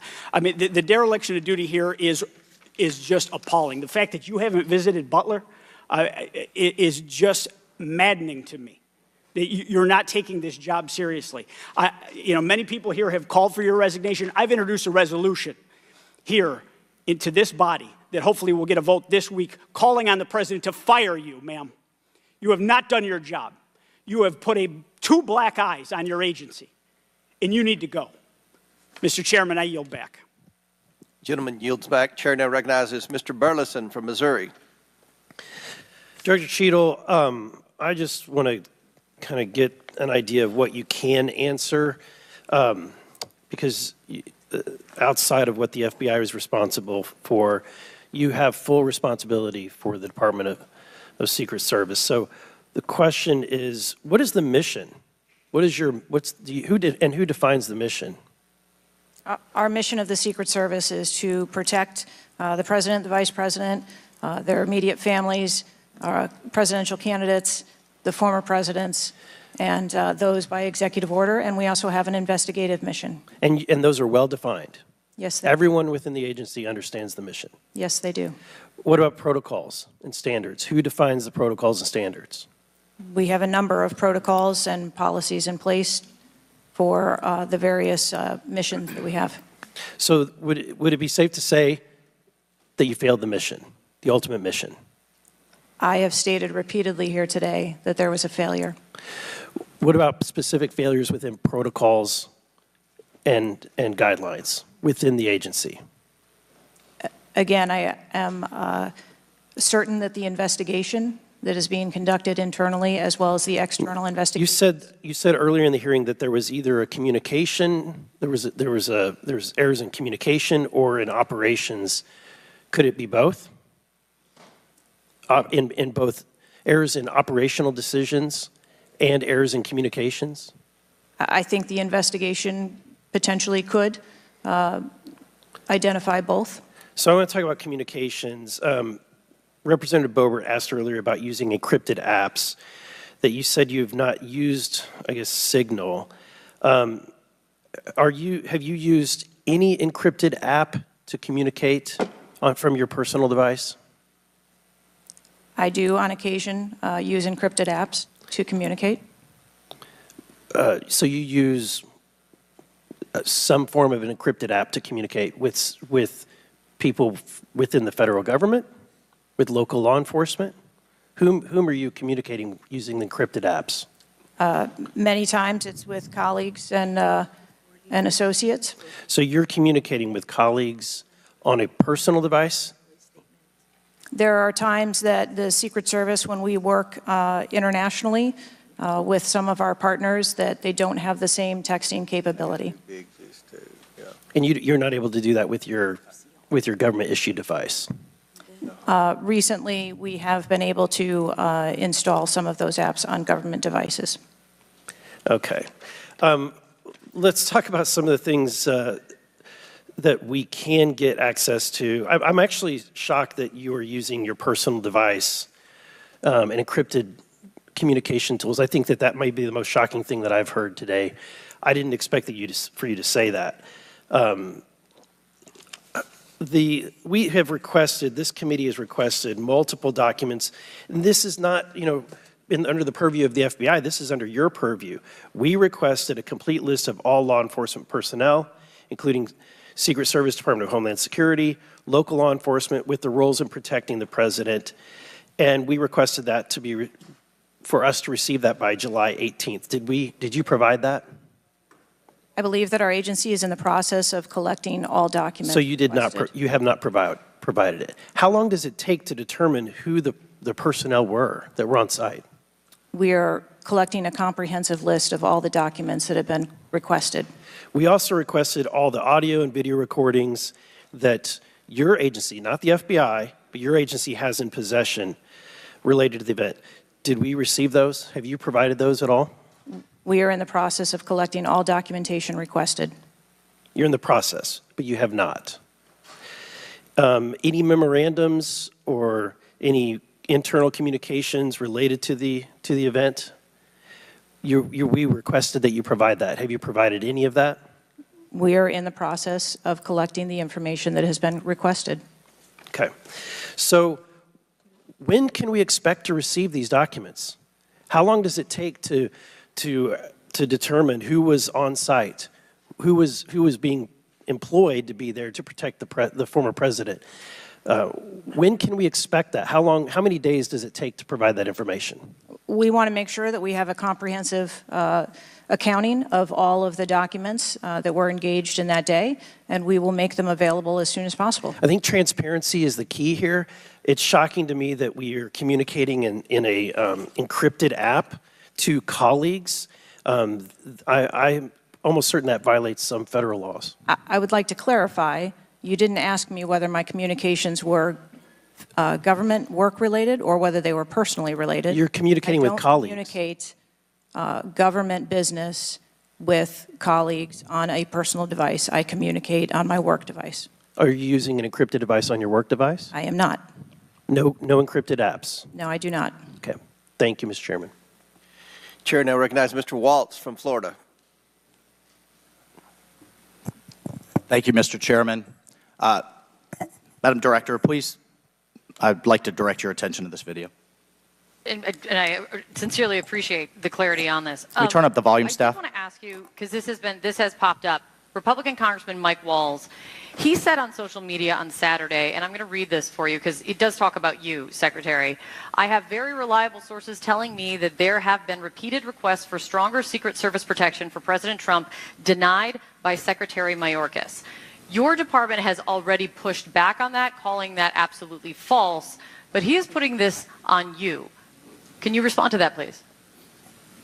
Well, that's a baseless and irresponsible statement, and is one that is unequivocally false. Director Cheatle, did you speak with your boss, Secretary Mayorkas? You fall under DHS. Did you speak with him on the 14th, the day after? Yes, I did. So you spoke with him before he made that statement? I spoke with him immediately following the incident. Did you inform him that all requests for additional resources for President Trump had been fulfilled? Or that it was false to say they had been denied? I informed him that the request for that rally that day had been fulfilled. Okay, you continue to answer that very carefully. Because I made a broader statement, the agents that came to me made a broader statement that his permanent protective detail for years now have been asking for more. Is that correct? I do not have specific incidents of those requests. Is it correct that they've been asking for more? I have heard the same reports that you have. Without having them in front of me, I am unable. Those requests are made in writing. I mean, the agents are telling me they make them in writing. This isn't a verbal agency. Things are made in writing. I understand what you're saying. I don't have those requests in front of me here. I'm not asking if you have them in front of you. Are you aware that they were made? As I said earlier, there are times when requests are made, and depending on the availability of assets, or if there is a way that So there were times when they were denied? If there is a way that vulnerability can be mitigated in a different way, then that is why the So Secret there are Service- times when they were denied That is- for a variety of reasons. That is why the Secret Service has a multi-layered and multifaceted security plan so that we can pivot if So we need to. in the wake, in the immediate 48 hours of an assassination attempt on a former president, could be the next leader of the free world, almost had his head blown off, your boss says that's irresponsible and false to say things are denied. And you had talked to him. So did he just make that up on his own, or did you tell him that? We were speaking about the requests made at the rally. Staff, can we show the next slide, please? Then we have your spokesman. Did you sign off on this statement? That there's an assertion that a member of the former president's team requested additional security resources and those were rebuffed? This is absolutely false. In fact, we added protective resources and technology and capability as part of the increased campaign travel tempo. But next slide, please. Next slide, please, staff. We have the Washington Post article that then says we now have senior Secret Service officials saying there were at times when it was denied. So which is it? Again, there have been a number of conversations going on here. Did you sign off on that spokesman's statement? The spokesman's statement, I believe, was related to requests that were made. Did you sign off on it? For the requests that were made at the rally. Did yes. you sign off on the statement before it went out? I sign off on my press spokesman's statement before they go out. I would hope you would in the wake of an assassination attempt. Yes. You did. Mm-hmm. Categorically false that any requests were made. You signed off on it. Thank you for that. Thank you for that clarity. Madam Director, how many press conferences have you held since the assassination attempt? We have put out press releases. How many press conferences have you held, gone to the mic, taken questions from the public, from the media? How many? I have not held any. How many has Secretary Mayorkas held? I don't. 0. How many has the FBI held? 0. How many has the Department of Justice held? I know you know the answer. I believe there was a press conference in Butler after the incident occurred. By local law enforcement, not by you and not by the Department of Homeland Security. So this is how misinformation flies. In the darkness, in the absence of information. Now we have 9 days later before a congressional committee, we all represent almost 1 million people, and you still don't have answers. Are you aware that national news anchors are saying this was a hoax? On national television, they're saying, no, the president wasn't shot, it was flying glass. Are you aware of that? Shooter had overseas encrypted platforms in Belgium and New Zealand and in Germany that a lot of people are speculating there could have been foreign involvement, logically. Are you aware of that? Yes. And have you done anything to disabuse any of these notions today? No. You haven't. Madam Director, I would fire you. Regardless of the failure, I would fire you just how you've handled it since. You should have been the first to the mics to say, America, world, I want to assure you we're going to get to the bottom of this. I want to assure you full transparency.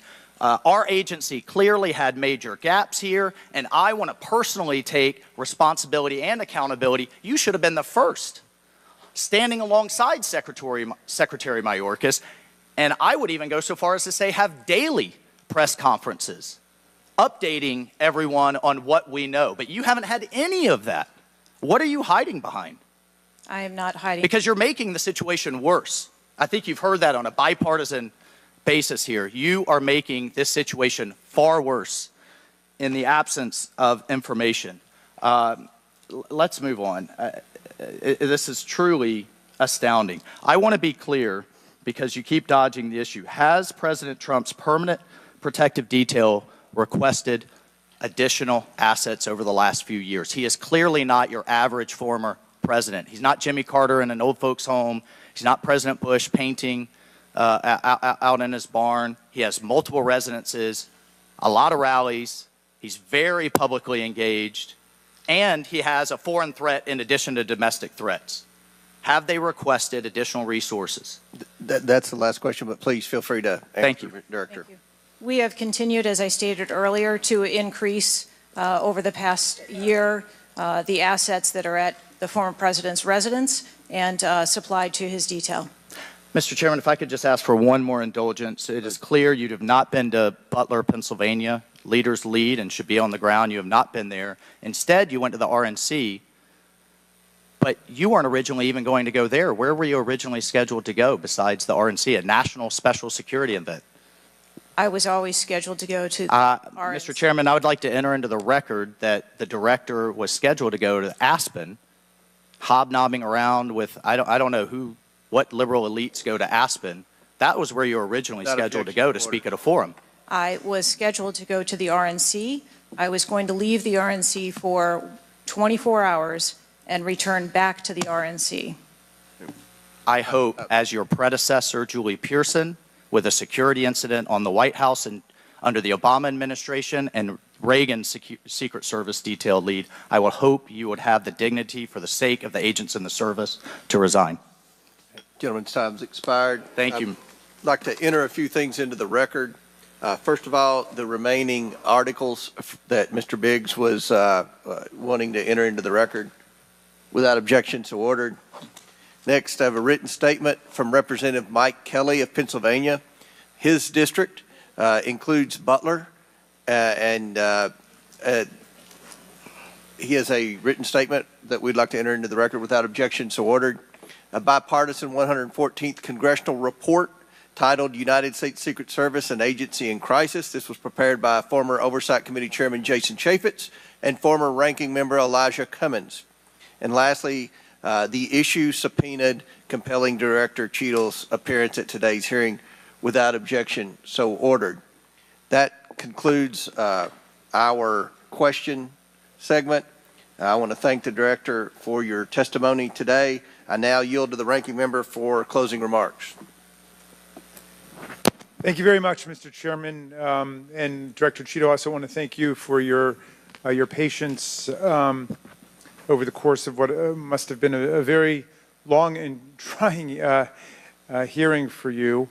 It has been an unusually encouraging hearing and an unusually depressing hearing. And what's encouraging, Mr. Chairman, is that we came together to issue a strong statement deploring and categorically denouncing political violence in America.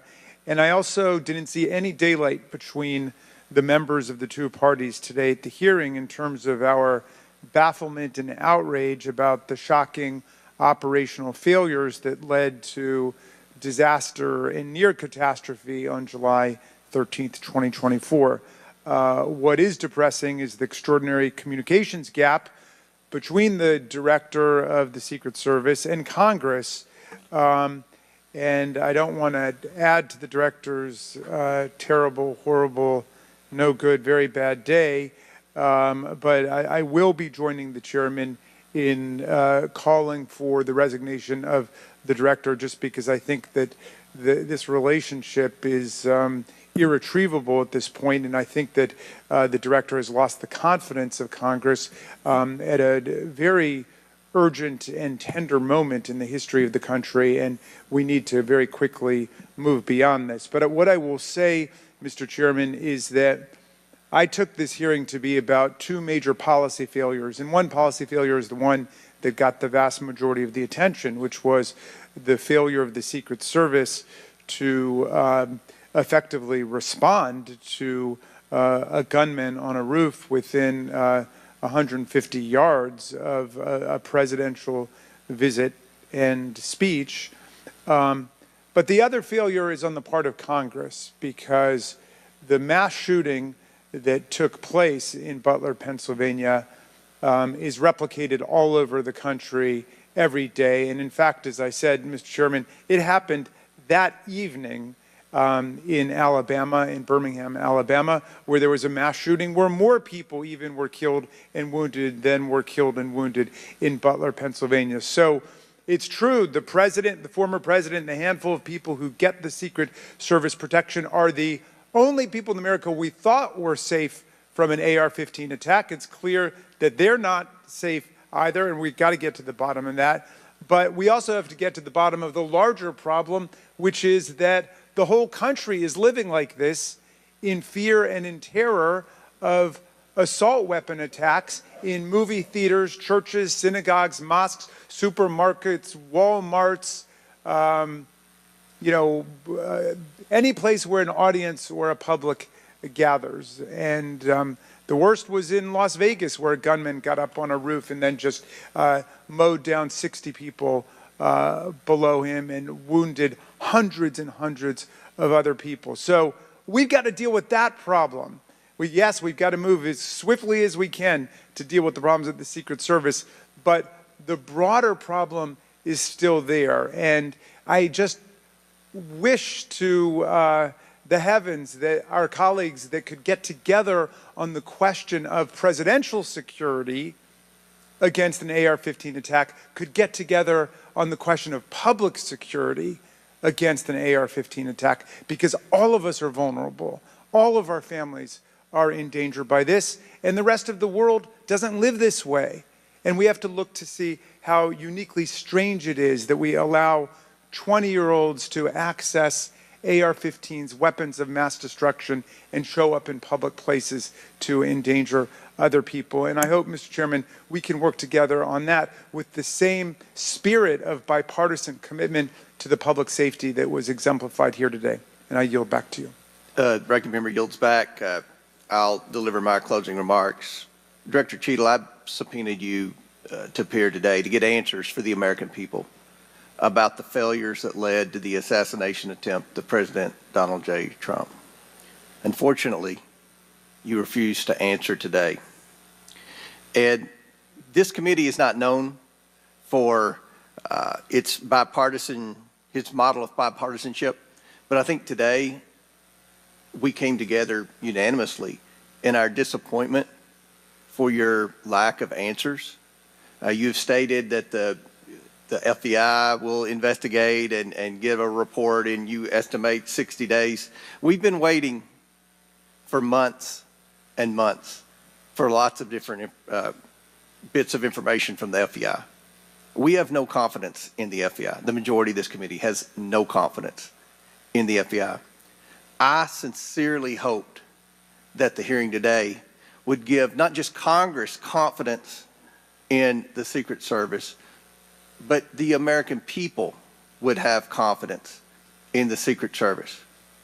We don't have confidence, not just in Congress, but I don't believe the American people tonight when they go to bed are going to have confidence that the Secret Service is the best it can be at protecting President Biden, at protecting the First Lady, at protecting President Trump, at protecting their families. That's what the primary role for the Secret Service should be. And some people have said and speculated, well, there needs to be more money and more employees.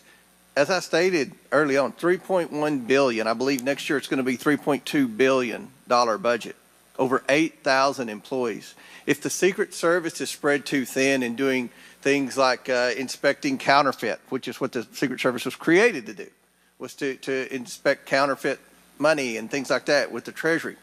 If it's spread too thin, then we need to come together in Congress, and I think we can do that in a bipartisan way to narrow the focus of the Secret Service, to protect the leaders of our country, to protect our elections by protecting our candidates. And I don't believe we have any confidence that you can do that as the leader of the FBI. I sincerely hope that we would adjourn this committee hearing and have confidence not just in the Secret Service, but in you as director of the Secret Service. But we do not. Taking responsibility requires a lot of things. It means providing transparency. It means answering simple questions. It means providing a specific timeline of July 13th to this committee and the American people. I mean, it's been 9 days. There were people that were demanding that we have a hearing the next day or 2 days following the shooting. And I said, no, we need to give the Secret Service ample time to be able to answer those questions. 9 days. 9 days. And I don't think we answered very many questions that the American people have. I don't think there was I've never said this before, and I've presided over a lot of hearings. I don't think there was one question asked by anyone that the average American hasn't already asked at a diner or at church or at a ball game. The American people have questions. They deserve answers. Congress deserves answers. You were subpoenaed today to provide answers, and ma'am, you did not do that. So, as Ranking Member Raskin stated, he and I will be sending a letter requesting that you submit your resignation as a step toward accountability in what happened. And one of the biggest frustrations that many of us have, especially on this side of the aisle, is that there's never accountability in this administration. And when you look at the debacles prior to July 13th, I mean, it would be hard to beat the withdrawal in Afghanistan, the debacle there, and no one was held accountable. To this day, no one has been held accountable for that. But here we have clearly video showing people notifying the police, and the police are blaming the Secret Service. The Secret Service are blaming the police. Homeland Security is blaming everybody. But at the end of the day, after this hearing and after our request for information, we don't have any answers for the American people, and we don't have that confidence that you can lead the Secret Service to restore the confidence. And again, I commend the ranking member for joining with me in the letter asking your resignation, and we certainly hope that you will take that to heart. With that and without objection, all members have 5 legislative days within which to submit materials and additional written questions for the witness, which will be forwarded to the witness. If there's no further business, without objection, the committee stands adjourned.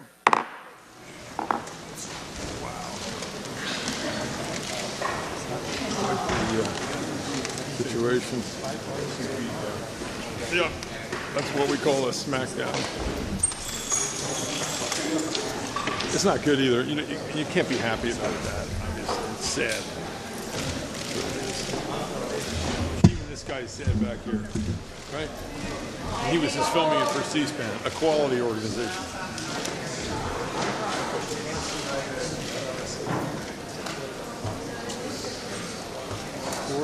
I used to work at C-SPAN. You still feeding? Can you throw me on? I'll just be sort of like, I'll kind of be like looking at it.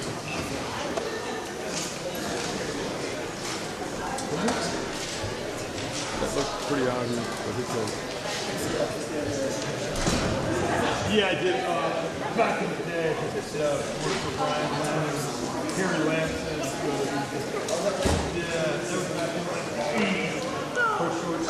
It's a great group. I love C-SPAN. Yeah. I'm John, by the way. Brandon? Yeah, nice to see you. Yeah, keep on keeping on. Was I on? Oh, so it'll be on the tape? Hopefully. Cool. All right, thanks very much. Have a great day. That was a long